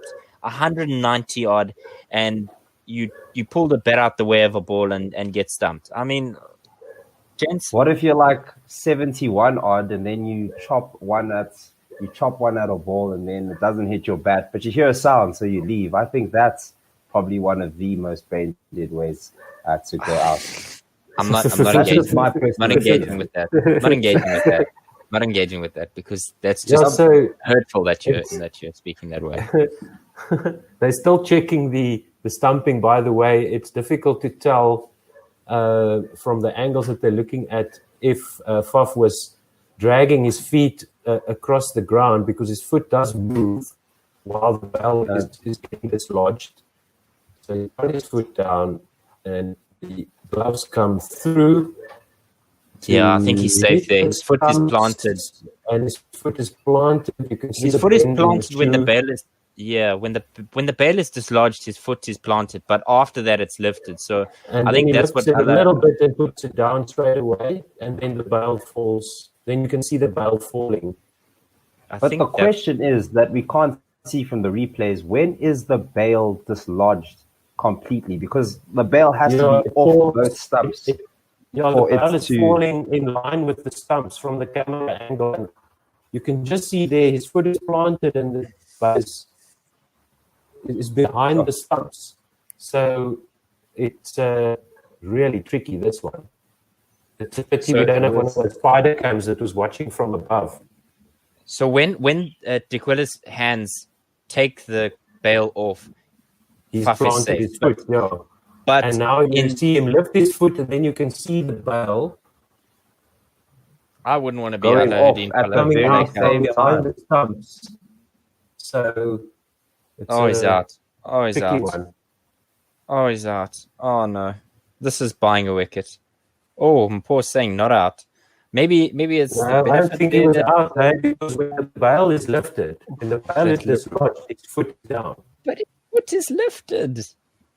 He lifts his foot off the bail. I thought the camera was supposed to make this easier. Oh, this is VAR all over again. Waiting for the screen to come up now. Green. Is it green? Come on, green. The screen is green, but it's still pending.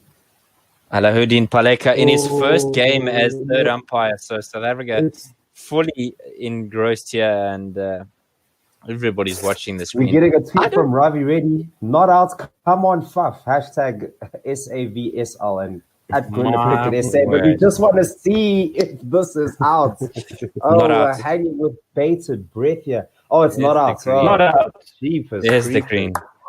That was close. Stressful. That was very close. It was as close as you can be. I think probably the third umpire would say no conclusive evidence, as they say in rugby.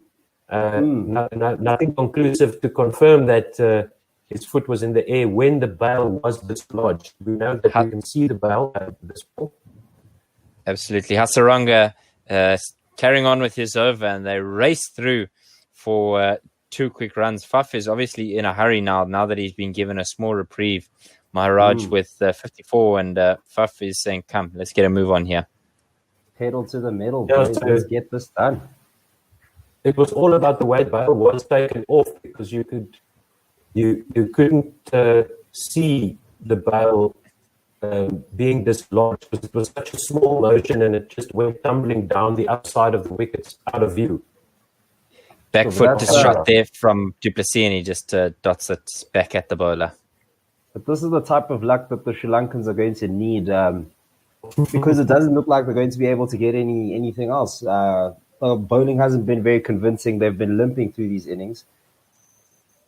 Absolutely. And this next one is just knocked out into the point region, a squarish point rather, and Faf du Plessis with a big smile on his face. Hasaranga has 2 balls remaining in this over. Faf du Plessis cuts that away and still finds a man in the coverage, and he just cannot win with piercing the gap. He knows he's so close, but he just can't quite get a win. So how the rules work, correct me if I'm wrong here, if Sri Lanka did have a review, let's see this ball. This one is driven out to long off. Lassa Thembaldenia, the man who was left out of this test for Hasaranga, collects, and that is the end of the over. So if the umpires had given him not out, and then Sri Lanka had reviewed, they would have stayed with the not out, I think, on that occasion, because there was no proof that. I think you can't review. You can't review it. Who are you going to send it to? Because it's not like the on-field decision was out and then you would review. The on-field decision was, I don't know. Let's decide. Yeah, it was an umpire's review. So you can't review. Yes, stumpings or runouts. Yeah, stumpings and runouts. You can't review that as a player. Okay, so that's absolutely. Okay, so 594 for 6 as Karunaratne comes in again, and this one's whipped wide of the man at kind of a close-ish mid-wicket, but he manages to snuffle it out, and no run there. 6 overs, 0 for 35 from Karunaratne, the man who captained in the previous series to victory. He comes in again, and this pops up and beats Karunaratne with a return catch, but thankfully for South Africa, or unfortunately for Sri Lankans, there's nothing coming from it. Just some tweets here. One from Jersey Oaks. He says at Gorilla Cricket SA, that was one of those decisions where it's so hard to tell. Then it should stay with what the on-field umpires decided, which is probably what the TV umpire decided. And it's probably one of those decisions where there's no conclusive evidence to overturn a decision that was already made, even though there was really no decision made. The soft signal would have been not out in that case, yes. Exactly. Karunaratne in there, and that one just strays down the leg side as Maharaj has a wry smile. And with the catch, if the umpire's soft signal is out and the TV umpire can't say that the player didn't catch the ball cleanly, then it stays with that soft signal. Next one is defended by Maharaj and says, halfway, sir. Or not quite. He's only bowled a couple of deliveries here. To the come, rather. I think if Dick Willer had punched the stumps a little bit harder, and you could see the ball flying out of the grooves when that happened, exactly. Absolutely. Yeah, in again, and it would have been a lot more convincing. Definitely. That one is just defended into the offside. No run as Maharaj gets ready to face his final ball in the over. South Africa 1 away from a 200 lead, and the score being 595 for 6. I'm not sure he knows what to do with so many cherries on his bat here, but yes, we have another feature from Ravi Reddy. Cut away, and that just goes on the bounce, and nothing for him there. That is the end of Karunaratne's over, as we see a bit of a cramp there from Maharaj. 595 for 6. So just Ravi says, I think off on that stopping for the read the tweets. Let's go. Sorry about that. Ravi says, I think if Faf scores a double ton today, there will be plenty of Barbies with the same name, or babies with the same name, Faf Aladdin in 2021. Faf Palekar. Faf Palekar. Francois Aladdin. Yes, you attach the rest. Yeah, so just for everybody who's listening and not able to watch, the ball was so softly, almost slid over the groove on the leg side stump, and then it slid and fell down behind the stump, so the umpire couldn't see exactly when the ball was dislodged. On the slap TV through the covers is the first ball of the next over, but Kusal Mendes with a fantastic bit of fielding. 50% saying, "Come on, lad, just let that go through." There's a bit of a chuckle from everyone behind the stumps. This is to get this double century. The next one in is a defensive shot from Faf du Plessis and a loud shout from Dick Willer, I think in desperation, as he gives Faf du Plessis the side out there. South Africa with the 3 reviews remaining, as Hasaranga is in again, and Faf du Plessis drives this one, and he'll get another single as he goes to 196. Maharaj will be the man who will hopefully try and get a quick single here. Yeah, so 200 lead is also on the boards here for South Africa. So coming back to the declaration thing, I think we're all in agreement. There's no need for a declaration. No declaration, but as long as you get it. I think if it comes, it will come through from the from after Faf gets his double here. That last one just defended, and no run there. So Dave, if you were coaching or captaining this team, would you go for a declaration, seeing what the wicket is doing and the lead is 200? No, they must bowl us out. This one is lifted up and over the mid-on region, and that will go for 4. Wonderful stuff from the South Africans. The lead is 204, and it's the 11th score of 600 since readmission. Tsepo, what have you to say about this? Yeah, 600. It's exactly what we needed the plan to be. With Sri Lankan side with a weakened bowling attack, you'd expect nothing less, especially since we came into the day sitting on well over 300 for only 4 wickets. As you were saying, Dave, we just got to keep pushing on. They must bowl us out. It's not just about the runs here. It's about the test series. It's about getting the bowlers tired, getting the team demotivated so that you can go in with confidence in the next game. Hasaranga in again, and this one's driven square of the wicket. And a wonderful shot there by Keshav Maharaj. Mpo is telling us that this is the third fastest score of 600 at a run rate of 4.41 by South Africa. Wow. No ways? Great stuff. No, they're not. They're not. It just drinks. It just drinks. Just drinks. Except for with the false alarm there. That four by Maharaj was another short delivery by Hasaranga. So that's been his weak point, is that he's just dropping those short ones in there now and then. The lack of consistency in the bowling has definitely been stark. It's been a very salient feature of the game from both ends. It's a bit disappointing to see, but that's due to the lack of seniority. And we have a tweet here from Ravi saying Quinton de Kock made me a bit nervous for a second. He almost got up to signal the declaration to Faf when he was on 196. And that's what I was pretty afraid of. We're getting replies here from Bulile PM. Yeah, me too. Yeah, us as well here in the commentary box. It was pretty intense.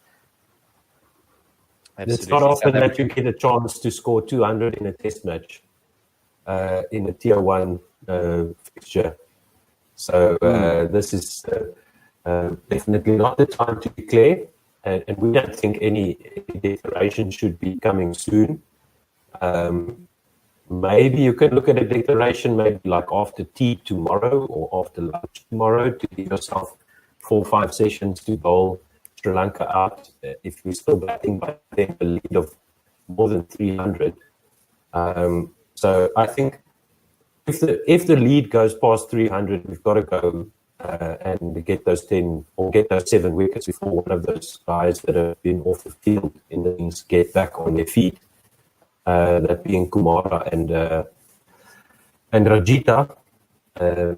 So that's maybe why the Sri Lankans are playing their cards close to their chest with regards to the injuries, because that might influence a declaration decision. Vishwa Fernando with the change of bowling here as he comes in. He's going to start his 29th over bowling today. I mean, that's serious strain on a fast bowler, Tsepo. It's not something that you train for whatsoever. I was chatting to Otto and AB in the last session as Fernandez comes in around the wicket to Faf du Plessis for block for no run. I was telling the gents that Sri Lankans didn't have test prep before this. They had a T20 series before they came down to SA. We had the 4-day franchise to help us get our eyes in. And I mean, you saw it with the likes of Markham and Algar. They looked fantastic with that opening partnership that set the tone for the rest of the innings. So, yeah, you definitely don't just jump into the deep end with test cricket. South Africa's best test batsman since readmission, Anrich Nortje, there, just shadow batting and practicing his defenses. And leaves as Fernando comes in again and left alone by Faf. Nothing there. Another tweet from Ravi. Nortje is coming in next in front of Supama. Seems like that's the case. Ravi agrees. Nortje has his pads on, and we may see an overnight declaration, says Ravi. The heavy roller ready. Loving those R's. Absolutely. South Africa in control here. 200 for the lead, 600 for 6. And Vishwa Fernando, third ball of his 29th. This one's carved away behind point, and there's just one run there for them as Faf du Plessis ekes, squeaks, crawls closer to that milestone. Yeah, I wonder. Milestone. We saw some stats. Sorry about that. Also, we saw some stats earlier of Faf du Plessis' average while he was Test captain, then after he was Test captain, he was averaging just about 30-something with the armband, and once the armband was off, he was averaging well over 40. So that pressure that we're chatting about with the armband, it's a real thing. It's not something to be underestimated. And it's a big thing to chat about with Quinton de Kock with the armband. It's quite the talking point. Absolutely, it's massive pressure because when you're captaining and keeping, and you're still very young, it's a challenging one indeed. Vishwa Fernando in, and it's a ball that Maharaj has just sat back and helped it on its way. What a shot! 4 runs, sir. Oh, we have another tweet from Ravi here saying, "My wife's been waiting patiently for me to take her for some frozen yogurt, and she's been briefed that Faf comes first in our relationship." Jeepers, Faf comes first. Ladies not loving to hear that, but the facts are the facts, eh? Just let him get his 200, babe. We'll get some frozen yogurts, and we can all celebrate together. And we'll celebrate with frozen yogurt. If watching cricket is the worst thing Ravi does, then that's not too bad, I'd say. The great thing about it is that he can take Guerrilla Cricket with him to go get frozen yogurt. We're with you, Ravi. Take us with you. We're all for a ride. Just pop the one earphone out, and then you can still hear what's going on around you. Tweet us 200 and Froyo. Yep, I'm in for my final 10 minutes of the day. We have a reply to Ravi's. Just a ball here, bold. On the Vishwa Fernando with the back of the hand slow ball there, and well dealt with by Keshav Maharaj. Looks like they just want that single because Faf wants his mark. He wants his milestone. We have another teacher from Owen Nkumo. I tried the same thing with my wife and failed. She gave me that look. Yeah, it doesn't work we know with that everyone. look. That look in the inverted commas. Early. That's the one. That's the one that can kill a man. Throwing daggers. 197 Faf du Plessis, 272 deliveries, 91 has Maharaj faced for his 63. And we see a spanked shot there from Faf du Plessis. But again, gentlemen, like an elderly lady going up the stairs, du Plessis gets one run at a time. He's picking out the fielders now with surgeon-like precision. And it's smashing the balls to the boundary, but straight to the fielders. It shows how impatient we are as commentators because we so desperately want him to get his 200. If we want him to get his 200, what on earth is he thinking? Come on, can I just get there? Yeah, he looks calm. Seems like it's just getting bat on ball. Exactly. Yeah, you're saying, Otto, he looks very calm. Just get bat on ball. You don't want to lose technique because it's not about just getting to 200 and then leaving. It's about getting to 200 and staying in. There's a bigger job to do here. There's a bigger series. Absolutely. Faf du Plessis facing now for the next ball from Hasaranga, and he just dots that away without much fuss. Dikwila's got a slip for company, so at least he can chat to someone because it looks like all of the fielders are hanging out on the boundary as everyone in the South African change room not moved. They know the rule. If something's going right, you don't move. Hasaranga in once again, and it's a little bit of a shorter one, and Faf just carves this away through to the cover sweeper as they applaud every run. And we're one away here from something or other. I can't remember what it is. 608 for 6. South Africa lead is 202. 166 for Hasaranga. He's batted well. Bowled well today. We're one run away from a 133-run partnership as well. Absolutely. That's the most important milestone we have here as Keshav Maharaj takes his turn to bat and he carves this away, but he doesn't quite time it, and the man at point can collect that one.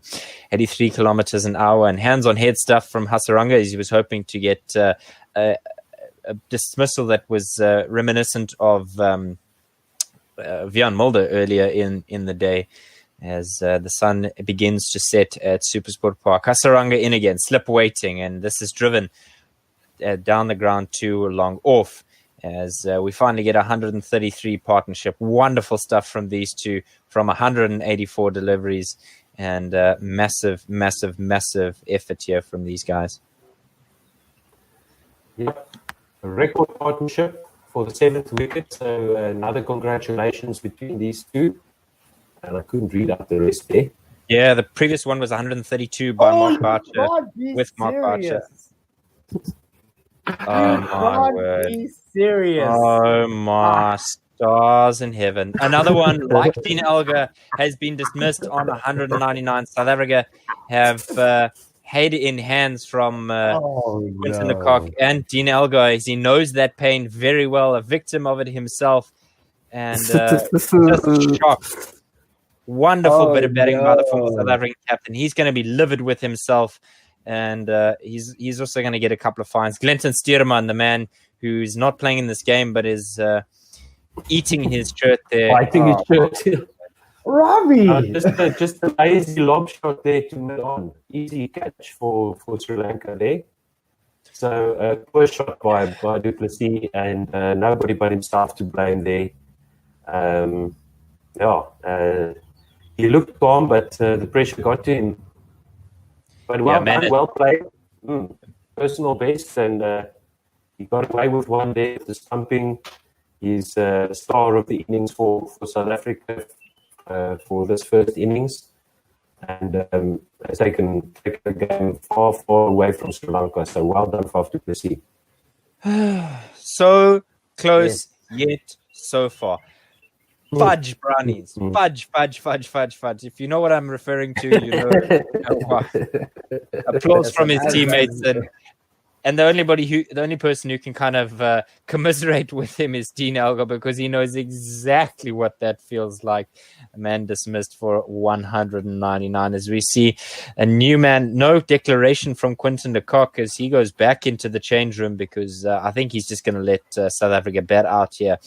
The new man that will walk to the crease looks like Heinrich Nortje was the man who was set up to come. We saw him padded up and shadow boxing in the change room, practicing some shots there in the change room. Just have a look at this. Straight to mid on. Yeah, he's just straight down his throat. I mean, Demuth Karunaratne, spirit of the game, grass it. Come on. Shame. Head in disarray. And That's exactly what's happened. Indeed, Elgar, they can't watch. He was watching, and then he just put his head back into his arms there as Faf gets some fist bumps from the Sri Lankan team. And we have a few tweets here. Go for Robbie said, "Oh no, I'm sorry, Faf. Well played, Meneer." And he did the job for us today. I mean, 199 it's basically 200, but it's not. We also have one from Lee that's not pronounced Steve. Hasaranga in again, and this one's just defended angrily by Heinrich Nortje, the best batsman the world has ever seen. So we got a tweet from Lee that's not pronounced Steve at Gorilla Cricket SA. No free golf for you. Yep, it is what it is. It could have been, but it wasn't. Then one more from Josie Oak saying at Gorilla Cricket SA, may as well declare now and get a few wickets before the end of the day after a couple of days of fielding in that heat. Absolutely. South Africa 609 for 7. The Sri Lankans have been chasing for 138 overs, chasing leather, not chasing the score. South Africa well in the ascendancy here with the lead exceeding that of 200. Elgar 95, Markram 68, 50 Vanadisson 199 for I think with 3 wickets in hand, declaration is definitely not the way to go. Give these tail-enders a chance to frustrate the Sri Lankans a bit more.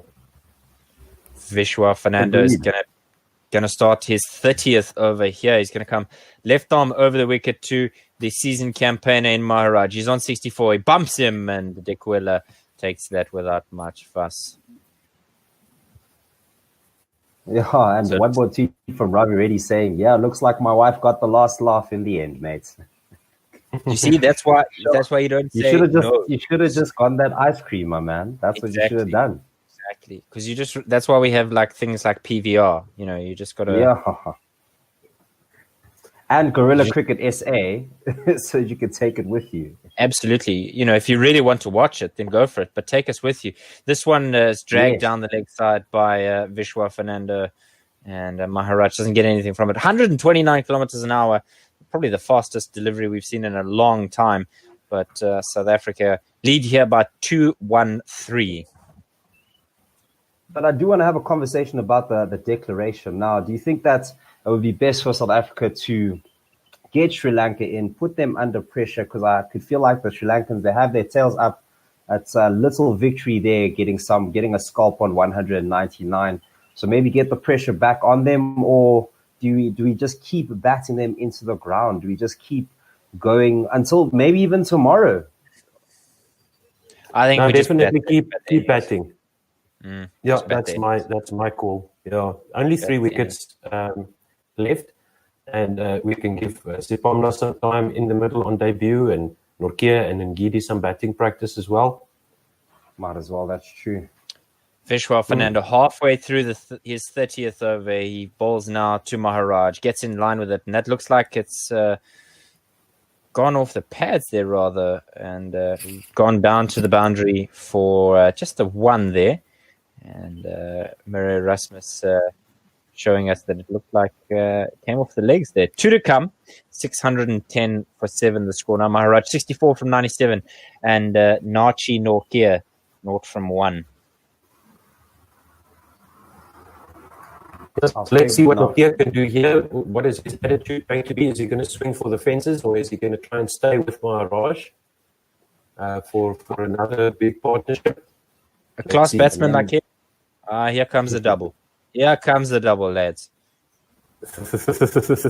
Nortje facing up to Vishwa Fernando. Comes round the wicket to him, left arm round, and this one is just open the blade, does Nortje, and they don't get anything from it. Maharaj says, no, mate, no, thank you. 1 to come in the server, and we'll have a commentary change at the end of the over. It'll be Otto who will make way, and Tsepo and Paul, myself, look like with the men for the job for the last hour and a half of today's play on day. Commentating machine, and I was going to ask, is that an appeal? It is. Last ball of the over. Looks like a edge. They've got Nortje. Absolutely, Nortje has been dismissed. He's edged it straight through to Niroshan Dickwella. Simple dismissal in the end. He's just kind of driven at a wild one there, and the faintest of edges. Dickwella getting the catch quite simply, and Vishwa Fernando has another scalp to his name. It was anticlimactic because Dickwella celebrated. We thought he might be celebrating just for hoping, but they got the wicket of Nortje there, and Humpo saying declaration coming now. I saw Ngidi there with some cricket shoes in his hand, and Stupamla is going to the crease now, is it? They might well be his bowling spikes as opposed to his batting spikes, and Nortje has gone for it. Bowled Vishwa Fernando, caught Dickwella. He's gone just from the 3 deliveries that he has faced, and Sri Lanka having a drink. Hello, everyone. How's it? Hello, Paul. Welcome back. Yes, I just want to give Otto his final words for the day, and we can just say goodbye to him. Thank you very much. This was lots of fun to watch South Africa well on top in a test match for a change. So thank you very much. Enjoy the rest of the game, and I'll be tweeting and watching. Yeah, see you tomorrow, Otto. Thank you. Yeah, so another wicket has fallen. Guys, what's going on? You guys just seem to be taking wickets and breaking milestones. Yeah, I don't know. I'm just trying to watch cricket and enjoy things here. I'm reading tweets. I'm asking Ravi to touch wood every time he says he's going to make it for double centuries, but he doesn't seem to do that. All he does is disappoint me, disappoint his wife, not getting her frozen yogurt. So come on, Ravi, expect better. Dreadful. Lutus Apamla is the new man at the wicket. South Africa not declaring just yet. Just having a look at that replay. Just a flash by Anrich Nortje. He's throwing his hands out at it in simple take. For a player of his caliber, there's no foot movement there whatsoever. Just nothing. Just like we expected so much more from him, eh? I mean, what a gun cricketer. He actually nicked that one, by the way.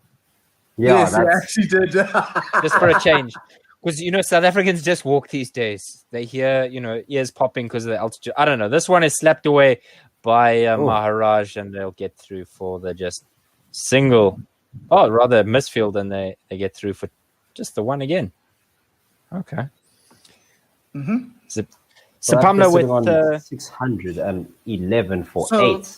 So I think the answer for South Africa has been made a little bit easier with Faf coming out and Arnold coming out. Is just to let Sri Lanka bowl South Africa out, and then we'll just come back into the game. I do think maybe the final 30 minutes of the day they might want to do something. So, but outside of that, just the next hour is theirs for Sapamla and Keshav to make hay.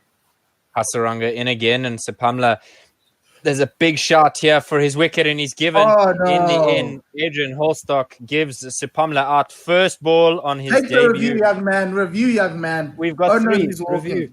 No, he's shaking his head. He's off, and unfortunately, he's reviewed. Looks like he's reviewed it. Yeah, he reviewed it. Maharaj says you may as well, mate. There's nothing wrong with that. As see, I love how he went to go consult with the senior batsman. Something that Timber should have done. But yeah. 3 reviews. So they're on offer. Finds at the end of. This one I think could be going down leg. So let's just see how this one will work. Oh no, that's Plum. That's Plum. Out. Yep. Definitely that's out. Plum. Through the gate. You can see how new Luto's bat is. He got a fresh piece of wood for this debut. He's social distancing between bat and pad. Staying safe. Yeah, lots of social distancing there. Gents, Please stay safe.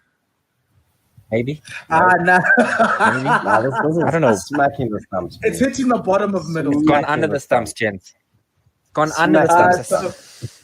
All 3 reds. It's hitting impact in line and out and hitting the leg stump. So it will be the 9th wicket for South Africa has fallen. Sapamla out without. I wouldn't say bothering the scorers because last week we were scoring and a duck really bothers you a lot. He's out. LBW Hasaranga, who seemingly is bowling on a limp. Golden duck in your debut game. Imagine. It brings in the man with the swag, the man who has lost so much weight. He's looking incredibly good right now. Lungi Ngidi. Just hope for some lusty blows. Is Keshav's chance of getting 100 out?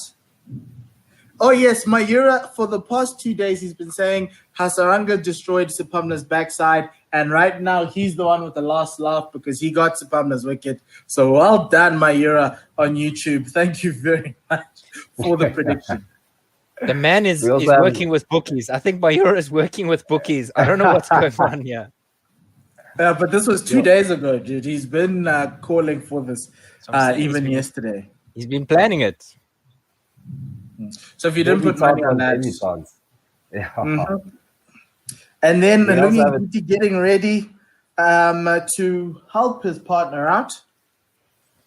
Yeah, here we go. Hasaranga bowling to Lungi Saningiri. Leg slip, short leg in place, and he defends it. Nothing there, lads. Oh, yeah. Nothing there. Hasaranga's figures are now 4 for 168. So still hiding. It is, but hey, it's been a tough day for Sri Lanka, man. It really has. And for someone that's sorry about that, a big quick ball by ball. And again, and this one's just absolutely, yeah, great shot there. Sorry about that. Just quickly wanted to throw in a comment. No, definitely one of the pick of the bowlers here. Debutants asked to take the ball for 43 overs, and not only did he tie up the ends to some extent, he also got facing again in a lovely bit of form there from the South African number 11, but he doesn't want any runs from it. One to come. We have a tweet here from Ravi Reddy saying this is going to be a somber date night. May need to get a Happy Meal on top of that frozen yogurt with my wife. Yeah. You're going to get the cold shoulder, mate, if you're not careful. Hasaranga in again, and it's beating the bat there. Wow. Wonderful stuff there from the young leg spinner. That's the end of his 44th. South Africa 611 for 9. This is encouraging signs for the bowling attack. I'm sure Lungi and... but we don't have a leg spinner, bro. True. But we do have a left-arm spinner, which is pretty much the same. The same thing, Same thing. Same direction of turn. Yeah, we That just pitch might is need to looking get. great there. It is, so the afternoon session taking 3 wickets for 46 runs at a run rate of 3.29. 14 overs have been bowled. The other 2 sessions in the day, 1 wicket apiece. But those run rates were very high, 4.72 and 4.48, respectively. South Africa lead with 2-1-5 in the first test match at SuperSport Park in Centurion. Remember, we will be bringing you every single bit of the second test from the Imperial Wanderers Stadium. And we look forward to that. But most importantly, we need a South African win here. And Maharaj will face the start of Vishwa Fernandes' 31st over, 2 for 122 rather. And as he's toiled here without options for bowlers, first ball comes in. It's a slow ball that goes down the leg side. Vishwa Fernandes, big smile on his face. Mans is tired. You can just see that. Fernandes or Kesh? Vishwa Fernando. Kesh is actually both are tired. That shot looked very ordinary. Exactly. It was going down leg. He still wanted to have a swipe at that. Absolutely. Vishwa Fernando in again, and he comes round the wicket, left arm, and Maharaj tries to think about pulling it, but ducks away from it in the end. 134 clicks. Yeah. The other thing for South Africa now is obviously you have a lead of 215. We've seen so far that the bowlers haven't hit their straps, they haven't bowled in the right areas. And I think now's the time for them to put pressure on Sri Lanka and try get some early scalps towards the end of the day. And with Dharanjaya de Silva not batting and a whole host of injuries and a question of where everyone is going to bat, you might actually find yourself on a good end of having Sri Lanka in trouble by the end of the day. Fernando in again, and that's a back of the hand delivery and misses everything, including the stumps, and goes through on a roll to Nirishan Dikwal. It's a wonderfully bold delivery there, but unfortunately not getting a prize for that hard work. Line was slightly off there, just going down the leg side. Keshav, knowing that had it been a little bit straighter, he'd be gone 7 runs shy of his. Oh wow! This is a full toss, and it's been lumped onto the embankment there. That's 6 runs. What a shot, young man! Mm-hmm. So Keshav is now 1 run away from equaling his high score, and so let's see if he'll be able to do that. I hope I haven't put any of the markers on him. I was about to ask. No more talking about milestones here. It's going to happen. I'm not involved in this. I'm not playing a shot there. No. I have the blood of Faf on my hands, please.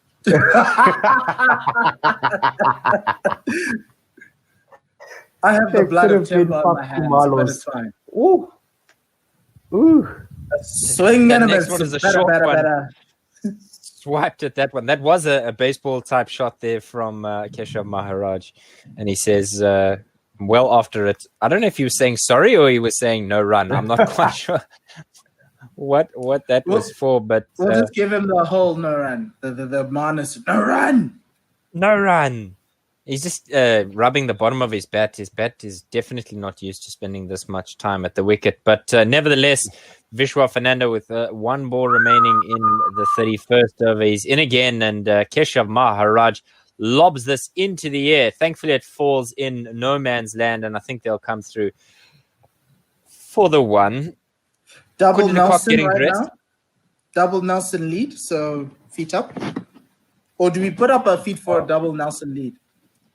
I suppose so. I'll put everything on those 4 muscles. So the last time he scored 72. Ooh, Keshav 72, 71. 72. The last time he got his high score was in Pune versus India last year. We won't talk much about that. And he also scored 71 in Port Elizabeth against England at the beginning of this year. So he's had a very good 2020. So he wouldn't want 2020 to end at all. He'd actually also want Lungi Ngidi to just hold on for a little bit, and he'll try and get to some sort of a milestone at Super Park Centurion. Yeah, with some lusty blows. Yeah, absolutely. Lungi Ngidi is thankfully not on strike as Maharaj faces the first ball of this Hasaranga over. He swipes at it and goes down to long on, and he'll get a single. There's the high score, but now you have Hasaranga with 5 balls to Ngidi. I'm not too sure if he'll be able to survive these. I don't know what to say. I don't know what to say to this game anymore. I thought Algo was going to get 100, nothing. I thought Faf was going to get a double, nothing. I thought Markram was going to get 100, nothing. We keep saying nothing as if now, they didn't once get again, half there's century. men around the bat and defended, but beats the bat does Hasaranga of Zavangidi. But yes, I mean, you're so close to milestones, you may as well get there. Yeah, that's what true. a Jeff over delivery there. He's beaten everything. Yeah. He's beaten the bat, beaten the stumps. Wonderful stuff there. In again, and he just drives that does Ngidi no run. Mayura on YouTube says Maharaj will be a Ben Stokes. Ooh. We have a few tweets coming in here. One from Ravi saying, declare already! 3 exclamation points. That's what I'm counting. Hasaranga in again. And that's a drop catch, it looks like. Ngidi's lobbed it to a man who wasn't walking in at mid-wicket. Looks like it dropped short there, or was there still a chance there? It dropped short. And that's why Maharaj has to come down the wicket to tell his junior partner that, hey, dude, can we at least try and help me out here? Please, Hasaranga in once again. Leg slip, man under the helmet and defends. Does Ngidi. Those tweets, Tsepo. Yes, Ravi was saying that Hasaranga 5 for loading. So hopefully Ravi's jinx could work for the Sri Lankans as well. Yeah, that's what we need. Let's speak about some more milestones. Sri Lanka also have milestones to get, guys. So yeah. Ngidi in, or to face rather, and this has worked between the leg slip and the man at short leg. Ngidi's looking like he might get a couple of runs here as they jog through. Wonderful stuff there from South Africa's number 11. And played on the front foot, around the pad, shaped it very nicely, and it's gone for 2. Mayura saying Hasaranga is going to destroy another backside. I'm assuming he speaks of Ngidi. As we've got the drinks break, so we can tweet all the way. Tepo? Yeah, we basically covered all the tweets here. We just have one reply to Ravi Reddy's comments from the Yellow Cap Sports, just a cheeky for the jinxing of Hasaranga. Sorry about that. Yeah, that's a difficult one. That one. Just the A's. That's like a banana. So many A's, but hey, you got to work with it, man. This is what we're here for. So South Africa 629, 21 for 9. Really impressed by that lower middle order. It came through. It came through again. Time and time again, that lower middle order, even in the period of the past 2 years, Dave, where South Africa found themselves in holes, that lower middle order has found a way to eke out runs to try and help. Yes, it hasn't been big runs like today, but it's always kind of given the bowler something to bowl to. Today, we're sitting with a wealth of runs. Absolutely, it's something that South Africa, as far back as the Mickey Arthur era, where their plans were 300 with the top 6, and 7 and below need to come up with 100, and we've seen that 300, if you will, lacking from the top 6, and now when both work in tandem, it's wonderful to see what can come of it. I know that was kind of Mickey Arthur's plan, was in any conditions 400 is a good score in Test cricket, and if you can get one in the top 6 getting 100, you know you're a third of your way on there to that 300 mark. Even if you come in with a 400 and you have a deficit, there's an opportunity for you to come back and bowl teams out cheaply to give yourself an opportunity to win the game in the 4th innings, which will be hard, but It's something that always just keeps you in the game and gives you within a shout of even not losing a match. And I think the one thing that I loved about today is that this team has now will learn how to win a test match. The whole aim is to bat once and bat big, and then the second one is always, if you can't do that, give yourself a score above close to 400, so you can always be in the game. You can never, because if you're playing in the 280s like we've been doing since India series, it's very hard for us to post to win games. Absolutely. Wonderful stuff. We were just watching a couple of the highlights of Keshav Maharaj's 73 not out, 6 4s, and those 2 6s from the full tosses he's been given. So never easy to come into a test setup and face the kind of bowlers that he has. But nevertheless, he's not missed out when he's been given the opportunity today. Speaking of people who've missed out, Rassie van der Dussen, we said that he was set up wonderfully here to come in and score big. He didn't. Alarm bells just yet or not? No, I'm not calling. I think everyone's calling the alarm bells because obviously when you have a scorecard like this, you'll always look at the guys who didn't score.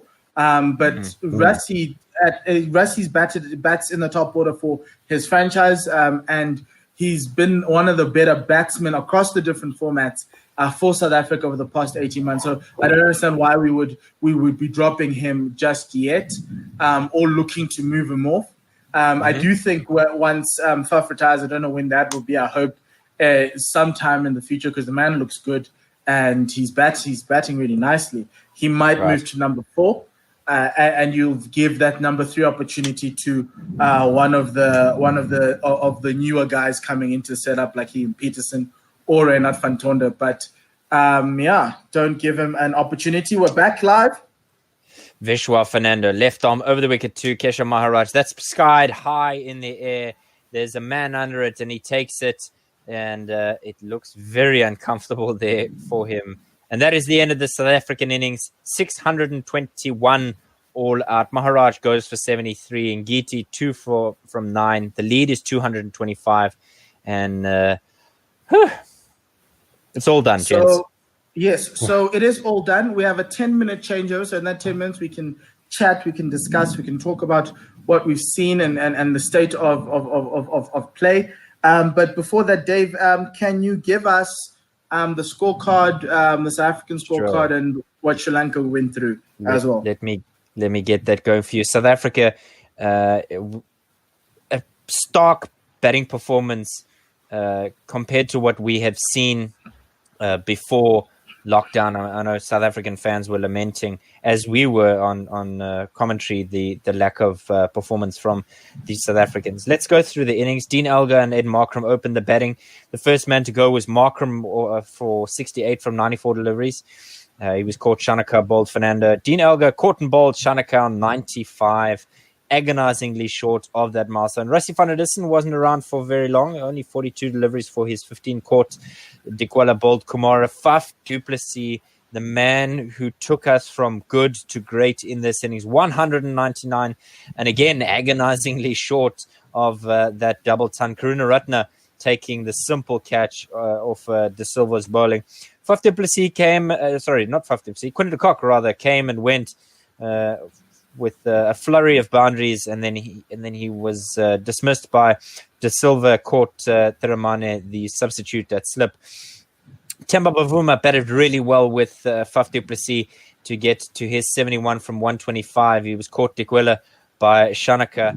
Vian Mulder was handy, but underwhelming somewhat with his 36 from 63, but a good foil for Faf du Plessis when Bavuma was dismissed. Keshav Maharaj with his career best of 73 from 106. In the end, caught by De Silva, bowled Fernando. Anrich Nokia, he came and went without adding to the score. Caught Dikwela, bowled Fernando. And Luther Supamla on his debut was golden duck, leg before wicket by De Silva. Let's go through the bowling. Vishwa Fernando, 31.1 overs, 3 maidens, 3 for 129. Kasun Rajita was the man who was injured quite early, only bowled 2.1 overs and conceded 16 runs in his. Dasun Shanaka, 28.5 overs, 2 maidens, 2 for 98. Wanindu Hasaranga on debut, a mammoth effort from him. 45 overs, 5 maidens, 4 for 171. Lahiru Kumara, 1 for 103 in his 21.1. And Dimuth Karunaratne, 6.5 overs bowled, because remember, he's making up for others that are injured. And 0 for 36 from his time bowling. Kusal Mendes, 7 overs, 0 for 41. And South Africa will be very happy with that go. They're batting in. Yes.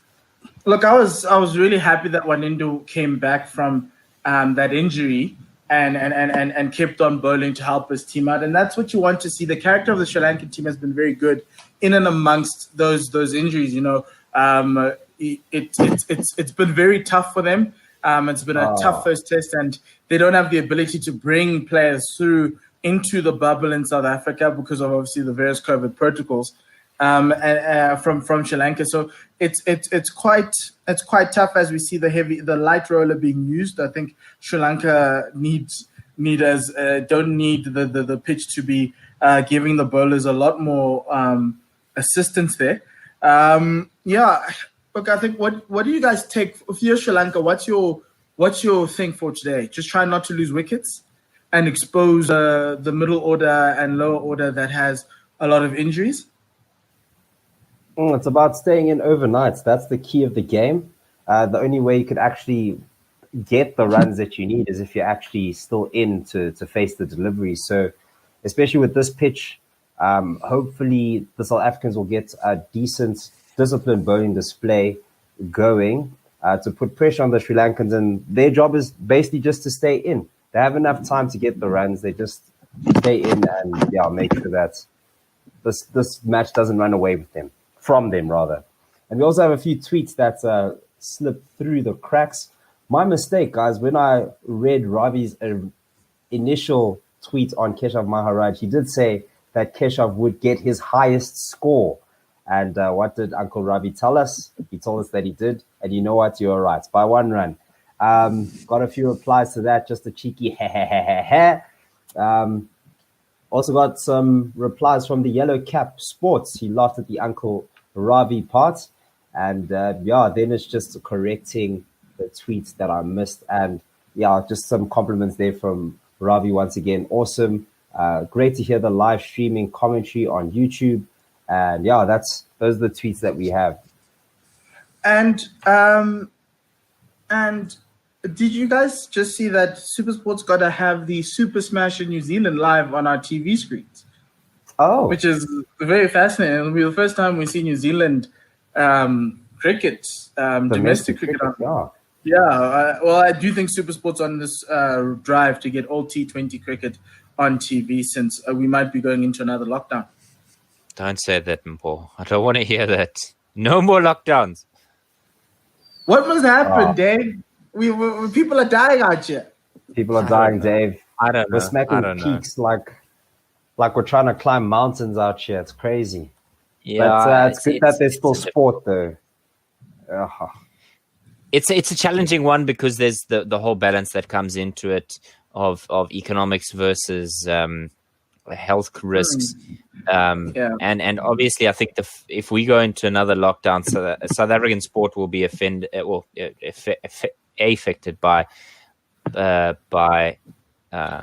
lockdown. And I know that we saw some of the smaller federations that were struggling during lockdown. I don't know how many South African sports will survive another lockdown. Okay, no, that's true, and I think that's the one sad part about the lockdown was that South African sport, especially amateur and lower level sport, kind of took a financial drain essentially, and none of the players were being helped. There was a grant there, but I think that's going to be interesting. But let's move off of lockdowns and move into the game. Yes. South Africa need an to. Interesting fact, Chef. Yes. Interesting fact from Andrew Sampson. Ravi retweeted this one to us. Sri Lanka became the first team to have 5 bowlers with are part over in the bowling figures in test innings. Fernando 31.1, Rajita 2.1, Shanaka 28.5, Kumara 21.1, and Kunaratne 6.5. That's a very interesting fact. Yeah. But what? So obviously South Africa need to come out guns blazing. They need to, even though they have the lead, they can't just waste it, because obviously the non-injured players in Sri Lanka's team are 1, 2, 3, 5, and 4. No, 1, 2, 3, 4, and 6 is injured now. Also, Shanaka will come in at 6. So there's a few guys, and the Sri Lankan team are tired. So it's just about putting pressure onto them. Bowling that full length, allowing the ball to seam off this wicket and to the wicket to do what it needs to do. It's gonna be quite interesting. Just a quick check for you guys. Are you guys seeing the visuals of the team starting to walk out onto the field? Yes, I am. Yes. Stats. Yes. Okay. Cool. So Dave will be working off of your signal. South Africa are back for the third innings of this match. And it will South Africa lead by 225 after that mammoth 621. When was the last time we saw 600 being scored? That was New Year's Test 2016. That brought a Timber Bavuma century as well. In that was 4 go. It's now going to be 5 years in a couple of days' time. So that was very good to see. So South Africa in the driving seat. Gents, how many runs do you think South Africa will be able to bowl Sri Lanka out without needing to bat again? No. Well, yeah, maybe. I think so. If they just hit the right lengths, if they use the surface is offering a lot, especially in those cracks there. I mean, we have lots of pace behind us, and this is a perfect deck for pace. Tons of variation, and as long as Keshav Maharaj just ties up one end, as long as we keep disciplined and we're not wayward, we'll do great. And we saw Sapamla hitting his straps at the beginning of yesterday, getting those right lengths, getting those dangerous lengths, getting that variable bounce. And I don't think that the Sri Lankan lineup will be able to take that on. I mean, the men down here as well. So it's our game or it's South Africa's game to lose. It's just about discipline. And so the new batsman. Yes, Kusal Perera and Dimith Karunaratne are the opening pair for this Sri Lankan innings. And the man who will start us off here with the ball, Lungi Ngidi, aged just 24. He's still very young in his career, but he's done so much greatness from the start that he has. He's got 3 slips and a gully waiting, a man under the helmet. He comes right arm around, and the first ball is tucked away off the hips, and Anrich Nokia does the fielding out there in the deep, and they come through for 1. Yes, so it's just an easy ball to just let go as a loosener. You just want him to just be consistent, and this right-left hand partnership might be a problem for the South African bowlers, but there's no reason for you. It's no reason for you not to be able to be as consistent, bowling it full in that 4th, 5th jump channel, drawing the batsman forward, making the batsman consider playing or not. He's got 3 slips, a gully, fielder at point, and a mid-wicket on the offside. Ngidi in once again, and it's a much better length from Ngidi, and he gets plenty of praise from his men in the slips because they are much happy with that. 83 miles an hour, just 1 run so far on the scoreboard. Yes, Ngidi averages 27 in his fledgling international career after 6 matches, having taken 16 wickets, 154 with a best of 6 for 39.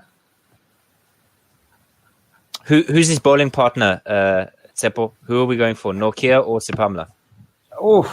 I'm thinking Nokia gets lots of pace. I'd actually prefer Sapamla though. Ngidi in again, and it's one that jags back into the left-hander, but there's lots of noise around the Sri Lankan batsman, the man under the helmet, in the ear of Kusal Perera there. Yes, Tsepo? Thinking Sapamla probably the better bet. Trust him with the new ball once again, get his confidence up. Best bowler of the last innings, so I think he's probably going to open on the other side. And then Nokia first change. It's really lovely when you're bowling with a brand new cherry from the Henops River end. We have a tweet here from D. Was only a matter of time. Once again, sorry, Tsepo. This one Jags back again. And there's a smile from Gidi as he stares down Pereira. Yes. Good. Tsepo? Sorry about that. The tweet from D was only a matter of time. This is a reply to Ravi Reddy's comment on Keshav Maharaj getting his highest. Only a matter of time. He's a much better batsman than his stats suggest. And Yano is a great cricketer. Great cricketer. But sorry about that, Umpo, you were saying? No, I'm just saying that it's good to see that Ngiti's getting the ball to shape, to seam into the left-handed batsman. I'm just hoping that he can get one to straighten a bit and make the batsman play.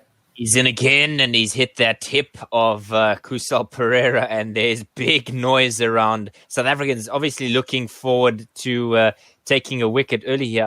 I didn't see who was under the helmet there.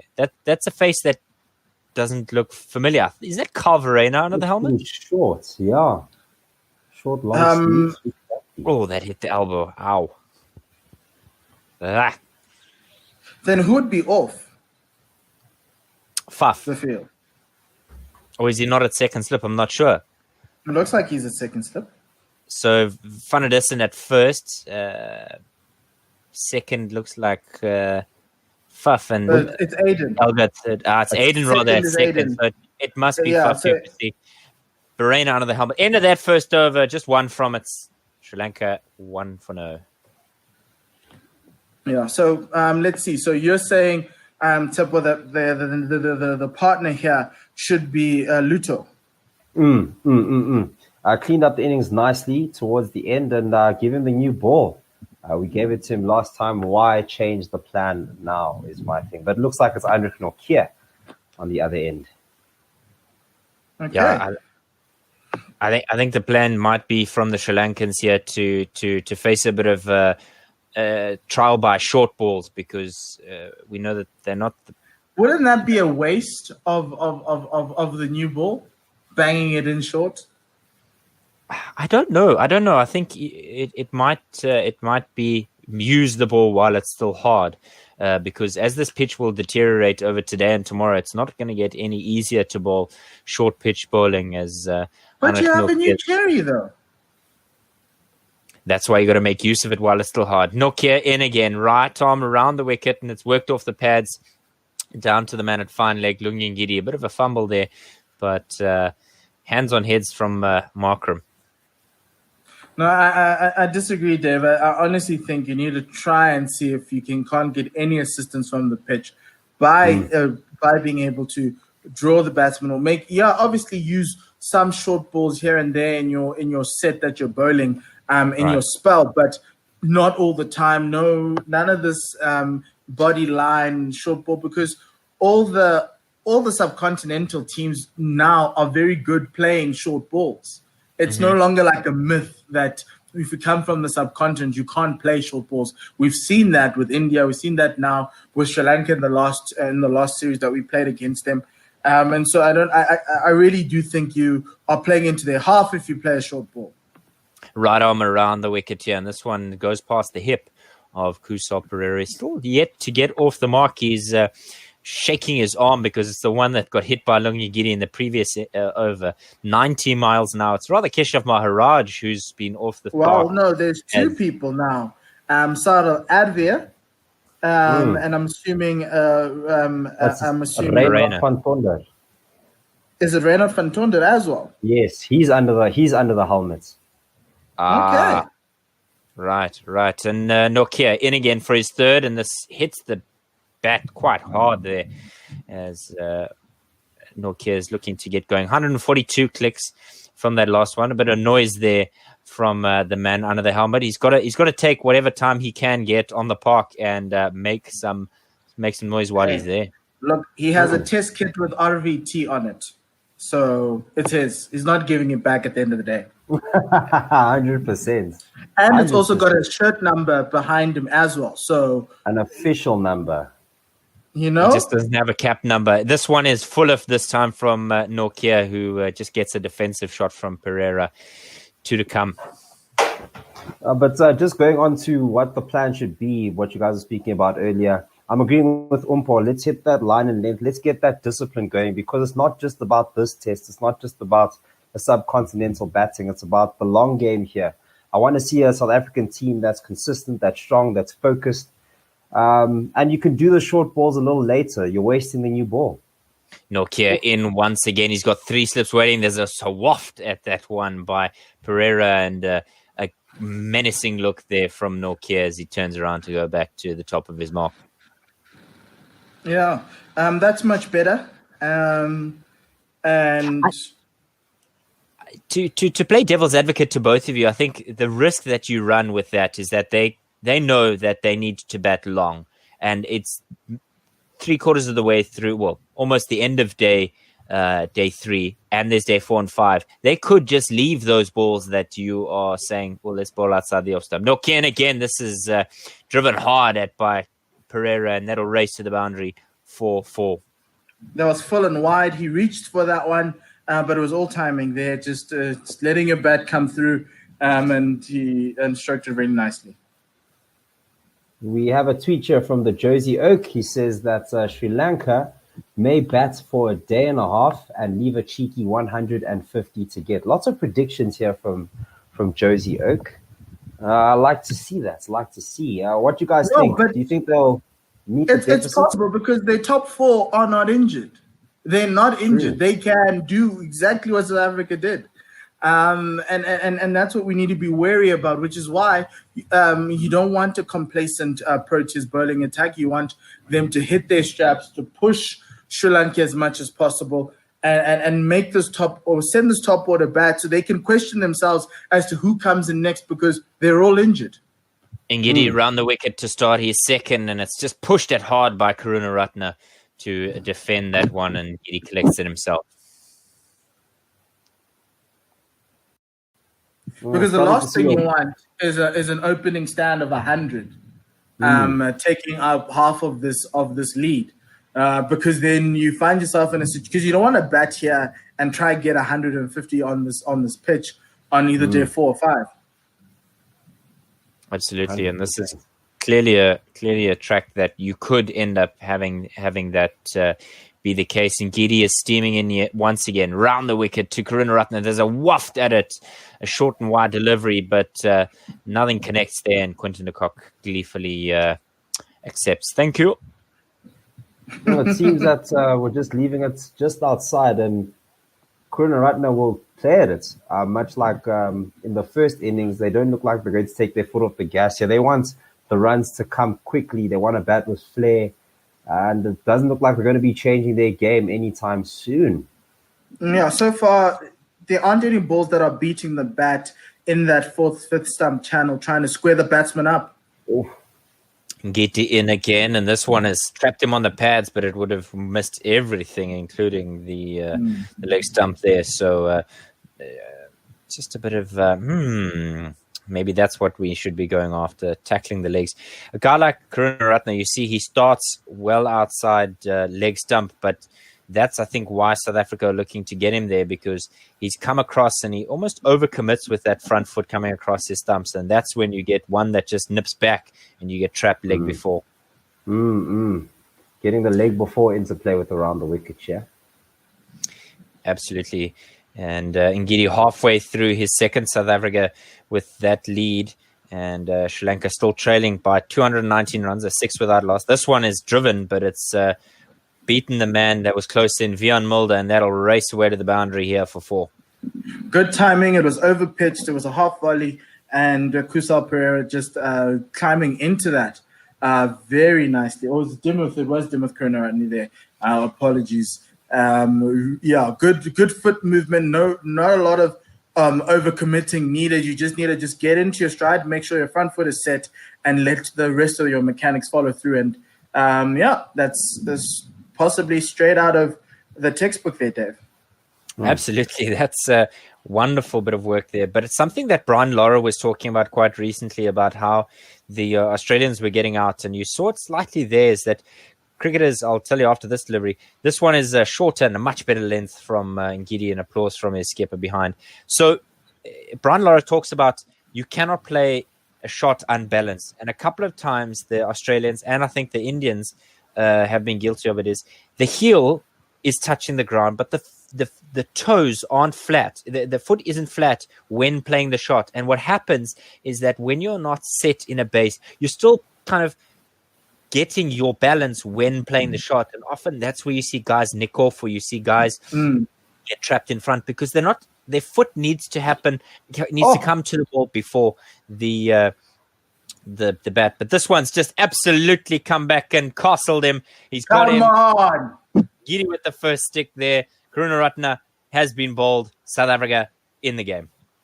Yes, and Gidi's been threatening that ball, jagging back in, and he finally got one with the right length, just enough to disturb that off stump and break through the defenses of Karunaratne there. And very, very good bowling from the South African, hitting the outside of the off stump. And it's a question of where is your off stump, and this is the ball that I've been asking for. And it's not the top of off, but it's off nonetheless. Wonderful. That's something that we've been mentioning. The pitch, you get a lot from the pitch, that variable bounce. As you can see, it's snuck under the bat there. Normally you'd expect a lot more bounce. A lot of the balls were hitting him on his hip, hitting him quite high, but this one just stayed nice and low, and that's the value that you're getting if you just hit that consistent line. And Lungi's got it. He was on the money there, smacking off stump, and that's what we love to see, bringing LBW into play, bowled into play. If you miss, I hit. Love to see it. Yeah, wonderful. I know. With 45 minutes left, Dimuth Karunaratne is out for 6. He's out for 6 off 8 balls, 1-4 to his name, and a strike rate of 75. And that brings in Kusal Mendes, who showed us that he can also bowl some leg spinners there earlier on today with all the injuries happening. So we've got the 2 Kusals at the crease, gentlemen. So that's a good start for South Africa with 45 minutes left in the day. Absolutely imports one that the South Africans would be desperate for, and they've gotten exactly that. And the Sri Lankans here have got to make sure that they see out this last 45, like you mentioned, and not to worry about anything to do with score. They can come out and bat with perhaps more intent in the morning, but this last passage of play is going to be a game changer. 45 matches for Kusal Mendes. He is now facing up to, he's rather at the non-strikers in. It's Anrich Nokia bowls an absolute bullet, 144 clicks, and it is Kusal Pereira, rather, who has to face up to this. 90 miles an hour, gentlemen. I think Nokia is going to crack it up here. And as obviously we were talking about in that, and if you look at that wicket, it went underneath the bat there. If it was conventional bounce that the batsman was prepared for, it would have come off the middle and probably gone past it for 4. Nokia in again, and this one is carved through the backward point region. There's nobody home, and that'll race away to the boundary for 4. Yes, a proper shot there, just leaning back. It's quick, and all you just need to do is just wait for it. And some great timing, played it very late, and good hands there to get it out to that deep backward point boundary. Kusal Mendes not going to die wondering here. You know, he's the kind of batsman who will come to the wicket and go after the bowlers. And with a new ball at his disposal and Nokia bowling wheels. Let's have a look at this one. He's just flicked this off with the pad. He beats the man at short leg. He beats the man at fine leg. And 4 runs there. What a shot, gentlemen. Yes, just capitalizing on bad balls. Anrich Nokia straying so much there, making it easy, giving Pereira a leg stump half volley. And he will be, and Pereira just saying thank you very much for that half volley. Too many freebies, gentlemen. Just too many freebies. We need to be building pressure, and that's just not good enough. One quite wide wayward on the offside, now on the leg side. let's just focus on getting it straight. Nokia over the wicket this time, and it's just defended back up the pitch. And it looks like Markram's having a discussion with the fielders. Wonder if he's vice captain for this game. No, but Dave, here's the other thing on the captaincy thing. I think those players, if I was one of those players on the cusp of captaincy, yes, they've scored runs, yes, they're good. I'd actually want to show my leadership on the field so, that the management can back me even though the runs may not be flowing. Absolutely. Nokia in once again. He's got 2 to bowl in this over. It's a much fuller delivery and onto the pads there. But he just watches that mindfully, does Kusal Pereira. Ngidi should be very happy with himself because he is already drenched. His shirt is already drenched. Absolutely. Oh. We saw his when he got the wicket, he pointed to Charles Langeveld, the South African bowling consultant, because obviously there was a plan that came one that bore fruit. So clearly South Africans happy with the planning that's come out for them. Got a cheeky Nokia again, and this is smashed through the covers. Kusal Pereira with a strong arm punch. What a shot. Yeah, really struggling right arm over. The first ball, he's bowled right arm over, and we see why he's been coming around the wicket to the left-handers because of the fact that he gives them a little bit of width with that angle, and all Pereira needs is just timing. Doesn't even need to set his feet. It's literally just bring the bat down and play that with your eyes rather than using your mechanics to get you through the shot. Expensive stuff from Nokia as he's gone for 17 from just his 2 overs. And South Africa will definitely need to be mindful of that. 22 for 1 are the Lankans. The man to go, Dimuth Karunaratne. Kusal Pereira, 16 from 16. And he's got Kusal Mendes for support. And a couple of clouds gathering there at SuperSport Park, but nothing that looks too menacing at all. As Ngidi starts his next over, this one jags back into the right hand as the 3 slips applaud loudly, and there's a bit of noise once again in the ear of the Sri Lankan batsman. We have a tweet here from Otto asking, Dave, were you the one that called Keshav 73? Vrachtig. It wasn't me. I cannot take credit for that. I said he was going to get out for 99. It was just Faf that was the one who was guilty of one short of a milestone. Wonderful bit of bowling to dismiss Dimuth Karunaratne in the end there. But Ngidi's back and he passes the umpire now. This one is driven off the toes. On his toes, Kusal Mendes. And that's only the second delivery that he's faced. Yes, it's very important now. Obviously, Ngiti's now gotten a right-hander, so he needs to make sure that obviously strike doesn't change. Bowl to a plan, just keep Kusal Mendes on your end so you can set him up nicely there. Absolutely. And Gide's just conceded 5, where his partner's been a little bit more expensive. He comes in once again, passing Adrian Holstock, and he's beaten the bat. A wonderful delivery from the South African speedster. Yeah, very good delivery from the South African speedster. Otto replying, saying, then it must have been Ravi Red who said he would score 1 more than his previous best, and he with a 73 and an exclamation mark. Absolutely. Halfway through this Ngidi over, South Africa definitely want to steal a second, even possibly a third one here before the end of today's play. Yes, it's for you to be greedy, but also bowl with some control. Mm-hmm. Ngidi in again, and this one's hit the pads, and it looks like it's skewed out, but it's rather hit the leading edge of the bat. Big smile there from the South African fast man. He's getting it to shape in to the right-hander. As he was, remember the ball was dragging away into the left-hander. Now Ngidi's getting it to shape in off the seam into the right-hander. The last one was a little bit more straighter there, and that's why it got the leaning edge. I think if it slightly went past that off stump, it would have probably been an edge to slip. Van Tonder, if he takes a catch here at short leg, and if it's a screamer, never forgotten ever again. This one is caught at first slip. Rassie van der Dussen, Lungengiri gets the edge, and South Africa have 22 for 2. And as I was saying, setting him up. Lungi started the over with a ball outside the channel of the off stump. And then he came on with a few balls coming closer and closer to that off stump, testing the Mendes' defenses there. And the previous ball got a leaning edge. This one had Kusal Mendes on his back foot, no foot movement, trying to defend it. And he could have let it go, but because he doesn't know where his off stump is, he had to play at that, even though it was a little bit high, and he gets that edge to first slip. And Ngidi gets a second wicket. Very good wicket from the South African speedster.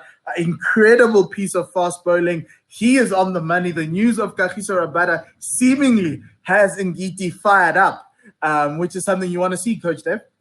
Yes, I was being maligned for taking wickets during the South African innings. Now I've taken 2 quick sticks, and everyone's happy with me again. I mean, I can't win. I'm here to take wickets. I'm not discriminate when it comes to whose wicket I take. South Africa are right back in this game. I mean, they weren't really out, but it was an opportunity for the Lankans to come to the fore. Simple catch in the end for Rassie van der Dussen, a man who made another slip catch and look a lot more difficult than it was at much better form from the South African number 3. Well, compared to that last catch, I think it was yesterday with the wicket, the final wicket, where he was juggling it. This one coming straight into the midriff, and it was working out very nicely. Tsepo, you come back to second wicket for South Africa. The new batsman in is Dinesh Chandimal, another right-hander. We're just going to look at Chandimal's stats here as it goes on. But South Africa really putting the foot to the pedal. Chandimal's played 58 matches, 105 innings. He's also one of that 4,000 crowd in this test match, 3,962 runs at an average of 41.27, 19 50s, 11 hundreds with a top score of 164 against India in Delhi in 2017. Absolutely. Quality batsman coming in, yeah. Absolutely. A man who's been around for a long time for the Sri Lankans, but Ngidi's going to get him first ball here. I called it. He's coming in, and this one is just wide of the man under the dome there, as Lusus Pamla has to go from it on to collect it, and they come through for 2. Do you think Faf's in an ice bath right now? Oh, he must be. He must be. He must be better for what, 4 or 5 hours? It was 5 hours. So I would assume he's sitting. It was actually close to 6 hours, actually, because I think 5 hours it was at about 140. 40 so he ends up getting dismissed for 199.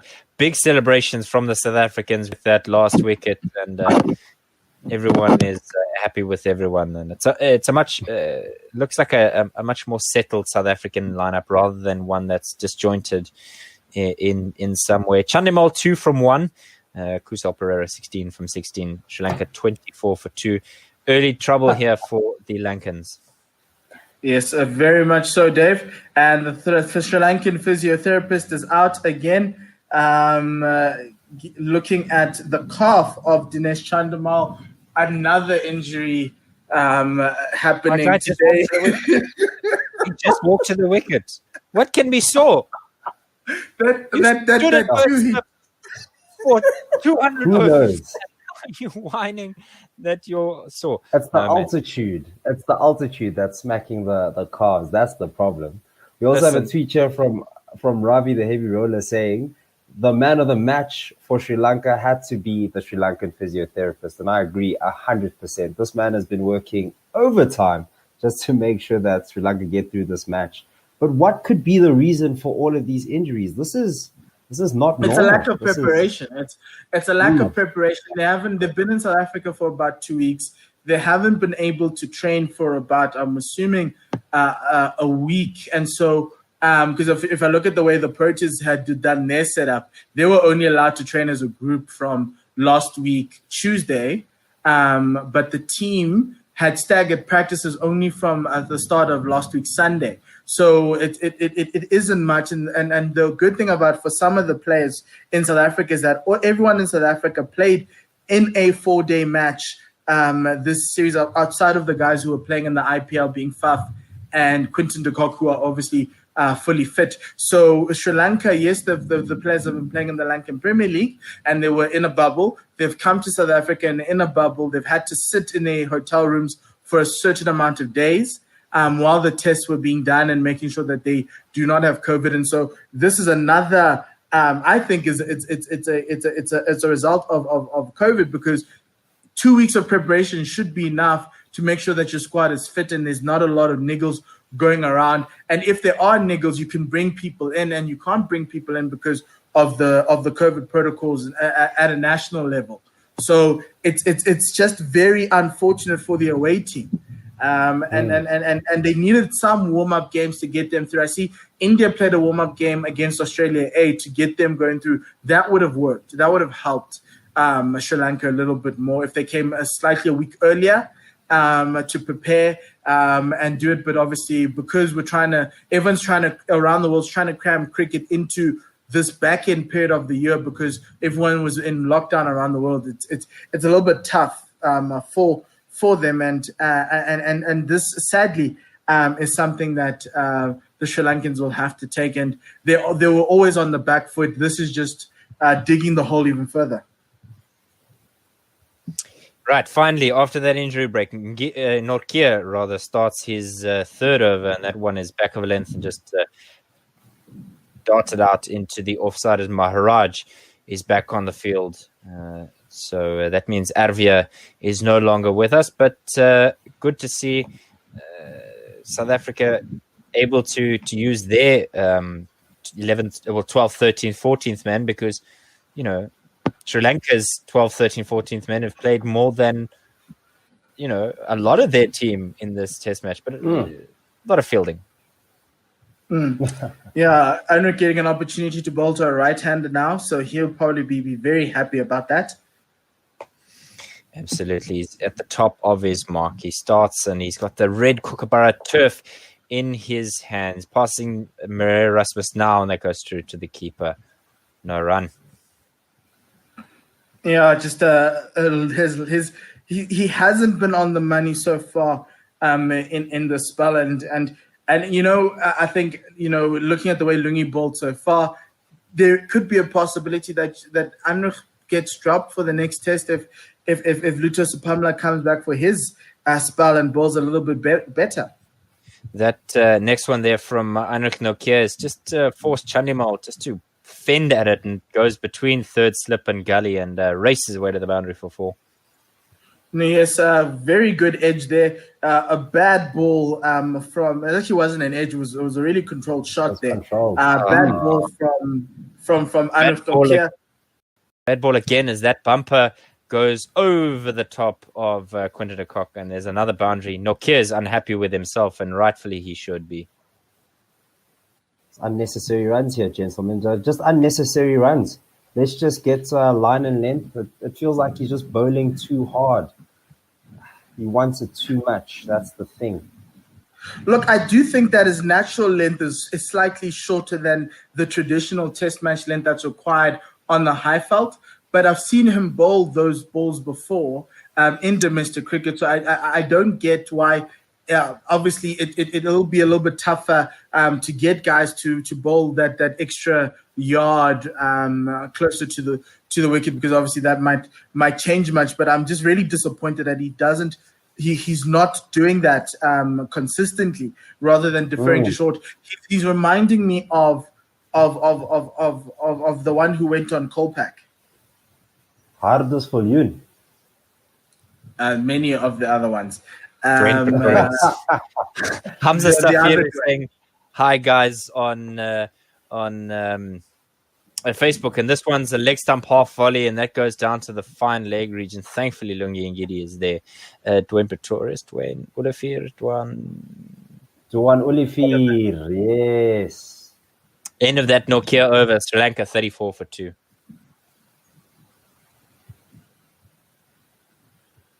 Duan Olifi. That's a name that I was hoping to hear a lot more of, and then he just sort of left, man. You see, with Duan, South Africa used him as an enforcer. So to come in to bowl short, he came in second change, and his natural length was always short, and he bothered the batsman a lot. Here, it's likely, and the problem we had with Duan was his fuller length ball was very loopy, and it was easier for the batsman to play that. Whereas in this case, slightly different, where Nokia's natural starting his next over, and this one's driven through the covers. The chase here for Wiaan Mulder. Is he going to pull it in? Yes, just at the last moment there. Wonderful. Oh, he does. Wonderful stuff there. Wonderful stuff there from Wiaan Mulder. Yes, and so I think for me that's the one thing, because so far in Nokia's Test career, I think he's only played a handful. I think 3 matches. This is his third. He's been used as an enforcer with the short ball as his stock ball, but as an opening bowler, we'd like to see a little bit more skill. Similar to what Lungi's showing, bowl it a lot fuller, try get the ball to seam, try aim to land the ball on the seam, because normally that gives you something. I know it's hard, and it's but that's where I think his fast bowling education needs to get to. This next one by Lungi Ngidi is hit into the covers, and it's a misfield by Luta Sapamla, and he has to do a lot of work to recover from that fumble. He should be apologizing to his fast bowling partner there. Just having a look at it. It was driven out on a bit of a punch into the covers, and it should have been a simple stop from Luta Sapamla rather, but he's just fumbled that one. Yeah, he just couldn't get behind the ball enough. But it's a good punch from Kusal Pereira, and just letting the pace come off the bat. Don't hit too hard. Again, and this one's slashed at, but it's dropped short there of Wiaan Mulder. Markram's being very vocal in this second innings, Mpho. A lot more than I think we would normally be used to. Like I said, wouldn't you want to be vocal if you were looking to get a Test captaincy and guarantee yourself 10 years in this Test side, traveling around the world? Unquestioned. Exactly. And that's the problem. That's why Quinton de Kock, I think, got the nod, because his spot is secure. He's not going to be going anywhere. And it wasn't necessarily about who's the best captain, but I mean, who can we rely on that will always be in the team? And you don't just want the captain in as a captain, you know? No, that's true. That is very true. Ngidi in again, round the wicket. 3 slips and a man under the helmet. This is driven square of the wicket. That will race away to the boundary. 4 runs. Oh, beautiful shot there. Just leant back and played that very nicely. Good timing. Kusal Pereira is seemingly finding the middle of the bat early on in this innings. A really good shot there. And South Africa, 37, was it 44, 40, how much is that? 43 for 2 after 6 overs, a run rate of 6.71. Some serious questions needed to be asked by these opening bowlers, and obviously with Kagiso Rabada looming all over this team with his return, it's going to be fascinating who doesn't get the nod at the end of it all. So my question is, that one is just flicked off the pads there, and some runs there for the Sri Lankans. One to come. When we're chatting about Irish Nokia, why not give him first change? I mean, take the pressure off him with the new ball. Just give it to someone else. He's become a little bit more expensive than I'd like, and he's not striking or hitting the good lengths. So why force him to open the bowling is my question.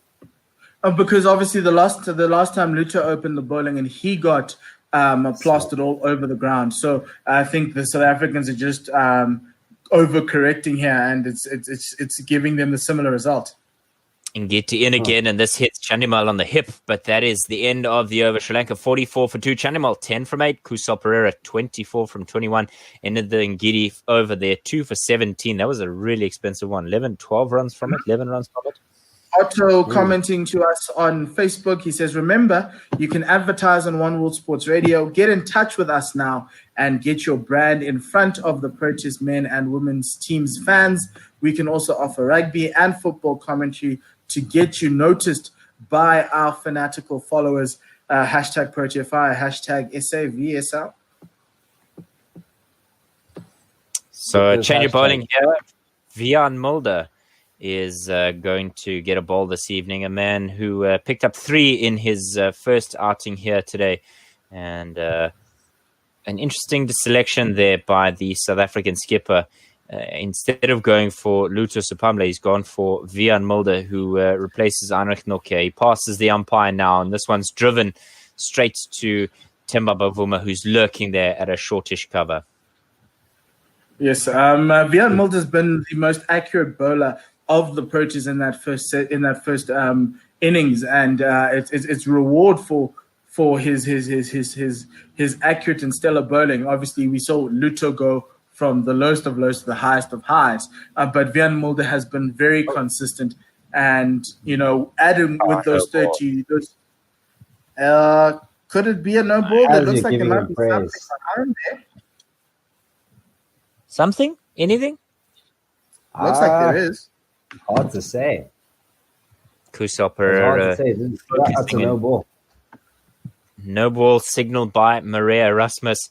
So Vian Mulder started with a no ball. Not really a great start, but he comes in again, passing right arm over, and oh my word, what a delivery there. That's missed the off stump by Kitten's whisker. That's what we want to see. And that's essentially what we want to see, the accuracy that he's bowled with in the first innings, making the batsman consider, think about his off stump, think about playing shots, torment that fourth, fifth stump line, as we see Lungi Ngidi setting up Kusal Mendes for his wicket with those balls in that channel. And there was one that obviously got that edge. That next delivery is just absolutely beaten Kusal Pereira underneath the bat and has, again, missed it by a kitten's whisker. This man is... Vian just showing us beautiful seam position coming in. And you can even see the seam position. It's facing it was more facing first slip rather than second slip. But it's giving Vian the ability to get that ball to swing that ball into that left-handed batsman. Really, really good choice from Quinton de Kock there. Next one defended by Kusal Pereira. He takes the hand off the bat there as he just defends it. No run for him there. And just that hint of movement that we're getting here from Vian Mulder, just on the right length, that variable bounce, it's brilliant to see. This is the kind of prodding we want, putting pressure on the batsman. That's either you miss or I hit, or if you don't go for it, could be costly. Mulder in again, and this is a little bit of a wider one this time, but no false stroke there by Kusal Pereira. 45 for 2. They trail by 180. Yeah, I think if Kusal Pereira had to throw his hands at that one, he'd probably have to give it the kitchen sink. If he had to prod at that one, a second slip would have been in business. 100%. Absolutely. That was the downfall of Aiden Markram, where a rash shot outside, and he didn't quite throw the kitchen. But Aiden, I think he threw the kitchen sink at it. It was just he just couldn't get it past that fielder at backward point. Mulder in again with a leg stump half volley, and this one's been whipped away square of the wicket, and 4 runs there for Pereira. He's not going to miss out on a leg stump half volley. It's wayward there from the young South African. And that's been the problem with South Africa and Sri Lanka in terms of bowling. Maiden overs are not being emphasized a lot in terms of bowling plans. It's always been a lot of the overs have like a boundary to it, and it's just causing a lot of easing the pressure a lot on the batsman. Absolutely, it's you do all the hard work and then to throw it away with a boundary is a cardinal sin, I think, in Test cricket. You've got to make sure that when you do get that opportunity, you don't chuck it away.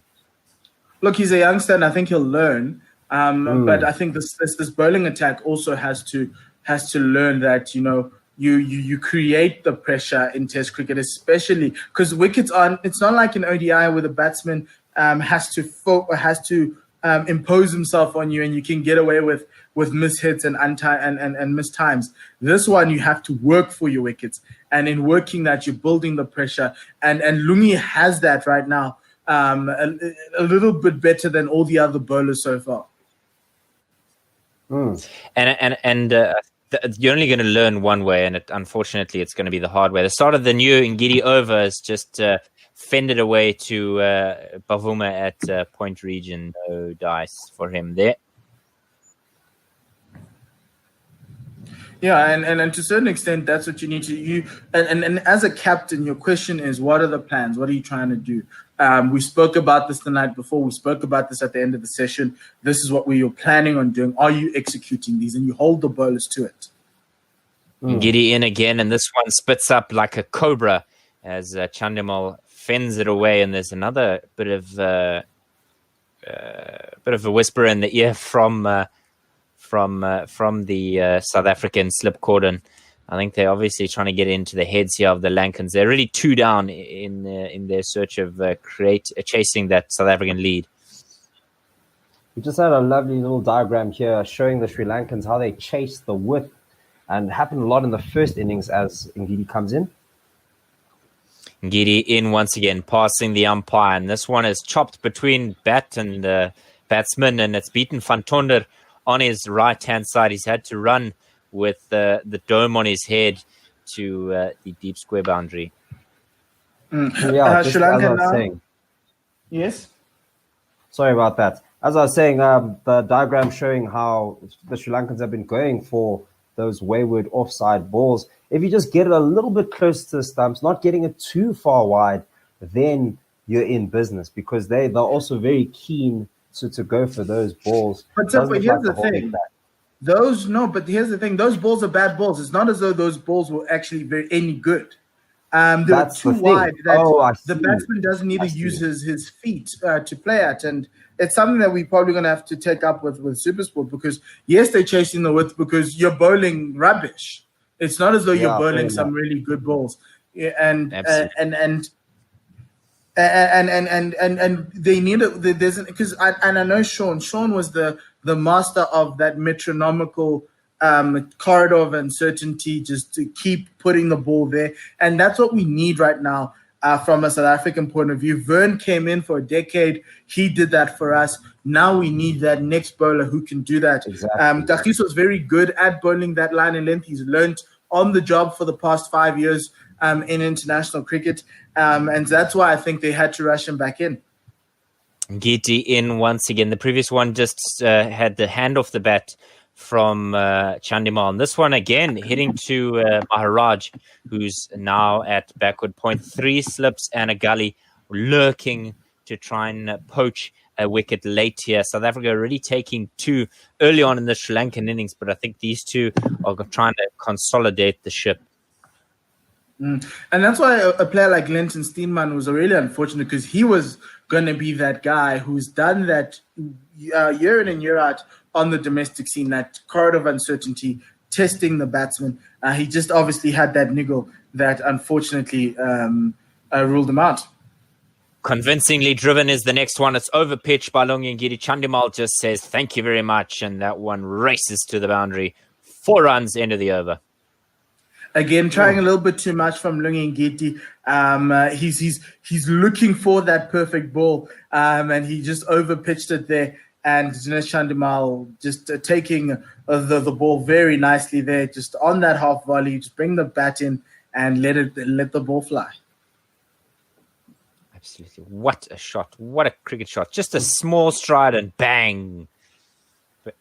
Just go Smash fetch. from the center of the bat. It looks pristine. Looks incredible. As we Lights are up at Centurion. A little bit dark outside. Absolutely. The final 12 minutes of the day's play here at Supersport Park in Centurion. The Sri Lanka still trailing by 170. Wiaan Mulder in once again, and this one's nipped away. Wow, that has gone a long way. Pereira chased it, but unnecessary, you would say, gents. Yeah, Yes, look at how Wiaan is bowling with a lot of skill here. He's got a ball to come into the right-hander. He's got one to the left-hander. He's got one to stay away from the left-hander. He's really shown quite a lot of skill from a bowling perspective. Absolutely. He's in once again. Absolutely. He's in once again, passing the umpire. And this is on the pads, but he's gotten away with a bit of a freebie there as the man at square leg has collected that one. So nothing there for Pereira. 80 miles an hour. He's not slow, but he's not breaking speed limits. He's pretty much a Sri Lankan pace bowler. No. Oh, come on. Suranga Lakmal's going to come in the next game and surprise all of you with his quick deliveries. Don't say all I of hope you. so. In once again. And, straight to delivery on the pads. There's a shot for a run out here, but Sipamla doesn't quite hit the stumps there, and they get through for a single. So thankfully, he's able to get off strike. Here's Pereira. And look, I think it's very good that Wiaan is taking a little bit more of the bowling workload so far in his early career in Test cricket, because I think South Africa are going to be leaning on him quite a lot more, especially going into the subcontinent, where we might need him to give us a few more overs, and we might need him to play to give us that batting depth and have another and one of our out and out quicks might have to sit out. So he's proving quite a lot, quite useful for the selectors going forward. Definitely. Tsepo, I mean, he's somebody that is still young enough that could be in this test side for a decade. Exactly. It's the long-term goal here that you're getting. And you're also getting that quality. You just spoke about how he's getting so much movement from the ball here. Seam presentation looks great as he bowls to Chandimal here. This one just back of a length as Chandimal just pushes this one on the back foot for no run. Yeah, he looks good. He looks very good, and it looks like he's learning more and more with each of these games. So I really look forward to seeing a lot more of him in the future, a lot more of him in the squad.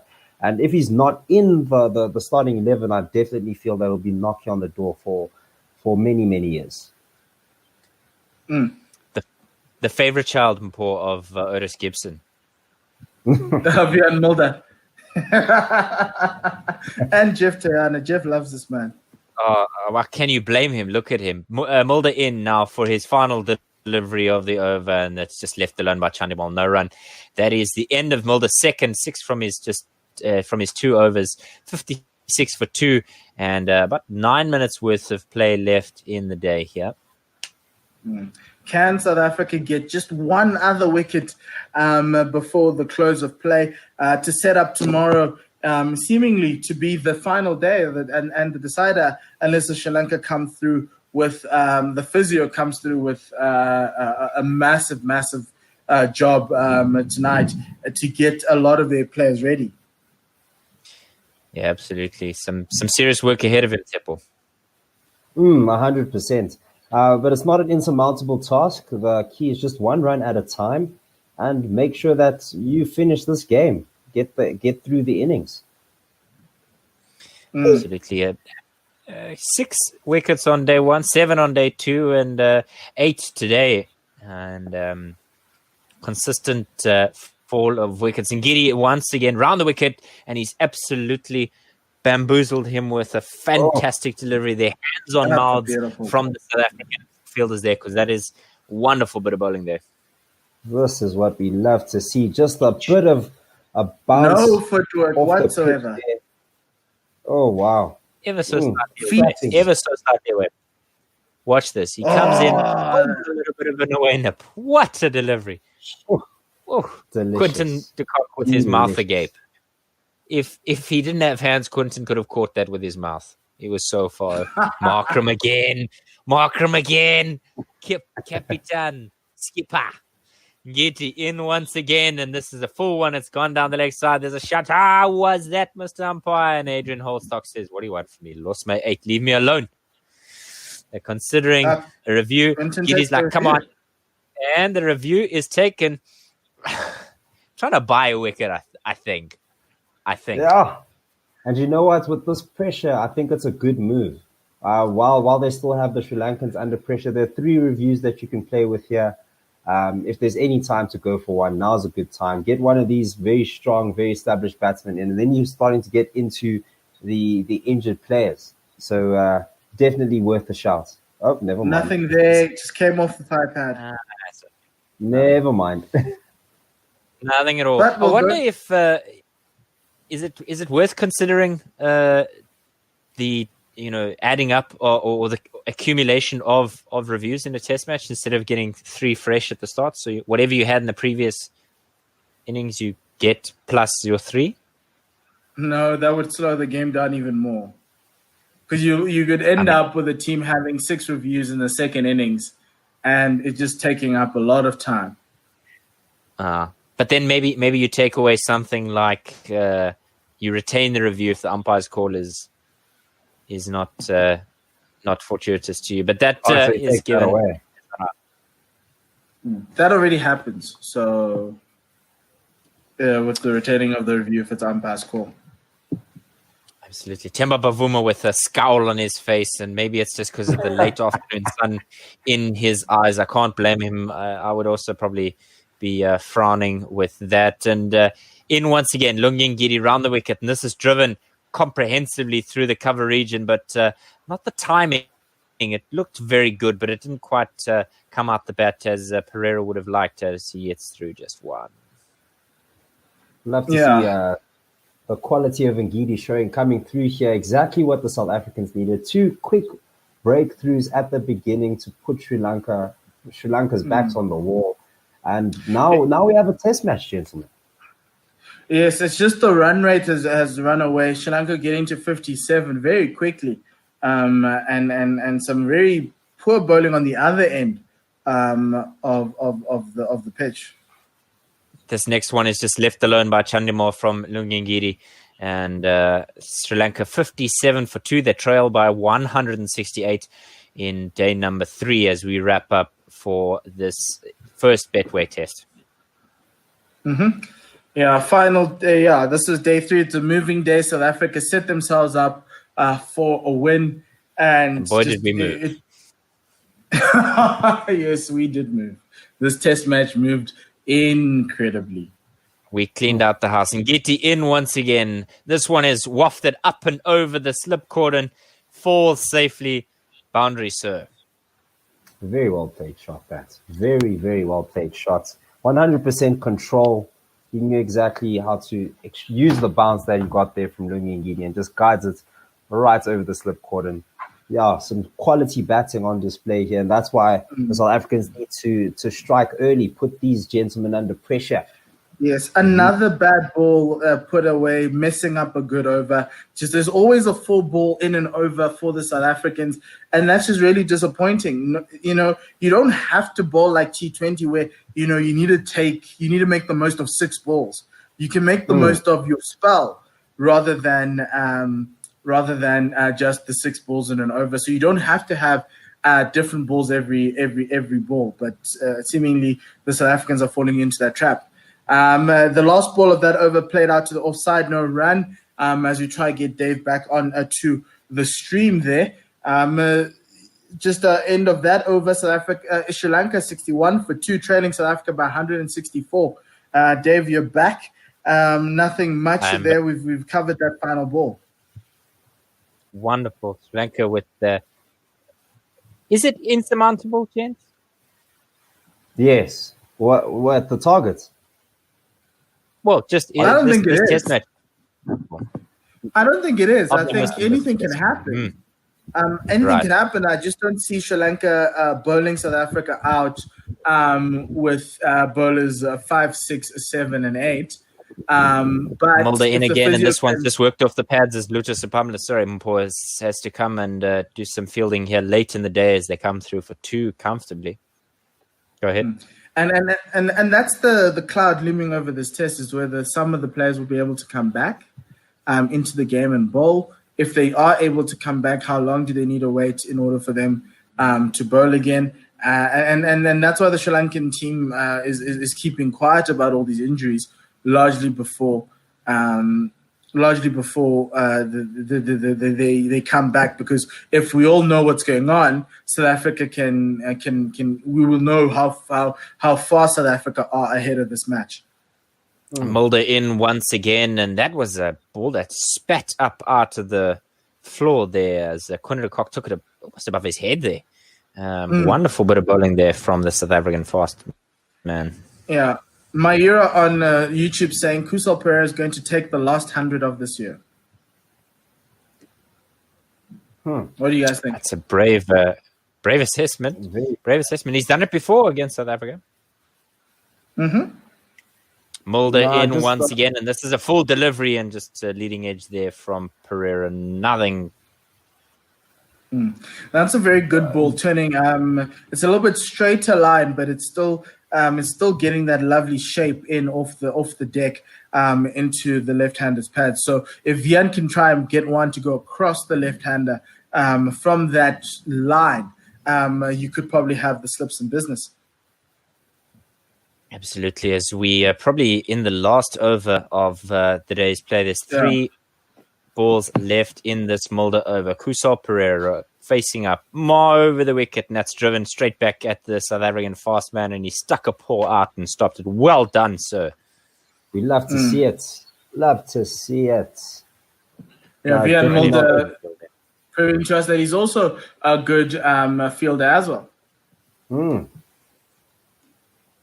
Quality all-rounder. That's what we want to see. Someone that's putting it all out there at this late stage of the day, not just rolling over and just letting the fielders do the work. Let's get it done. We have a job to do. Keeping it as tight as possible. Yep, that's. I think Quinton's giving these youngsters. I'll tell you after the ball. Last 2. This one has just worked off the knee. They said a yes, no, but the fumble from Keshav Maharaj means they get through in the end. I think Quinton's giving these captaincy hopefuls jobs throughout this test match. You know, you see Aiden Markram encouraging the team. Rassie van der Dissen before that ball was chatting with Vian Mulder, just giving him some words as to what the plans are. So yeah, maybe that could be an easy way for Quinton to lighten the workload. Delegate, yeah. Maybe that's exactly what he needs, because the captaincy pressure is something that's been a conversation for all of us. And maybe he's just the spearhead of a very, very long spear where everyone has something to contribute. And I like to see the fire, like with that misfield that was a run-out opportunity. Aiden Markham just clapping his hands in frustration because he knows, hey, should be doing better. Maybe that's also what he's bringing to the setup. Not being right, here he goes. Mulder for the last ball of today. This one is off the pads and it's worked away down to the fine leg boundary. Lungi collects it, and everybody's in the ears of the Sri Lankans. Yes, no. Shall we have lunch, tea, dinner? Right, that is the end of play for today. As everybody walks to the Chandram. Stumps.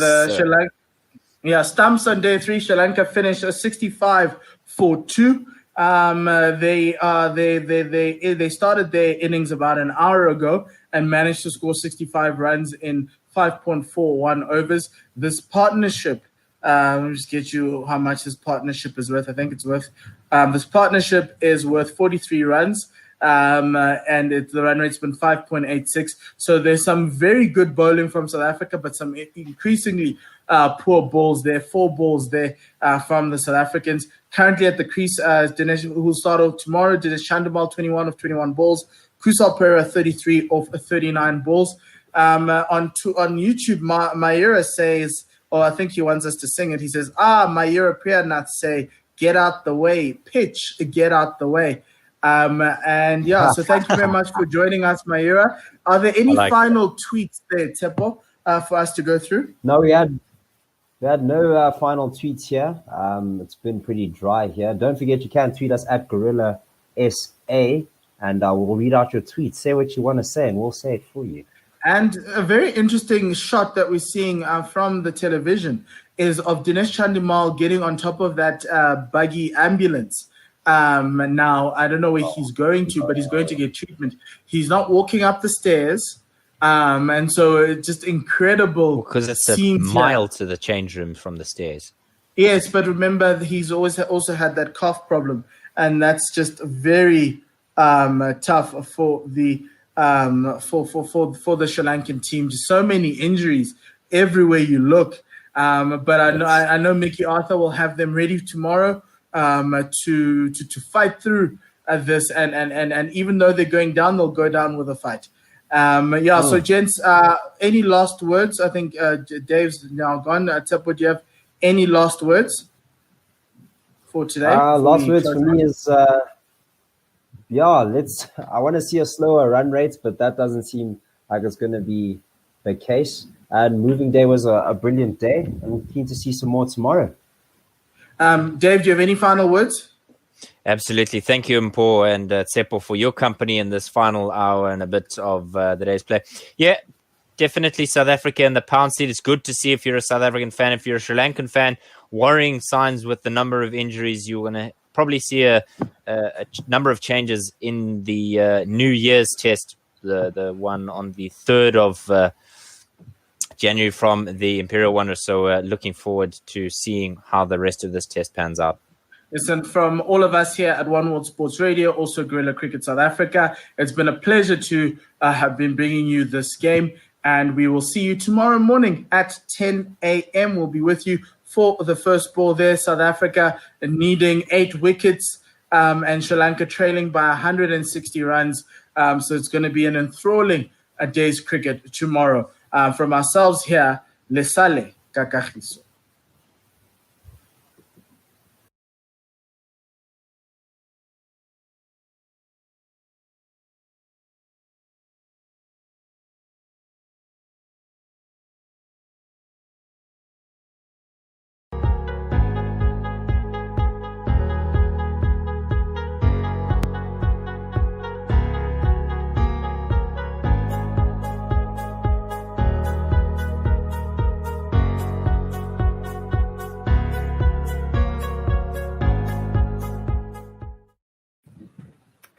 Good afternoon, everybody. Welcome back to the second session of the second day of the first test between South Africa and Sri Lanka from Centurion in Pretoria. Welcome with me, AB and Ravi Nair. Looking forward to this session to see if Algar and Markram can survive until tea. And we're getting ready for the first ball that's going to be bowled right now to Dean Algar. Right arm over the wicket. Dean gets one on his pads. Loud appeal for LBW. Holstock says no, not out. Let's see if they're going to review this. There's some inquisitive looks among the players. Let's see what they do. It was missing off. That they've decided to review, yes, with the right arm over. I'm not sure who's bowling at the moment. If you guys can help me out with is it Chanaka? So he's got the LBW appeal. I agree with you, Ravi. It seems to have gone across him. Maybe it's straightened enough to get the dismissal, but we'll soon see here as we check ball tracking here. I think that might have also struck him outside the line. Definitely not comfortable there in front of the stumps is Algar. And he's jumping all over the place, and the ball hits him on his front pad, just below the knee roll with his front foot in the air. We can see his leg stump showing as the left-hander faces this first ball after lunch. So let's see Hawkeye now, because there's definitely no bat involved. That might be clipping. So it's pitched in line, hit him outside the line. Okay, and missing the wicket. So you were right there, Ravi. Well spotted. The ball didn't straighten enough there, but Sri Lanka have lost a review. We'll see how many. They've got 2 reviews remaining now. South Africa have 3. So, Algar, they survived. I mean, that's a really bad. That's a very bad decision to review there by Sri Lanka. Algar was jumping all over the place, and you can see even when he lands, his right foot is well outside the line. But anyway, yeah, this one defended outside off stump, and there's no run. 45 without loss. Okay, may I make a prediction? Yeah, sure. Elgar and Markram are actually, as I said earlier in the first session, probably the best opening partnership in the world today. They don't have to do anything special because the Sri Lankan bowlers are 10 kph slower than the South Africans. Yep, Shanaka in again to Algar, drives this to mid-off. And let's see if the ball is going to beat the fielder to the boundary. Yes, it does. So that's a 4 for Algar off the third delivery of the first over after lunch. That wasn't well timed, but it was a nice stroke, wasn't it? He hit it into the ground, but he hit it long enough for it to beat the fielders. My point is Elgar and Markram just have to wait for the bad ball. Maybe it'll take South Africa till tomorrow evening to get it done. But they can overhaul this Sri Lankan score. It looks good so far. Algar outside off stump chops this into extra cover, no run. Yeah, I think patience here is needed.